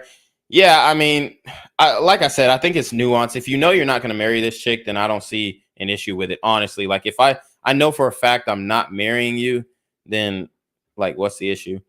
Cooley 410 says, and let's say she didn't smash a bunch of guys and she did OnlyFans with only one dude. That content of her getting fucked is still all on the internet, and dudes, for the most part, ain't with that shit. Yeah, I know. So, I mean, it's more beneficial for the guy. That's what I'm telling you. Like, me personally, I don't really give a fuck, okay? And I know I speak against OnlyFans shit. The reason I speak against OnlyFans shit because it's unfair that I'm shadow banned, I'm censored, and they got butt naked bitches who are doing like, if I was to come out here and even show my V taper in videos, like, nigga, I'm getting nudity strike and like, it's fucking it's rigged. But anyways, let's see. Yeah, so like, but at the end of the day, bro, like, me personally, I really don't care. As long as the person who's fucking her is me and not nobody else, I don't give a fuck. And that's just from my personal opinion about the shit. Cash God said, Tino, did you come from the trenches? No, sir, I did not come from the trenches. I've had interactions with the trenches for sure, but I'm not one of the niggas to say, oh yeah, like, nah, man, I had a great life. Cash God said, are you saying light skins get bullied? Yes, I am saying light skins get bullied. I mean, I ain't never seen no light skin bullies before. I'm trying to think, but light skin kids, yeah, they definitely are going to get. I'm not gonna say they get bullied because you can't really bully. I mean, there's okay, so there's a dynamic to light skin. Okay, there's ugly light skin niggas, and then there's like the light skin niggas who are sexy, who are like hot to the women, right? They're attractive to the women. So you can't really bully a guy like that. You see what I'm saying? Because if he's, unless, like, you know, niggas will take it too far and kill a nigga. Like, they'll just, nowadays, if you living in Chicago or Atlanta or Detroit or Philly or New Orleans, I mean, they will kill you if you're like the hot light skinned nigga at your school and you're getting a little too much pussy. They will. I mean, these young niggas are on some whole different shit, so they will kill you over that shit. But like the light skinned niggas, because I've done some stories. I think there was a kid from Baltimore. From I think it was George Washington Carver High School, and he was a light-skinned nigga, and he was a attractive light-skinned nigga, and he went to prom with bitches, and it looked like he was dancing with multiple bitches at prom, and they killed him on prom night, and this was this year, and he was a light-skinned nigga. So they were definitely hating, and they still have not found who killed him, and I guarantee it was a nigga from either his high school or a rival high school. So yes, light-skinned niggas definitely get bullied, but it's a different type of bullying, because the ugly light-skinned niggas, most likely they're not gonna. I mean, if they do get bullied, then I don't know. But like the attractive light-skinned niggas, like, they face a different type of bullying. They face like slick hate, like slick diss and hate. You know what I'm saying? That could manifest because most of the light-skinned niggas who are attractive are cocky, and that's why, like, women. Like, I got a light-skinned cousin, and like some bitches would deny him because they say he looked too good. You see what I'm saying? Like, they said, oh, he's the type to break my heart. So they would deny him just because he looked too good, and he's red vitamin, so he ain't taking their shit. So I don't know, man. There's a lot of different dynamics when it comes to light-skinned guys. But yes, I think they will get tried. I'm not going to say that they get bullied because it's hard to get bullied when you're the best looking guy in the school. Not saying that the light skinned guy is going to be the best looking guy in the school, but I'm just saying to the women, those are the guys who are cleaning up the most, in my opinion. Let's be real. The worst thing that happened to him was getting shot on a television show. He didn't live the same struggle he portrays, but it makes for a good. Dude, get the fuck out of here. You don't think he He overcame some things working with Degrassi. Like, dude, come on. I mean, it wasn't all peaches and cream. And then there's also issues because his dad was in Memphis the majority of his life. And I know that hurt him not growing up with his father. And I know he, you know, spent time with his father and went to go see his father. But come on, like, don't just act like he ain't never went through nothing in his life. And that nigga is just a silver spoon kid and all this kind of stuff. And even if he was, so what? I mean, he has great tone. He makes good music. He writes music. He has writers for him, and he puts the shit together well. Dude, who gives a fuck at this point? Who gives a fuck? We all know that the rap game is WWE anyway. Sheep Swifter says, I met your cousin. You talking about the long dreadhead guy.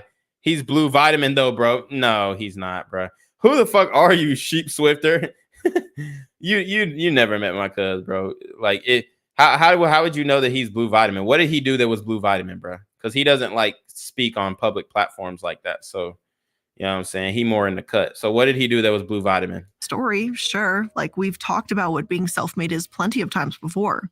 Drake seems very willing to tell his story because he's trying to be, as one fan put it, authentically hip-hop or hood, even if his background just doesn't really fit with that narrative. While started from the bottom, now we're here as a catchy tagline, it sure seems a bit of a stretch to call his upbringing the bottom. Sure. Dude, I mean, he done spoke on bodies too. Do you want to go into that and say, oh, well, he spoke on get a nigga whack, but he's never got a nigga whack that I know of. Dude, get the fuck out of here. It's just rap. Like, of course he's going to have to, you know, throw some exaggeration on that shit. But he did start from the bottom of the entertainment industry, and now he's here. Like, everybody counted him out as being a rapper. Like when he first came out, they was like, oh, that's that nigga from Degrassi. And they was making jokes about him. They was saying, oh, this nigga can walk. He can still walk. So he did overcome a lot of the public perception. And now he's become like the greatest, you know, arguably like one of the greatest rap artists ever. And like now the woman even changed their tune. Like the women was joning on him before, said, oh, he looked weird. He got bushy eyebrows. Da, da, da, da. Now you got women saying that he's their dream man. So don't do Drake like that. Okay, come on. Sheep Swifter said he came on your YouTube videos multiple times and he was at our club too. Yeah, but I mean, how is he Blue Vitamin, bro? Lick a Pickle says LMAO, she's upset at Drake for having money for what? Right. Okay. Sure, Drake can rap whatever the hell he wants, and those lyrics are his choice, obviously. Personally, I just take issue with people underplaying financial privileges and advantages they had growing up. Dude, get the fuck out of you. Bitch, you have 1.55 million subs, and you're like, oh, well, I hate when people on their privileges. And bitch, you're a fucking millionaire. You're making hundreds of thousands. Man, let's go to this bitch Social Blade, bro. Dude, what the fuck? This bitch, like, this is like some, like, I'm telling you, bro, like these YouTubers be having that fucking God complex.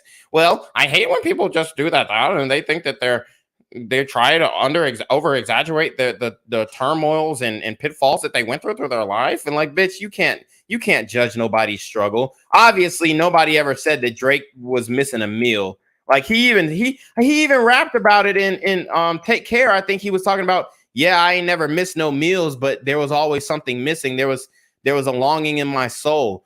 Okay, so bro, this bitch is making almost $500,000 a month. Oh no, my bad. She's making $39,000 a month. Bruh. Like, dude, get the fuck out of it. Well, I hate when people over-exaggerate or under-exaggerate their financial accomplishments and how much struggle that they have to live in their life. Like, bruh, get the fuck out of here, dude. Like, oh my God. Like, Drake never acted like he was just like, oh, well, I came from the trenches and niggas was fucking with me and I got in fist fights all day and I done shootouts and all this type of stuff. He never said that. Sheep Swifter said he eats cat. Cyrus Cherry said Drake also from Canada, which isn't a good look if you want to look gangster. Exactly. Like Drake never tried to be the gangster. Drake got down with mob ties. He got down with Jay Prince and them. Well, actually got discovered by Jazz Prince, and he got down with them just because they saw his talent. But he never claimed to, like, yeah, he do be shouting out mob ties in the music. But like he never is like really saying that, oh yeah, well, I call the shots in Houston. Like, I mean, the most he'll say is, yeah, I got bitches in Houston. DeBoon says, let me get that fire plate or that fish plate. Because I feel like it continues to perpetuate this idea that it's easy and accessible to achieve the American dream, when in reality, that's not the case. Nobody ever said it's easy. Yeah, it's fucking hard, especially when you're getting demonetized and social media. The social media promotes fucking whores, but they'll limit your like. It's not even that. When it comes to this YouTube shit, it's not even that like you're not a good YouTuber, bro. It's literally, do we want him to become famous? Well, he's saying this and he's saying that. I don't want him to become famous. I don't want him to get no money. I don't want him like, bro. Oh my God, it's fucking. And yes, I am aware he's Canadian. I just know that the American dream holds like context of being like, you can start from rags and get to riches kind of situation. Just roll with me on that. I know he's Canadian. Well, you started a YouTube channel, and I'm not saying you started from rags, but shit, you're fucking rich now. You're making more than the median income. The truth is, crawling out of poverty is extremely difficult when you don't have a leg up. It's even more insulting when you think about how many people in the hip hop and rap industry did actually crawl out of poverty to get where they are. You can't just co-opt other people's life stories. Bruh, when has Drake tried to tell a story about being hood, bro? You don't even listen to Drake's music. He's known for being the sensitive light-skinned nigga. What are you talking about? This bitch is talking out her ass. You don't listen to Drake. You listen to one starter from the bottom. Now we here, and now you think that this nigga's whole brand is talking about coming from the trenches. Drake never professed to come from the trenches. Dude, get the fuck out of here. If that's the most you have on him, is she just doesn't like Drake because guess what? Drake, and this is how I know this, is because these YouTubers, even though she don't show her face, you know I'm the face of the YouTube. That's why you mad. The bitch don't show her face, okay? So even though she don't show her face, she has connections in the industry. You can't have 1.55 million subscribers, talk about celebrities all day, get hundreds of thousands of views all day, and not have connections in the industry. Guarantee Drake fuck one of her friends. And she's mad because Drake didn't commit to the friend. Dude, get the fuck out of here. This bitch is full of shit. She is full of shit. Like trying to make it seem like Drake's brand is coming from a street hood. No, man, hell no. Niggas been like clowning Drake on Twitter. Ha, bro, your mom's white. Stop with the gangster talk. Your mom's white. Drake never portrayed that. His brand is the sensitive light-skinned nigga who takes every woman that he deals with seriously, even though he's, a playboy in real life. That's his brand, though, to be the sensitive light-skinned nigga who's going to emotionally open up to the woman. He's the one who, I would say that he's one of the guys who really ushered in the fact that women are now saying that they want men to emotionally open up and engage with them. Like, dude, don't make it seem like Drake is just like one of the guys who is promoting like, I don't know. Like he ain't never been like one of these dudes who was on that shit where he was trying to make it seem like he was just like sliding on ops. Like, come on. Another important point to make here is how Drake represents himself to his fans. Not only is he a celebrity and musician, but many believed he was genuinely kind. For example, at one concert, he called out a male fan for groping women during his show, condemning the behavior. He's advocated for the feminist movement and had people awing him. Okay, so this is every male feminist. Male feminists are male feminists to get pussy. Otherwise, they would be looking for their best interest. That's why I'm not necessarily mad at feminists unless they're doing some goofy shit like this. This is supposed to be an expose, but it's really not. But male feminists are male feminists because, okay, so there's a few types of male feminists, right? There's the guys who have the wives and daughters and they say, oh, well, I don't want no man to. So they displace their own interests for the interests of their quote unquote wives and daughters. But in all actuality, when they get divorced, their wife's not going to give a fuck about them and their daughter is going to be pitted against them. So, those types of male feminists. Then you have those male feminists who are male feminists so that they can get pussy from feminists. Okay. And usually the hottest girls are, I mean, they really are feminists. Like, I know a lot of people say, oh, well, the hot girls aren't feminists. The hottest girls don't give a fuck about none of this feminist shit. That's bullshit.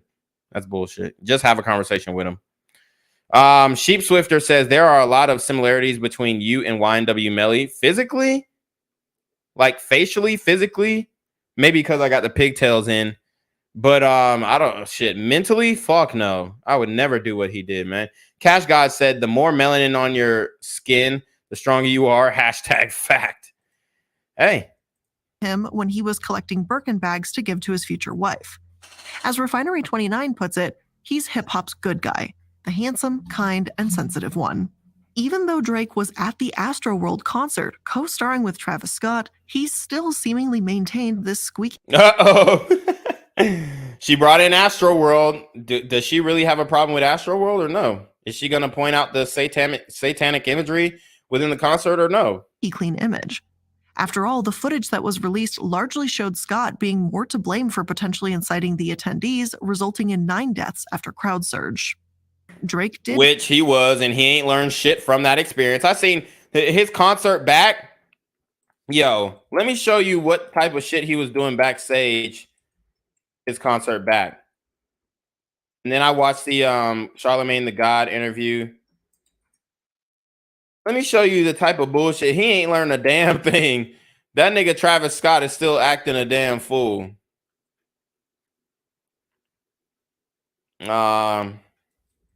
He's still acting like he ain't got no fucking brain cells. Him and guess who else is with him? James Harden, Kevin Durant, your favorite NBA stars. This shit gets deep, y'all. This shit gets deep. It gets deeper than you know.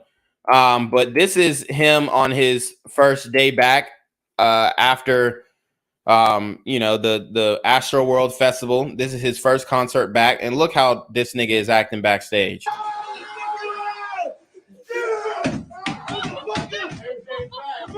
CTE. CTE alert. This nigga is self-harming. I wouldn't be surprised if he bang his head on fucking walls and doors and shit, and you know, that nigga might even be cutting himself.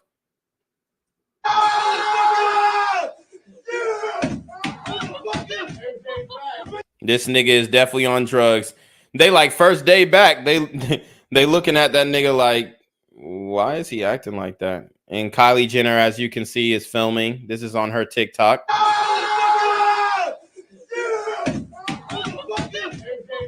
This nigga Travis Scott trying to act out for the bitches.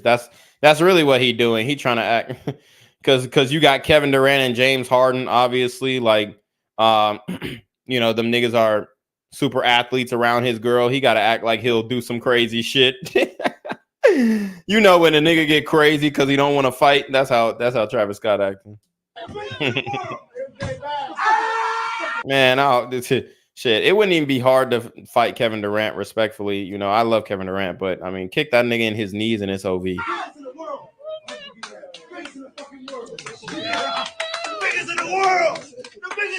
Now he hitting James Harden. James Harden was like, bro, get the fuck off of me.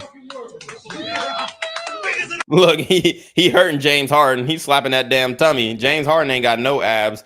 He's slapping that dad bod. That nigga's like, shit, them shits hurt. No wonder you killed 9 people, nigga.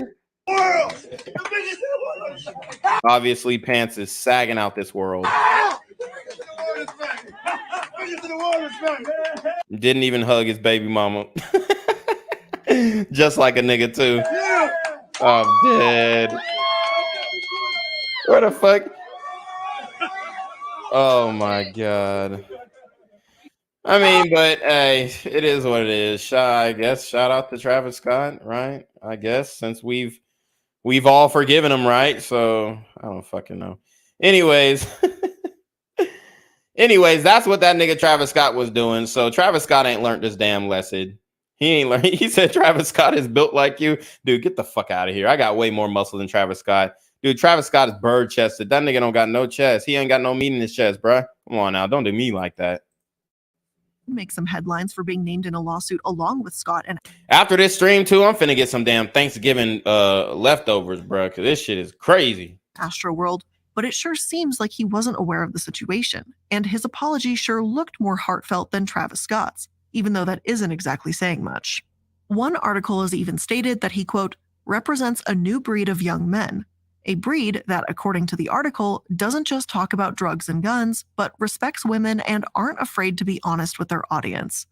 Firstly, the words breed of young men is definitely just weird wording to me, like maybe just don't refer to a group of people as a breed. I don't know, it just...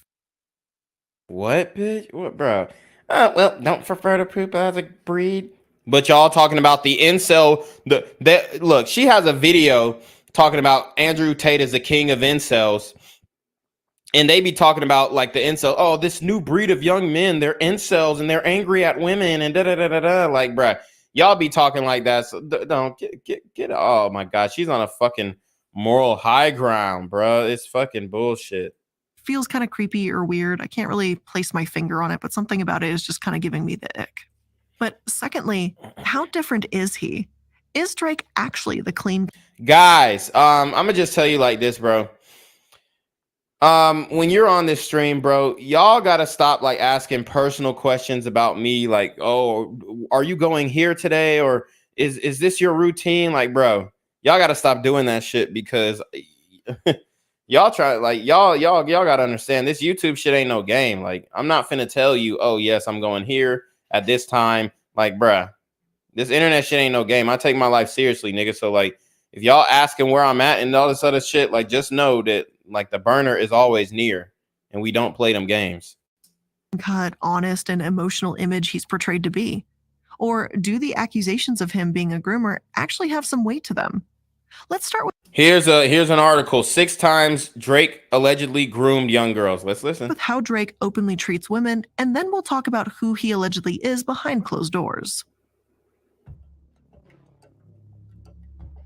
Disrespecting women, Lord. Drake's respect towards women only goes so far. Even fans of the rapper admit. How far do you want it to go? And how far does your respect for men go? See, women want to play this game. Dude, people's respect for certain people only goes so far, period. I guarantee that Drake has a lot of respect for Nicki Minaj. Why? Because she didn't let him fuck. Point blank. So the respect level is going to go higher for the women. I mean, he's been clamoring, trying to get at Rihanna, so he got a lot of respect for Rihanna. There are women that he respects. A lot of y'all bitches are just not respectable. That it pains them to say it, his persona and actions are in direct contrast to one another. Megan Hunt wrote on a Lick a Pickle, shout out to Lick a Pickle. He says, last year when your TikTok was viral and you was in a sand pit, people were commenting your location in the comments. Exactly. And I'm telling you, if y'all niggas want to, I'm not trying to incite no shit, and I love you guys, but hey man, y'all gotta chill out. Affinity magazine that you listen to his music and develop this picture in your head of a man who will think you're pretty without makeup, someone who thinks you deserve better friends, someone who still calls his mom regularly. But dude, you don't know how frequently he calls his mom. Get the fuck out of here. And also, like, yes, Drake is going to tell you what you want to hear. That's what your male best friend is doing too. Like, they're so full of shit. But at the same time, he's slut-shamed and spoken as if women owe him something for his nice guy persona too. Megan uses plenty of Drake's songs as examples, like the lyrics, "I'm such a gentleman, you should give it up for me." One lyric that especially got well, don't women want everything from a man without doing nothing? You ask him, what do you bring to the table? I am the table. So if Drake is willing to fly you out, hold your hand, open the door for you, give you Birkin bags, all this type of shit, spoil you, and then you don't give him no pussy, I mean, that's some bullshit. And that's his problem. That's his problem. He tricks on women. He needs to stop playing that game. That's an issue on his part for sure. I don't condone that behavior, but at the same time, like, he wants something for something. Drake is exchanging something to these bitches. It is a privilege to be in his presence for these hoes, okay? And they treat it as a privilege as well. So he's exchanging that privilege to be with him for the ass, point blank, because you're going to take pictures in the OVO studio and you're going to act like you clouded up and popping. Yeah, nah, I need to fuck that to in order to make it right. So yes, Drake wants something for something. Go figure. Women want something for nothing. So who's really in a worse predicament? That bitch wants everything from Drake, wants him to end his polygynous lifestyle and stop what he's doing for her and give her the world and cuff her up. But she's not bringing anything but what another woman has brought. Under people's skin was the one from Certified Lover Boy where he raps, "Yeah, you say that you a lesbian, girl. Me too." Now, I know... Bruh. Reaching. Dude, and he's not the first person to say that. That's just like a fucking witty bar. Girl, you say that you a lesbian, me too. I think he said it like that or some shit. Dude, who gives a fuck? Like, all he's saying is he likes girls. Dude, come on. Oh, what you might be thinking. Those are song lyrics. It's just a song, and frankly, better than a lot of things that have been said about women by rappers before. Oh, now she's coming after the whole hip hop. And we all know that we have critiques of hip hop. My thing is just like, I don't like when people act like, you know, hip hop isn't a problem. I love hip hop and I know it's a damn problem. Shit. But if you're acting like, oh, well, hip hop has not influenced people to slide on ops, then you're just full of shit. I love hip hop and I know how dangerous it can get in this hip hop shit. Okay. So I'm not the guy who's saying, oh, yeah, let's stop all hip hop. I'm just saying, stop doing what you're actually rapping about. But we know that's the appeal of hip hop, right? So it's kind of an unsolvable issue. But at the end of the day, like, come on, dude, you're picking apart his lyrics and you're trying to say, oh, he's doing this because and he's a lesbian, me too. Like, dude, get the fuck out of here. That was a lighthearted bar that you could find from Drake. Seriously. Joking around saying, haha, I'm a lesbian too. Shout out to Making Her Crazy. He said her videos sound hyper hypocritical. Yeah. I mean, shit, it's rappers who said, yeah, I'm a dyke, whatever. Sure. It may be insulting for some, but you have women saying that they're men and men saying that they're women. And all Drake said was, oh, I'm a lesbian, me too, ha ha ha. But women are seriously saying, like I reviewed with that Kendra G video, she seriously said that she was a man and she transitioned to a man. And then you have men who are seriously believing that they're women and you have no problem with that. Dude, this woman's full of shit. Others think this isn't worth reaming him for. Like, it's just not worth the criticism. But fine. What about calling the mother of your child a fluke? Drake had a child with Sophie, a former porn star, and she's a fucking porn star. That's why it was a fluke. He fucked up and nutted in her, and she does not look that good. Like, she looks good in this picture, but she don't look that good. In other pictures that I've seen, dude. I mean, that was a fluke. It was an issue. That made us question Drake's gangsta, especially since he ain't had a bitch do the plan B. So now he had to learn and put hot sauce in that damn condom. Essentially hid his son's existence from the world. Not only did he... Dude, who cares? Because he didn't want his son to be in the fucking spotlight. Okay, never mind. She actually looks good. I was thinking about another bitch. She's hot. She's hot. But, I mean, at the end of the day, look. She's happy. She got what she wanted out of Drake. She's the only bitch ever to get a child out of him. That's a W for her. This is not an L. Yes, it was a fluke. He impregnated a porn star. That's not P. That's not playa. He broke the playa handbook. He made a mistake. Yes, it's a fucking fluke. You have middle-aged women. Oh, man, my first child was an accident, honey, but I still love you, baby.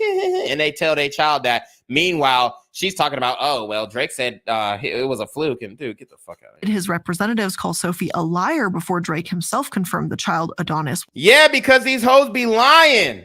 He didn't know. He didn't have the DNA test back. He knew he fucked her, but she's a fucking porn star. So he's figuring, yo, she's probably fucking way more guys than me. Was actually his. But then in his album Scorpion, he had the nerve to refer to her as a fluke. The exact lyrics are, baby mama fluke, but I love her for who she is. The thing is, what's wrong with that? What's wrong with that? The bitch was a fluke. He didn't mean to get her pregnant. And he said he loved her for who she is, whether she did porn or not. And hopefully she's not doing any more porn. I'm sure he retired her. But he wants the best for his son. And he's already fucking light-skinned. He's a light-skinned ginger. Like, shit, I don't fucking know. bro, he's gonna. The only thing that protected him from getting these jokes, I mean, he's a really cute kid, but on like if he, you know, is the money, okay? Because if he was not going to the best private schools that money could buy, if he was not, if he was going to a regular public school, like a predominantly black public school or some shit in the States, nigga, the porn star jokes would be going off. If Drake never became Drake and he was a Malcolm, okay? If Drake never became Drake and he just stayed a Malcolm, a mildly attractive, lucrative, communicative, operational, likable man, because I mean, you know, I mean, Drake, I guess you could say he got a baby face, but I mean, it's not like he's in the best of shape. So I would say that, you know, from my analysis of his face, I mean, I guess I would say he's probably above average attractiveness, but it's not like he's just like the hottest guy. Like he's just got some chiseled, you know, synchronistic face. Like it's not like that. So obviously, you know, his clout in the music and the fame makes him look more attractive. And then his quote unquote creative hairstyles. Some people say that he's jacking somebody's style or whatnot, but I don't really know. I don't look into it that deep, but I mean, come on. She was a fluke.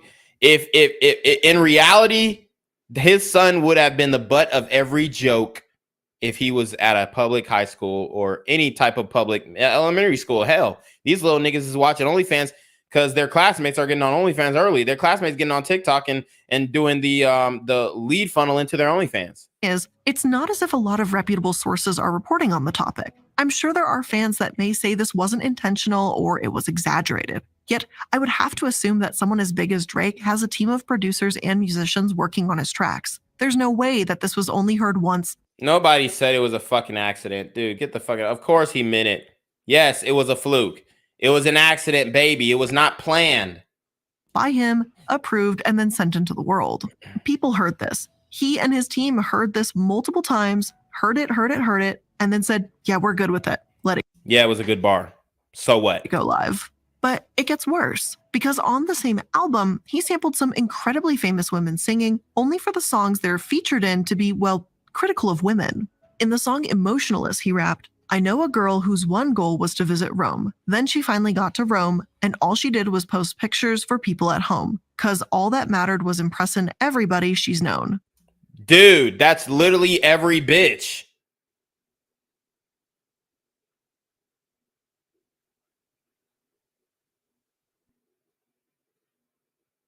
I mean, what did he say that was wrong?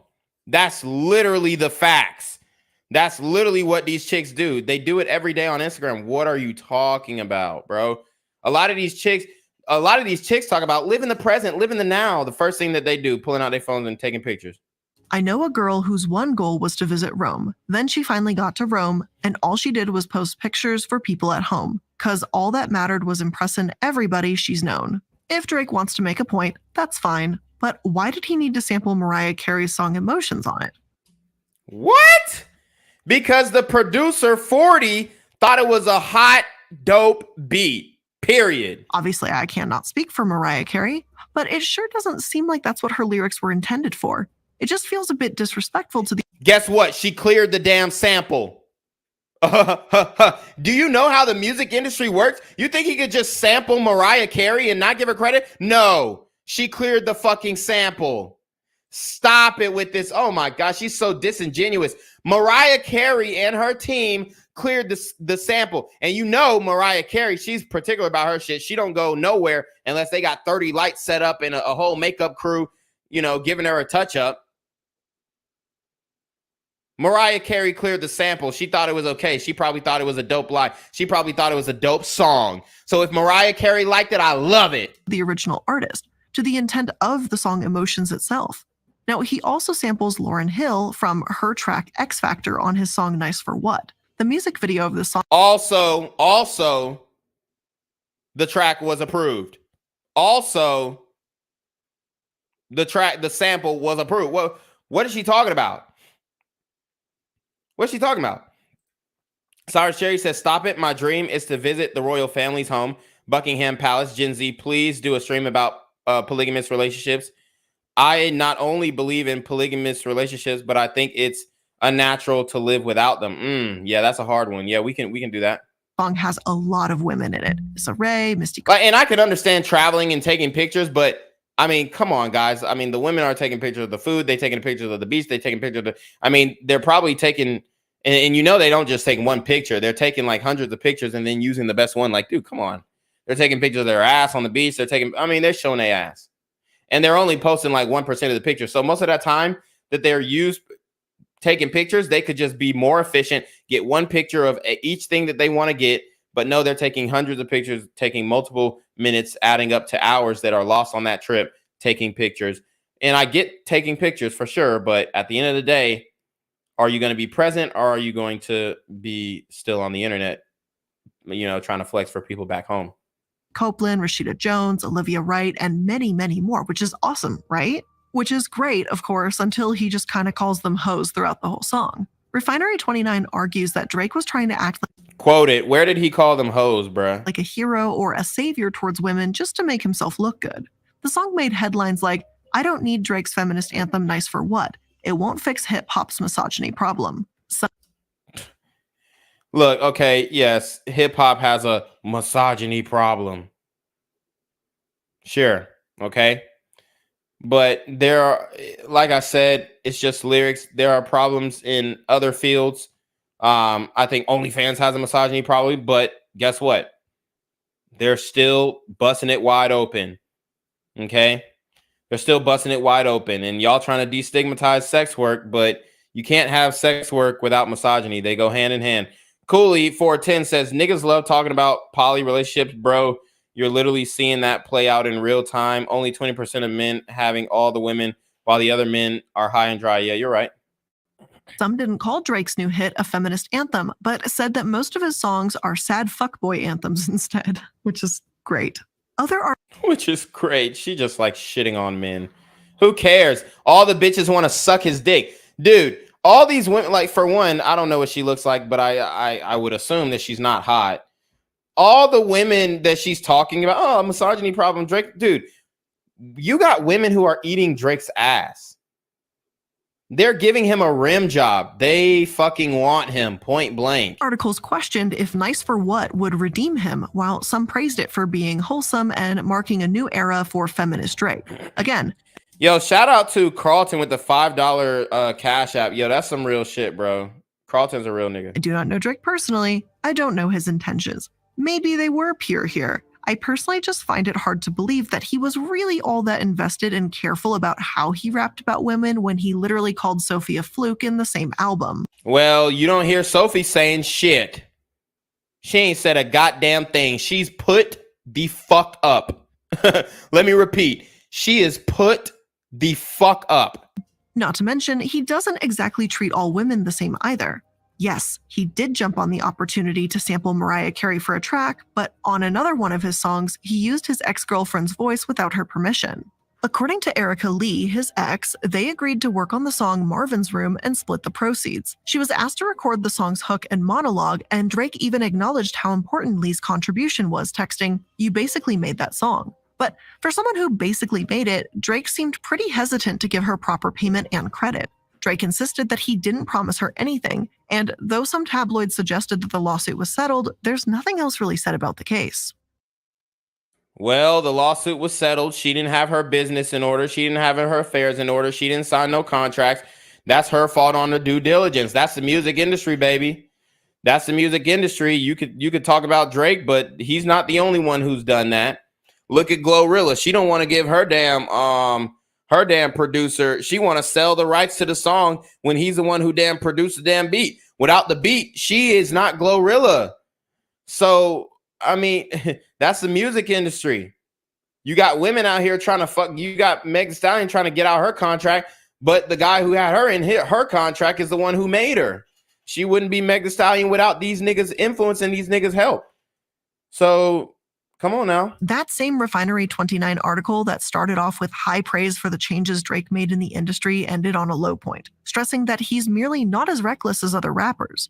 Unplanned pregnancy happens, but Drake didn't only ignore his responsibilities, he seemed embarrassed by Sophie. Bro, that's bullshit. And yes, he was embarrassed because she's a fucking whore and he got her pregnant.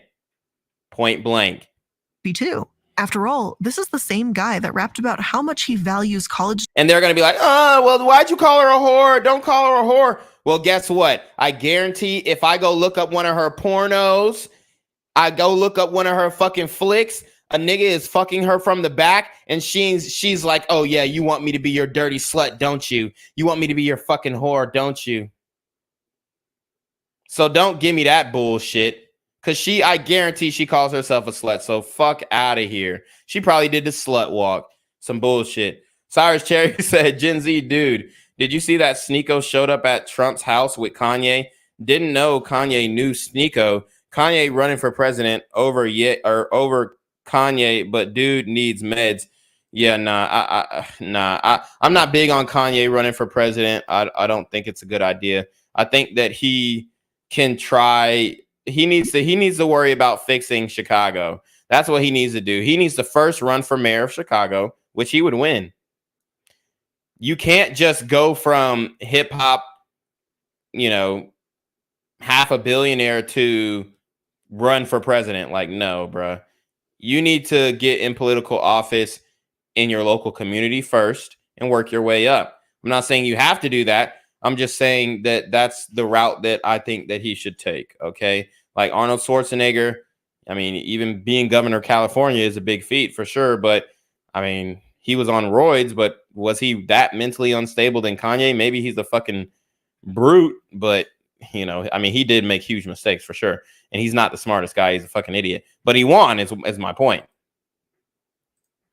Degrees versus women that are involved in porn, all while having a child with a former porn star. I don't really think you can be a feminist while simultaneously building women up and then breaking others down. So you hear what she said. Oh, you can't be a feminist while building women up and then breaking other women down. So you have to be pro all women. Dude, that's fucking bullshit. What if I've done stories where bitches done killed their kids? Should we be pro those women? Am I not a feminist if I don't support those women? Dude, it's outlandish. It's outlandish, bro. And she literally has nothing to say for women being groomed into going into OnlyFans. Nothing to say here. Oh, this chick is so full of shit. He said, did you vote for Herschel? Yeah, I did vote for Herschel because I couldn't do Warnock, so I did. I ain't gonna cap. This sentiment, and I'm voting for him in the runoff. Fuck it. has been echoed in opinion pieces everywhere. Drake isn't really a feminist. He's just not as sexist as other rappers that may consistently degrade women's bodies in their lyrics. Dude, who gives a shit? The women want that. They're still fucking him. They love it. They're fucking him. They're eating his asshole. They're sucking his nuts and balls. Dude, come on. That seems to be a pretty consistent narrative. Sure, he doesn't use objectifying language as frequently, but is that really raising women up? Dude, and why are they showing this dreadhead black man as a rapper? Isn't that racist, assuming that the only rappers that use misogyny in their lyrics are black? No, I'm just kidding. But I'm just, that's the same shit that they would use in their playbook. Cyrus Cherry says, Gen Z, I'll give you my last, but you wrong. Lori Lightfoot is a goddess in Chicago. I've talked to these people. They love that woman. No one that even smells red can win any part of that state. I don't know about Lori Lightfoot being a goddess. They do love her, though. I think you might be saying that sarcastically. I can't really tell the tone through the text. But yeah, I mean, she's a fucking train wreck. He doesn't use objectifying language as frequently, but is that really raising women up? Maybe yes to somebody, I guess. Like, he uses the term bitches and hoes enough that it just feels like it. Oh, and you just used the term fuckboy. So, dude, get the fuck out of here. She literally just said, oh, well, he uses emotional fuckboy, which is kind of funny. Didn't she just say that? Dude, she's a fucking hypocrite. You just called. You think men like being called fuckboys? Well, I mean, honestly, nowadays we embrace it. Niggas don't give a fuck because men don't give a fuck about anything you say about us. That's why it's because our resilient nature, not necessarily because it doesn't quote unquote hurt our feelings, even though it doesn't. But let's keep it a buck. You can call men whatever the fuck you want, but then when somebody call you a bitch or a hoe, you're mad, dude. Get the fuck out of here. Yes to somebody, I guess. Like, He uses the term bitches and hoes enough that it just feels like But she literally just called men fuckboys and laughed at it. He's the emotional fuckboy. Which I thought was quite kind of funny. Like, I was like, yes. Oh my God, she's full of shit. it shouldn't be something like to be proud of. Like, you shouldn't really be calling yourself a sensitive, like, feminist in tune rapper or whatever. Sophie, as it should go without saying. Oh my God, I didn't know her ass was like that. Jesus Christ. So I know why he left it in. Hey, I know 100%. I didn't know she was so fucking thick. Damn. Hey, well, there you have it. Deserves respect regardless of if she has a college degree or not. Drake shouldn't be ashamed because in his eyes, he was dating someone uneducated or lesser. That's just not the case. Drake. Well, he was trying to pass on the best genetic makeup for his child, and she was not that. That's it. I mean, she's been plowed by hundreds of men, you know, not the type that you would want to be the mother of your child. So he probably should have used a condom, but hey, look, a pickle says, Tino, does your cardio workouts make you lose muscle and strength? No, they get me fucking ripped as hell. Drake should be ashamed because of the way he handled the situation and insulted her. Nothing more.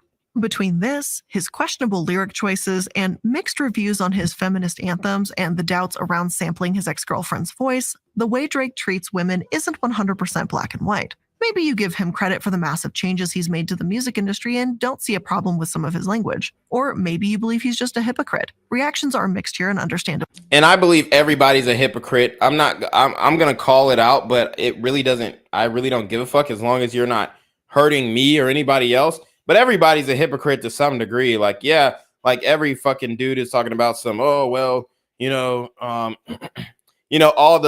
would say like all the religious people, right? Like they're going to talk about, oh, well, this is how you do with a woman and all this other stuff. But then, like you see, they have scandals just like everybody else. So, I mean, it's extremely hard to kind of abide by, a certain rule book. I'm not saying it's impossible. I'm not saying you shouldn't do this or whatnot. I'm just trying to tell you guys that everybody's a hypocrite.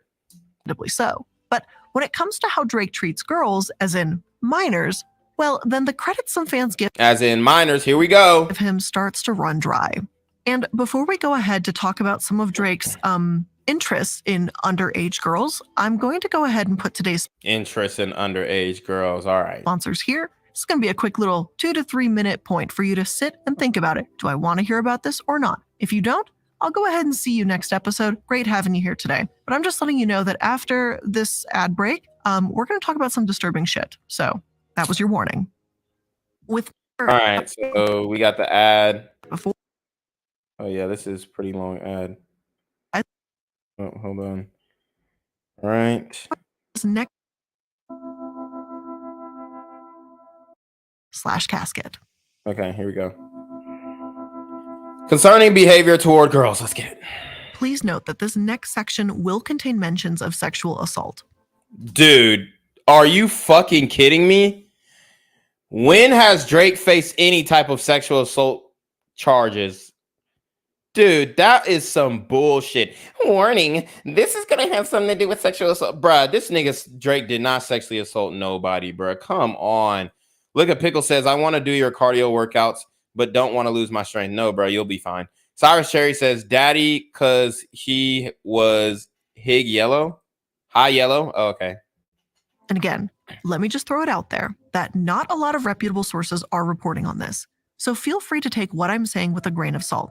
Oh, wow. So, yeah. Okay. So not a lot of reputable sources, basically fucking feminazi vlogs or blogs are saying, oh, well, Drake did this. Dude, you're full of shit. But I am trying to. And then we'll have a fucking a male feminist come on my channel like we did last time, talk about some, well, if your studies don't come from a PhD, doctorate, master's degree wielding person, then it can't be a fact.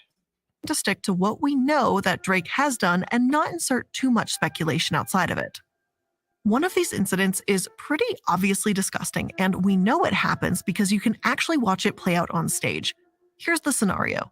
At one of Drake's concerts in 2010, when Drake was 23, he invited a fan on stage. He danced with her, kissed her neck, and even commented on her shampoo. I've got no idea. Okay. He danced with her, kissed her neck, and I bet he made her fucking night. She was 17 years old on stage. Let's see where it was. Okay. Drake kisses 17-year. Oh, and he was 23, which, I mean, come on. On stage and unearthed video clip. All right. Okay. So this is reported by The Guardian. So let's see where this was first. Denver, Colorado. All right. So I'm about to show you guys the video. Hold on. Okay. So let's watch the full clip for context. We'll see if it was actually weird or not. Okay. All right, let's watch.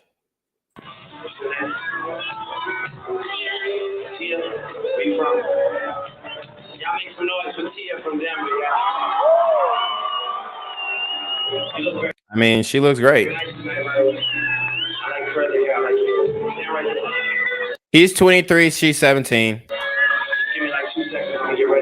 We're in Denver, Colorado, guys. Denver, Colorado. Okay.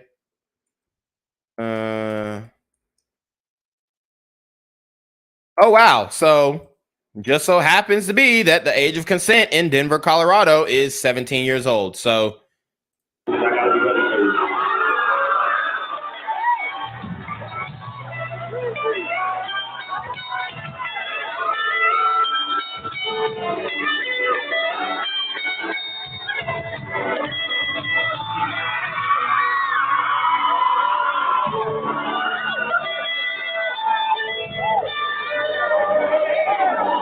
I mean, hand in the small of her bat, she does have a fat ass there.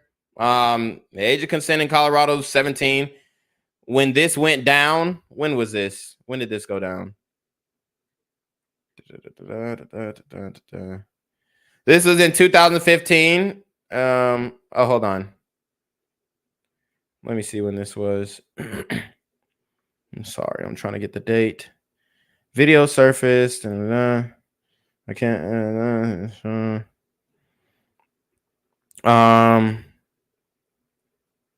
Yep, age of consent in Colorado 17. I don't know. The pair feuded publicly. I don't know when this was actually. But my point is, like, when she, and you can see the bras on the mic stand, but when she was 17, I probably was like around her same age.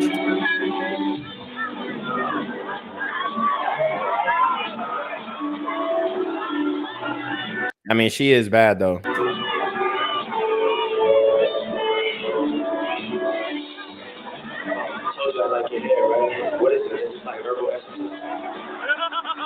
He said, "What is this? Herbal essences? The fuck?" It's kind of cringe, but not because of their age. It's cringe because, like, I told you I like your hair. What is this? Verbal essences? It sounds fresh. It's not cringe because of the age.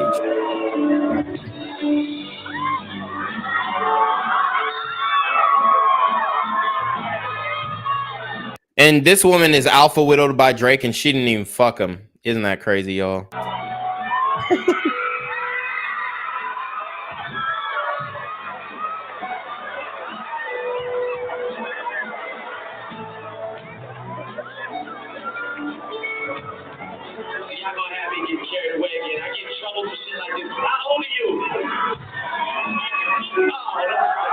Oh yeah, so that's yeah. So my issue is he probably should have asked her age when she came on stage before he did all that extra shit. But he asked her how old she was, and he said 17. He said, "Oh man," which is legal in Denver, so he really didn't do nothing wrong. And he even said on stage, "I'll get in trouble for doing shit like this. How old are you?" She said 17. He said, "Oh no," which, I mean, he's legally within his right to take her backstage and do whatever the fuck consensually she was trying to do.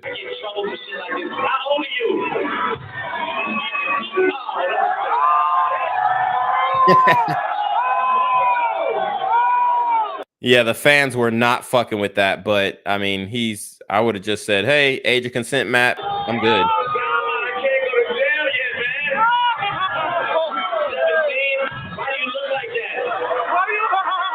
17, why do you look like that? I mean, she do look great. Yeah, she got body. She got grown woman body for sure. Well, I guess that brings to a close. I got one question for you, though. I want to know, like, I know they came to see a rap show. I know there's a lot of rap fans in here and shit like that. And she's got her natural hair and the poofy pigtails. What's up, man? My man right here, my man keeps saluting me over there. I see y'all, man. My nigga up there, man. All the rap fans in here, right? But I just want to know if you think maybe for like the women in Colorado, I should just take one opportunity to sing one song. You think so? As a Colorado woman, you'd enjoy that? All right. Well, listen, 17. I couldn't hear what he said. It sounded like he asked about the women in Colorado. But it's not worth rewinding. I had fun. I don't know if I should feel guilty or not, but I had fun. I like the way my breast feel against my chest. Oh yeah, that was a little much. I mean, he said he liked the way her breast felt against his chest. I mean, look, that was a reach. He should have stopped while he was ahead. Okay, he should have stopped while he was ahead. And like I said, it is legal. She's 17, the age of consent. What he should have done was ask her age beforehand, before he did all that. But then he did kind of go OD with I like the way your breasts feel against my chest. I mean, he could have saved that for another time because,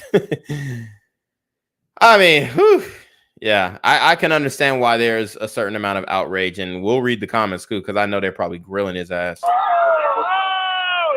Just want to thank you.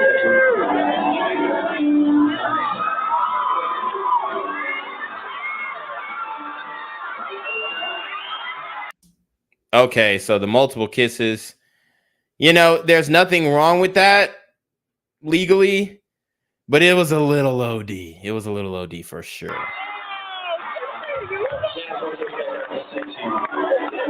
He broke no laws, though.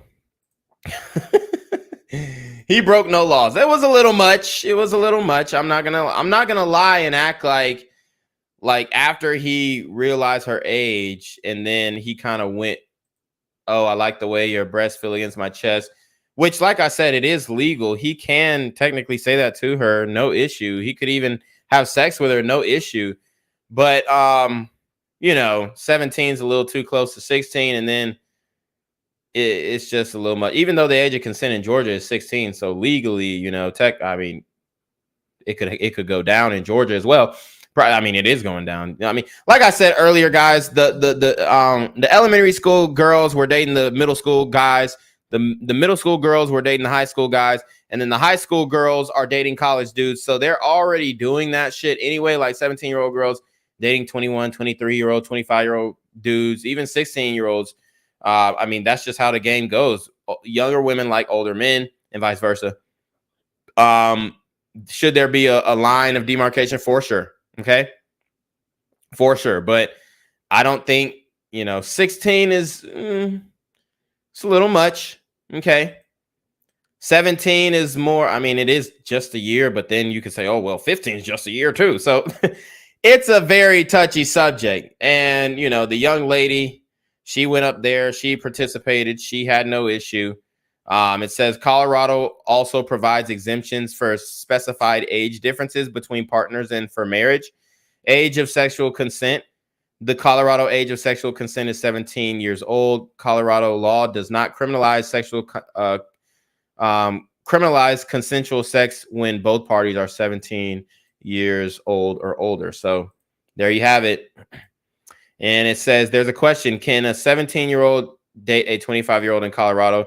The age of consent in Colorado is 17. This means that a person who is 17 years old or older may consent to having sexual intercourse with any person, regardless of their age. Once a person reaches the age of 17, consensual sex is permitted with any other person who is also over the age of 17. So, I mean, now looking at that and looking at the law and reflecting, there's really no problem in what Drake did. The biggest issue was not asking the age beforehand, but once you got that 17, you got the age of consent. I mean, I don't see the issue. And he's really not that much older than she was. He was 23. She was 17. Obviously he's got a lot more experience than her at that time.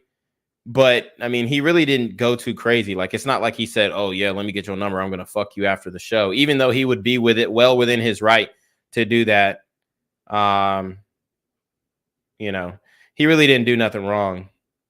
And this is like from an objective opinion. This is from an objective opinion. My question is, I wonder what her father thought about that. You know what I'm saying? I bet he like, damn, I ain't letting my daughter go to no concert no more. Let's see. Cyrus Cherry says, dude, that is a thing. I'm from South Carolina. Dudes from Africa stay asking if I'm from Africa simply because of my high bone structure. My mom a good woman, but you must call a spade a spade. I think she liked my daddy because he was high yellow. Okay. Okay, so yeah, I read that. Cyrus Cherry says, Gen Z, I'm not hating on Drake, but why Hollywood so easy for him? Because he's a small hat. Distant Light says Juice Crew. Yeah. I mean, that's my first thought. Cyrus Cherry says Denver is gone forever, not because of this, but because they legalized weed there. Distant Light says, what happened after they legalized weed? Mr. Drake or Mr. Jake the Great says Drake reclaiming his throne. Yes, sir. Says, man, you hate America and these feminists. I don't hate America. I don't hate these feminists either. But I mean, it's just, it's fucking bullshit. I'm gonna call them out on their shit. Yes, sir. Says, bruh, all these chicks was having sex with older dudes when they was 16 and the dude was 29. Yeah. I know girls who were 15, 16 even shit, bro. I know a girl who was 14 who fucked a fucking 25-year-old. I mean, I at my high school, anything went, honestly. Like it was 14-year-old bitches getting pregnant by like niggas who were 18, 19. So it was happening. The women were consenting, although you can argue, oh, could she really give consent? Look, man, technically, no, she could not give consent because she's too young. But when you're in high school or even in junior high and you're looking at the mentality of these women, bro, like, I'm not saying it's right. It's a bad thing. It's a horrible thing. It shouldn't happen. And all that stuff, right? But I'm telling you right now, them bitches be fast as hell. And this is me genuinely saying, from my experience, they're fast as fuck. Like they're ready to go at 14. And I'm not saying it's right, but I'm saying that's what they're doing. And they don't give a fuck what you think. That's why they have to push the sexual liberation shit, because the time she's 18, she got over 10 bodies. He danced with her, kissed her neck, and even commented on her shampoo. I've got no idea if she liked this, but it's... Of course she liked it. It's fucking Drake. She stayed up there and she kissed him. She was probably a little nervous because she was in front of thousands of people, but he did nothing wrong. It's not as if that matters when she told Drake that she was only 17. Drake said, I can't go to jail yet, man. 17? Why do you look like that? You dick. Look at all this. You'd think that that would be the end of it and Drake would apologize and she'd leave the stage. Apologize for what? If he knows the law, there's nothing to apologize about. But Drake's comments grew a little bit more disgusting. He then tells her, I don't know if I should feel guilty or not, but I had fun. I like the way your breasts feel against my chest. So, talking about a 17-year-old's boobs on stage, real classy stuff here, especially when... I mean, look, I also agree with Illuminati. Unfortunately, okay, we agree on some things, right? No, but I think that was a little OD for sure. Like, he should have kept that to himself. He should have kept that to himself, although I understand what he meant by that. I mean, he wanted to fuck. Straight up, she was sexually attractive to him. She was of the age of consent. He may not have known the law, but the reality is men are visual creatures. I'm not saying that it is right that he was attracted to her and whatnot, but I'm saying that you can obviously identify, like, yo, I mean, even your parents, like they're gonna say, look, man, my daughter need to cover up because she is way more grown than all the other girls in her class. So he's gonna make it so that she covers the fuck up. So everybody sees that, yo, that bitch had wide hips, she had a fat ass, and she had like some, you know, C-cup titties. And they're only gonna get bigger when she gets older. So Drake is seeing what she looks like now and the potential. Not only that, but she is of the age of consent. Now, me personally, it's like it's 18 or it's like 18 or older, honestly. Like I'm not gonna do the 17 thing, but the 18 is for sure a go, like 100%. So you know, the 17, it is legal in Colorado. I just think that it's a little too young. Like I would never want to, okay, the bitch is in high school, like, you know, type shit. That's a little much. Like I'm just not, you know, trying to deal with all that, but it is legal and he didn't do anything wrong. He didn't break any laws. So yes, was it a little cringe? For sure, especially after learning her age. What he should have done is said, oh my God, 17. And I'm not even mad at the comment of you look like that. You thick. Why you da-da-da-da? That was fine. That was a compliment. Okay. But once he started getting into, I like the way your breast felt on my chest. It was a little much. He should have just said, oh, yeah, I ain't trying to go to jail right now. Why do you look like that? Boom, boom, bap. Well, you're a great sport. You know, hit me up in a year. I don't see nothing wrong with that. Honestly, I don't see nothing wrong with that. Yes, sir. Said, man. Oh, okay, I read that. Distant Light says, I date 22 or older and smash 18 and over. Yeah. When he's 23. He absolutely should have known better. And for those of you who are listening who are above the age of 23, because I know when I heard this comment initially and I read it, and then of course, you know, I had to go look at the video, I was like, oh dear. But I thought about it. I was like, when I was 23 years old, I was like, nope. Yeah, I didn't look at a 17-year-old. And I was like, bitch, get the fuck out of here. But when you were 17, you definitely looked at a 23-year-old. Stop it. See, this is the disingenuous shit. Oh, well, when I was 23, I didn't look at a 17-year-old. Yeah, because you're a woman and women date up. So you want somebody older, taller, more financially stable. So you're going to get an older man. But I guarantee when you were 16, 17, you was fast as hell going on dates with boys who you knew were too old for you. So stop it right there. We're not going to let you do that. We know what you've done. ooh, yeah, fabulous boobies. Like that just didn't ever cross my mind. So it's one of those things. Dude, you're a fucking woman. Get the fuck out of here. It didn't ever cross my mind. You're so disingenuous. You know you dated older guys when you were younger. Stop it. And you had no problem with it and you didn't felt taken advantage of. You actually enjoyed it and you reveled in it and you bragged to all your friends that you're getting grown man dick. Stop fucking lying. This is the disingenuous shit I can't take with these women, bro. It's bullshit. Things where I'm like, how exactly did you get to that? And then to say that all on stage publicly at a concert, like it just doesn't click for me. And I even admit it was a little too much. It was a little too much, but he broke no laws. So talking about some, oh, well, Drake sexually assaulted. Oh, well, be aware this video contains sexual assault. There was no sexual assault. She was of consenting age. Stop it right there. And honestly, if I was Drake's publicist, I would have gave a statement.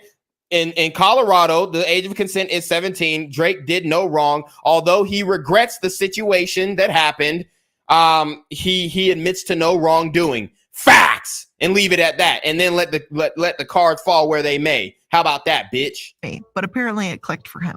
What's worse yet about this is fans were actually cheering for him, and many seemed to just laugh about it when Drake said he didn't know if... No, they didn't. I mean, a lot of them were like, oh, shit. Oh shit, like don't act like everybody was with it. And like even I said, like, yeah, it was a little too much, but dude, she's just so disingenuous. It's crazy. If he should feel bad. The cheers only grew louder when he kissed the fans' cheeks and forehead. This clip started resurfacing around sometime in 2019 after even more rumors and skepticism about his relationships with minors started making headlines. Around that time, Drake was called out for having a weird relationship with Millie Bobby Brown, who plays Eleven in Stranger Things.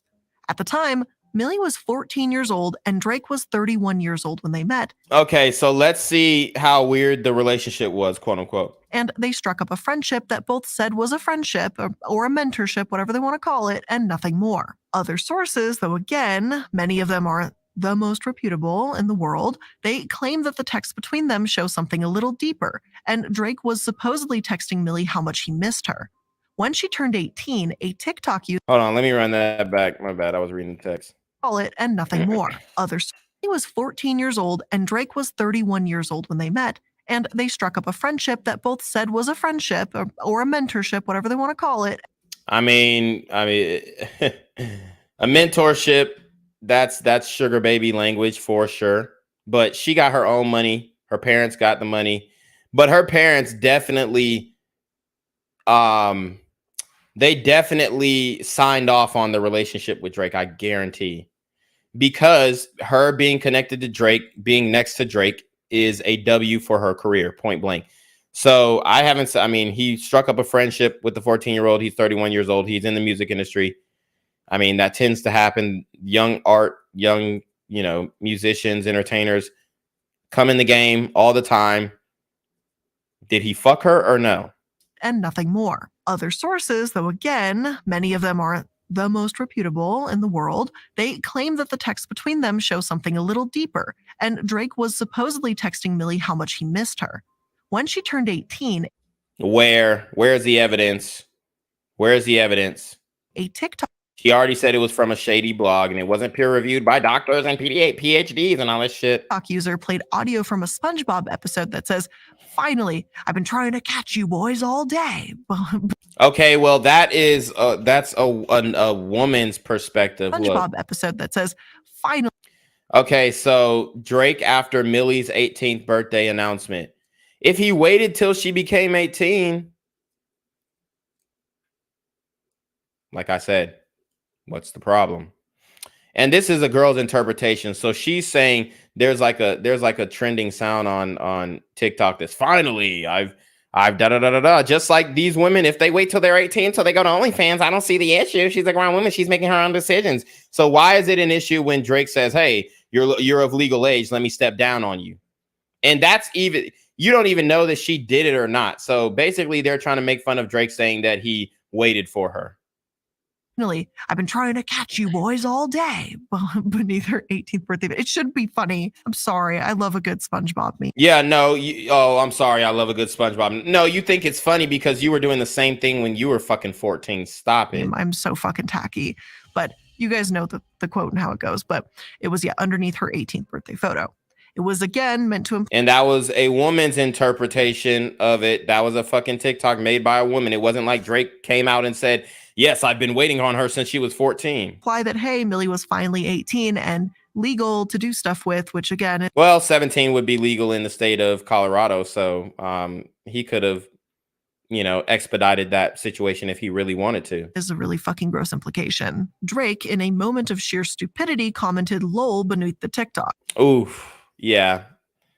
I keep it quiet, player. Yeah, this nigga's doing too much. I mean, it is a funny joke. It is a funny joke. And I would laugh at it too, even if the joke was made about me. But come on, player. God damn it. He's doing a little too much here. Not exactly what you'd want to see on a comment beneath a video like... Yeah, he probably should have disclaimed it to be politically correct. I mean, that's just...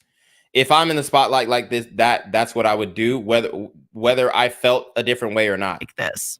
But perhaps to her, this really was just a lovely friendship. All right, so let's run it back. Beneath a video like this. But perhaps... They say, "Why you got to make a lovely friendship your headline? You guys are weird for real. I'm lucky to have people in the business extend their time to help me further my career and offer their wisdom and guidance. I'm very blessed to have amazing people in my life. You don't get to choose that for me. It's nice to have people understand what I do. Now get back to talking about the real problem in this world other than my friendships. Geez, to all the supporters, I love you guys. Thank you for supporting me.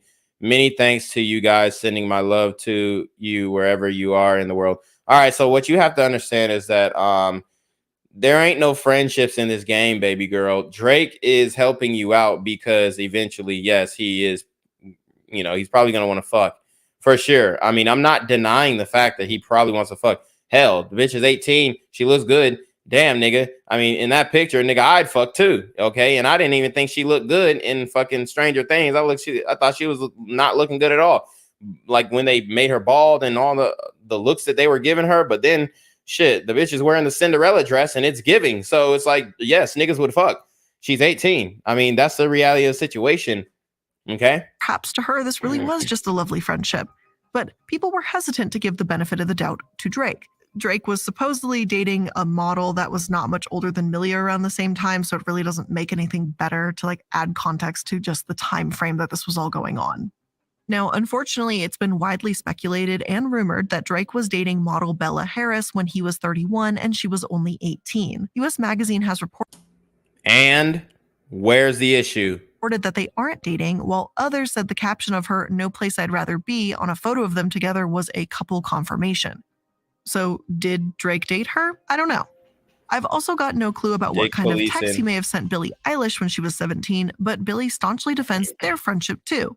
He may or may not have been with Kylie Jenner or other members of the Kardashian family too, but again, there's no confirmation. Been with, bruh. What? They're really reaching, bro. Either way. But what we can confirm is his absolutely disgusting behavior on stage and his off-putting comments in response to a video celebrating Millie finally turning 18 years old. Like, what about Kevin Gates discussing comments on stage, right? Jesus. Clearly, he knew that fans believed he was interested in Millie and wanted to sleep with her. People were throwing out groomer accusations at him, so bruh, come on now. This is some bullshit. Groomer? And he hasn't fucked now one of them, bro. This is so crazy. Cyrus Cherry says, dude, why is this alpha thing such a virtue? I'm not alpha, but I do need male role models. Why does being non-alpha got to turn to this? Not everyone can be king. What do you mean? What do you mean? What did I say that made you say that? I ain't even mentioned no alpha nor no beta in this whole shit. I don't really use those terms like that. Unless I'm like using a term like alpha widowed. You might think that he'd be careful about what he was saying. Oh, you're talking about when I said Shorty was alpha widowed? I mean, she is, bro. Like, bro, this is what you guys don't understand.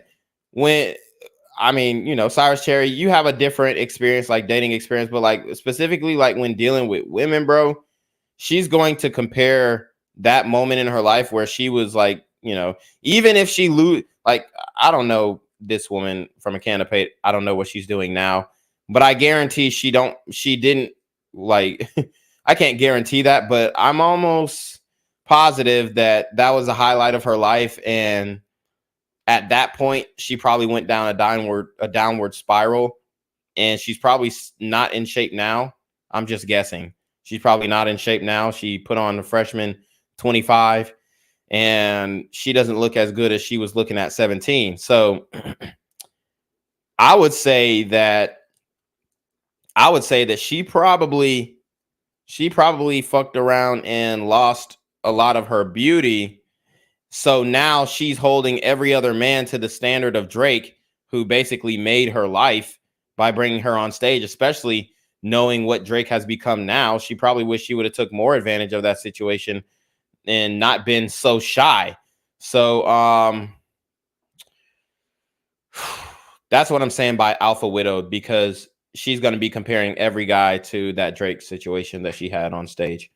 Cyrus Cherry said, I was changing the subject, my B. I was talking to a dude on your Discord, my B. Oh, okay. But nope, apparently not. He just commented lol under the video as if it was just one big joke to him.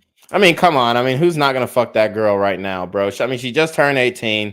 She's looking hot in that dress. Like, dude, come on. She looks like fucking Cinderella.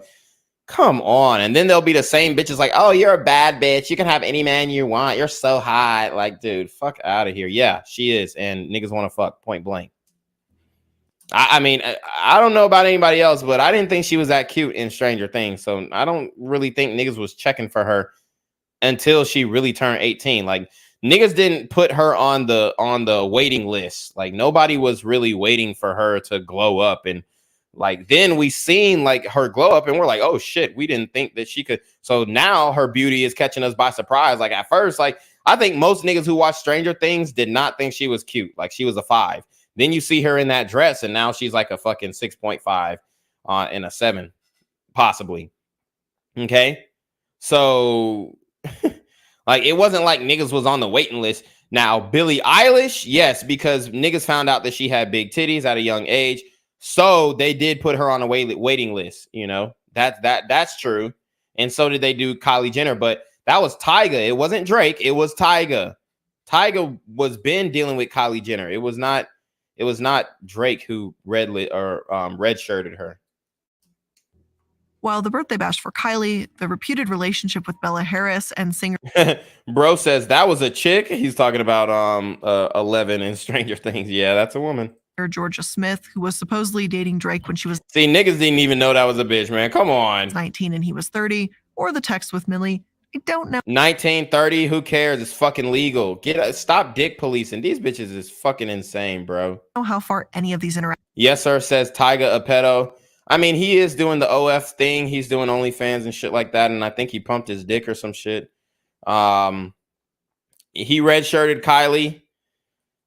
I can't call that man a pedo. I don't really know, but I mean, my nigga, shit. Kylie fucking redshirted herself, goddamn. But he probably was fucking on her early, for sure. Interactions actually went. But it does feel strange that Drake has had so many close relationships with young girls over the years. Surely it can't be that hard to... That nigga Mr. Jake the Great said, if Billie Eilish ever became a Trump supporter, she'd be a solid 8. Yeah, no cap. Stay away from minors, right? And if she dressed like a fucking woman. I mean, stop eating the fucking ho-hos. You can tell she was gaining some weight. I would think. Get in the gym. She got to get in the... Dude, if Billie Eilish got in the gym, she'd be fucking cold as hell. I think not. I don't know. I mean, maybe don't talk about a 17-year-old's breasts on stage. Like that could be a really good start in like 2010, and he couldn't even do that then. And that's been like 12 years since then. So I don't know. But the real question here is, does this mean that Drake's career is coming to an end or that he's getting canceled? Well, I highly doubt that, unfortunately. Controversy has embroiled Drake for a while now. It just doesn't stick to him. Whenever truly large controversies or lawsuits have come his way, they haven't seemed to hit the mainstream media.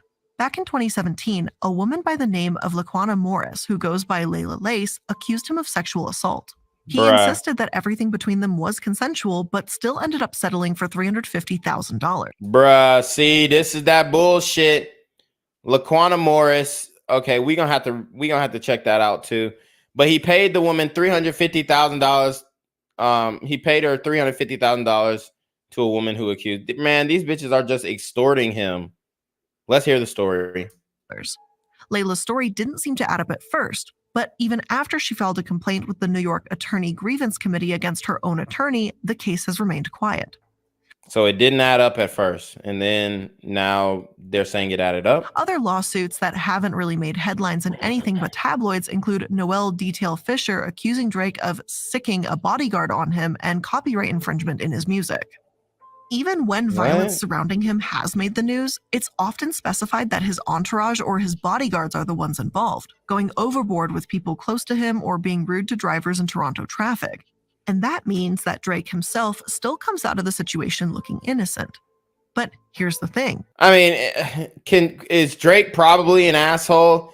Yeah, a lot of rich men are arrogant assholes, just like a lot of fucking rich women. So what's your point here? I mean, he's earned the right to be cocky. He's probably got a short temper. Not short temper, but he doesn't have much patience for the bullshit. He probably thinks that his shit don't stink. I mean, look, man, the nigga has afforded the way that he feels. He done fucked thousands of bitches. He gonna feel that type of way. He's him. That's Himothy right there. So I'm not mad at the way that he feels highly of himself, okay? Whether Drake was the aggressor or not, and some say he has been, the various stories around Drake's security team going over... But Drake's always, he's also got beat up too. I think, was it him and Chris Brown who got the fight in the club or some shit? Somebody, like, when he got gashed up, I think he got, like, punched or gashed. I think him and Chris Brown got to fighting over Rihanna or some shit. So, yeah, I mean, Drake has got his ass beat, too. Overboard should be something that he can't prevent. If they're truly roughing up Shawn Mendes and acting superior and just plain dangerous to drivers on the road... Diddy. They saying it was Diddy. Oh, yeah. I remember that. Yeah, it was Diddy. then he should be And then I think J. Cole slapped the shit out of Diddy one time too. firing them for that. Even if I will admit that I frankly couldn't care less that it may have been like because of a fight with Chris Brown. But in the same way, if Drake gets a reputation Yep, the fight with Chris Brown. for being sketchy around underage girls, then there's a simple solution. Maybe stop texting those underage girls. Also, as a What did he send that was inappropriate though? He said he missed the bitch. Bruh, you gotta have more than that. brief note here, since initially writing this script, Stake and many other gambling sites have actually been banned by Twitch. Their partial gambling ban But they're not gonna ban the fucking prostitutes on the app. Even like the Amherst bitch or whatever, she's saying her husband forced her to do all the shit, whatever. But basically she's crying out now, and you know, Twitch has nothing to say. and is at least a step forward, though many believe it's not enough. If she was really that mad, she should just get the channel banned, show her tits, and then get the channel banned. But we know they won't ban her. They'll just suspend her for 2 hours. Fucking bullshit. But with all of that being said, that is where we're going to end today's episode of The Corporate. Man, this video, bruh. So that's her trying to expose Drake for being inappropriate with underage women. Big L. I mean, look, man, 11, she's grown up. She's not 11 anymore. She's fucking 18.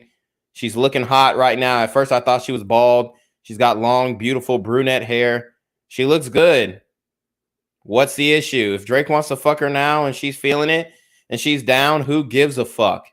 She's 18. She's above the age of consent.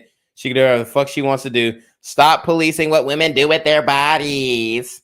If she wanted to fuck Drake, she can fuck Drake. See, if this is the funny thing. If we were saying, oh, 11, you're such a fucking whore, you fuck Drake, guess what women would come out and be? Oh, well, she can do whatever she wants with her body. Why are you mad that she fucked Drake? You want to fuck Drake? Oh, that's your boy crush? Like, dude, you can't win for losing. Anyways, guys, I'm going to go ahead and get up out of here, man. This was a great stream. We went for 5 hours. I'm going to use this, chop this up. You'll probably be watching chop ups of this stream for weeks. Because until they monetize me, I'm not going to make new videos. I'm just going to chop my shit up. So anyways, make sure y'all like, comment, share, subscribe. Send me to PayPal, Cash App, Super Trap. If y'all fucking with me, but y'all already know what it is, man. It's your boy, Reclaim Your Time. Make sure you like, comment, share, subscribe. Send your relationship question to the email down below with a screenshot of your Cash App so I know you're paying your tithes, man. Y'all need to be on your motherfucking name with the BS. You already know. Reclaim Your Want to become an elite level athlete? Well, look no further. The Reclaim Your Throne Elite D1 training course is all you need to take your performance from subpar to the creme de la creme of athletes all around the world. The purpose of this course is to give you a comprehensive weight training, speed, flexibility, recovery, and endurance program that is meant to prepare young athletes for collegiate and professional sports. This course is packed with over 2 hours of creative, action-packed lifts narrated and coached by yours truly to assure increased strength, speed, flexibility, recovery, and endurance. Hey, I get it. Training alone can be tough and can even make you feel misguided or somewhat unmotivated. But with this course, I walk you step by step through each and every lift to make sure you're using the proper form to prevent injuries and that you're hitting the correct muscle groups to render maximum results. So what are you waiting for? It's now or never. So go ahead and get the training course today so you too can reclaim your throne.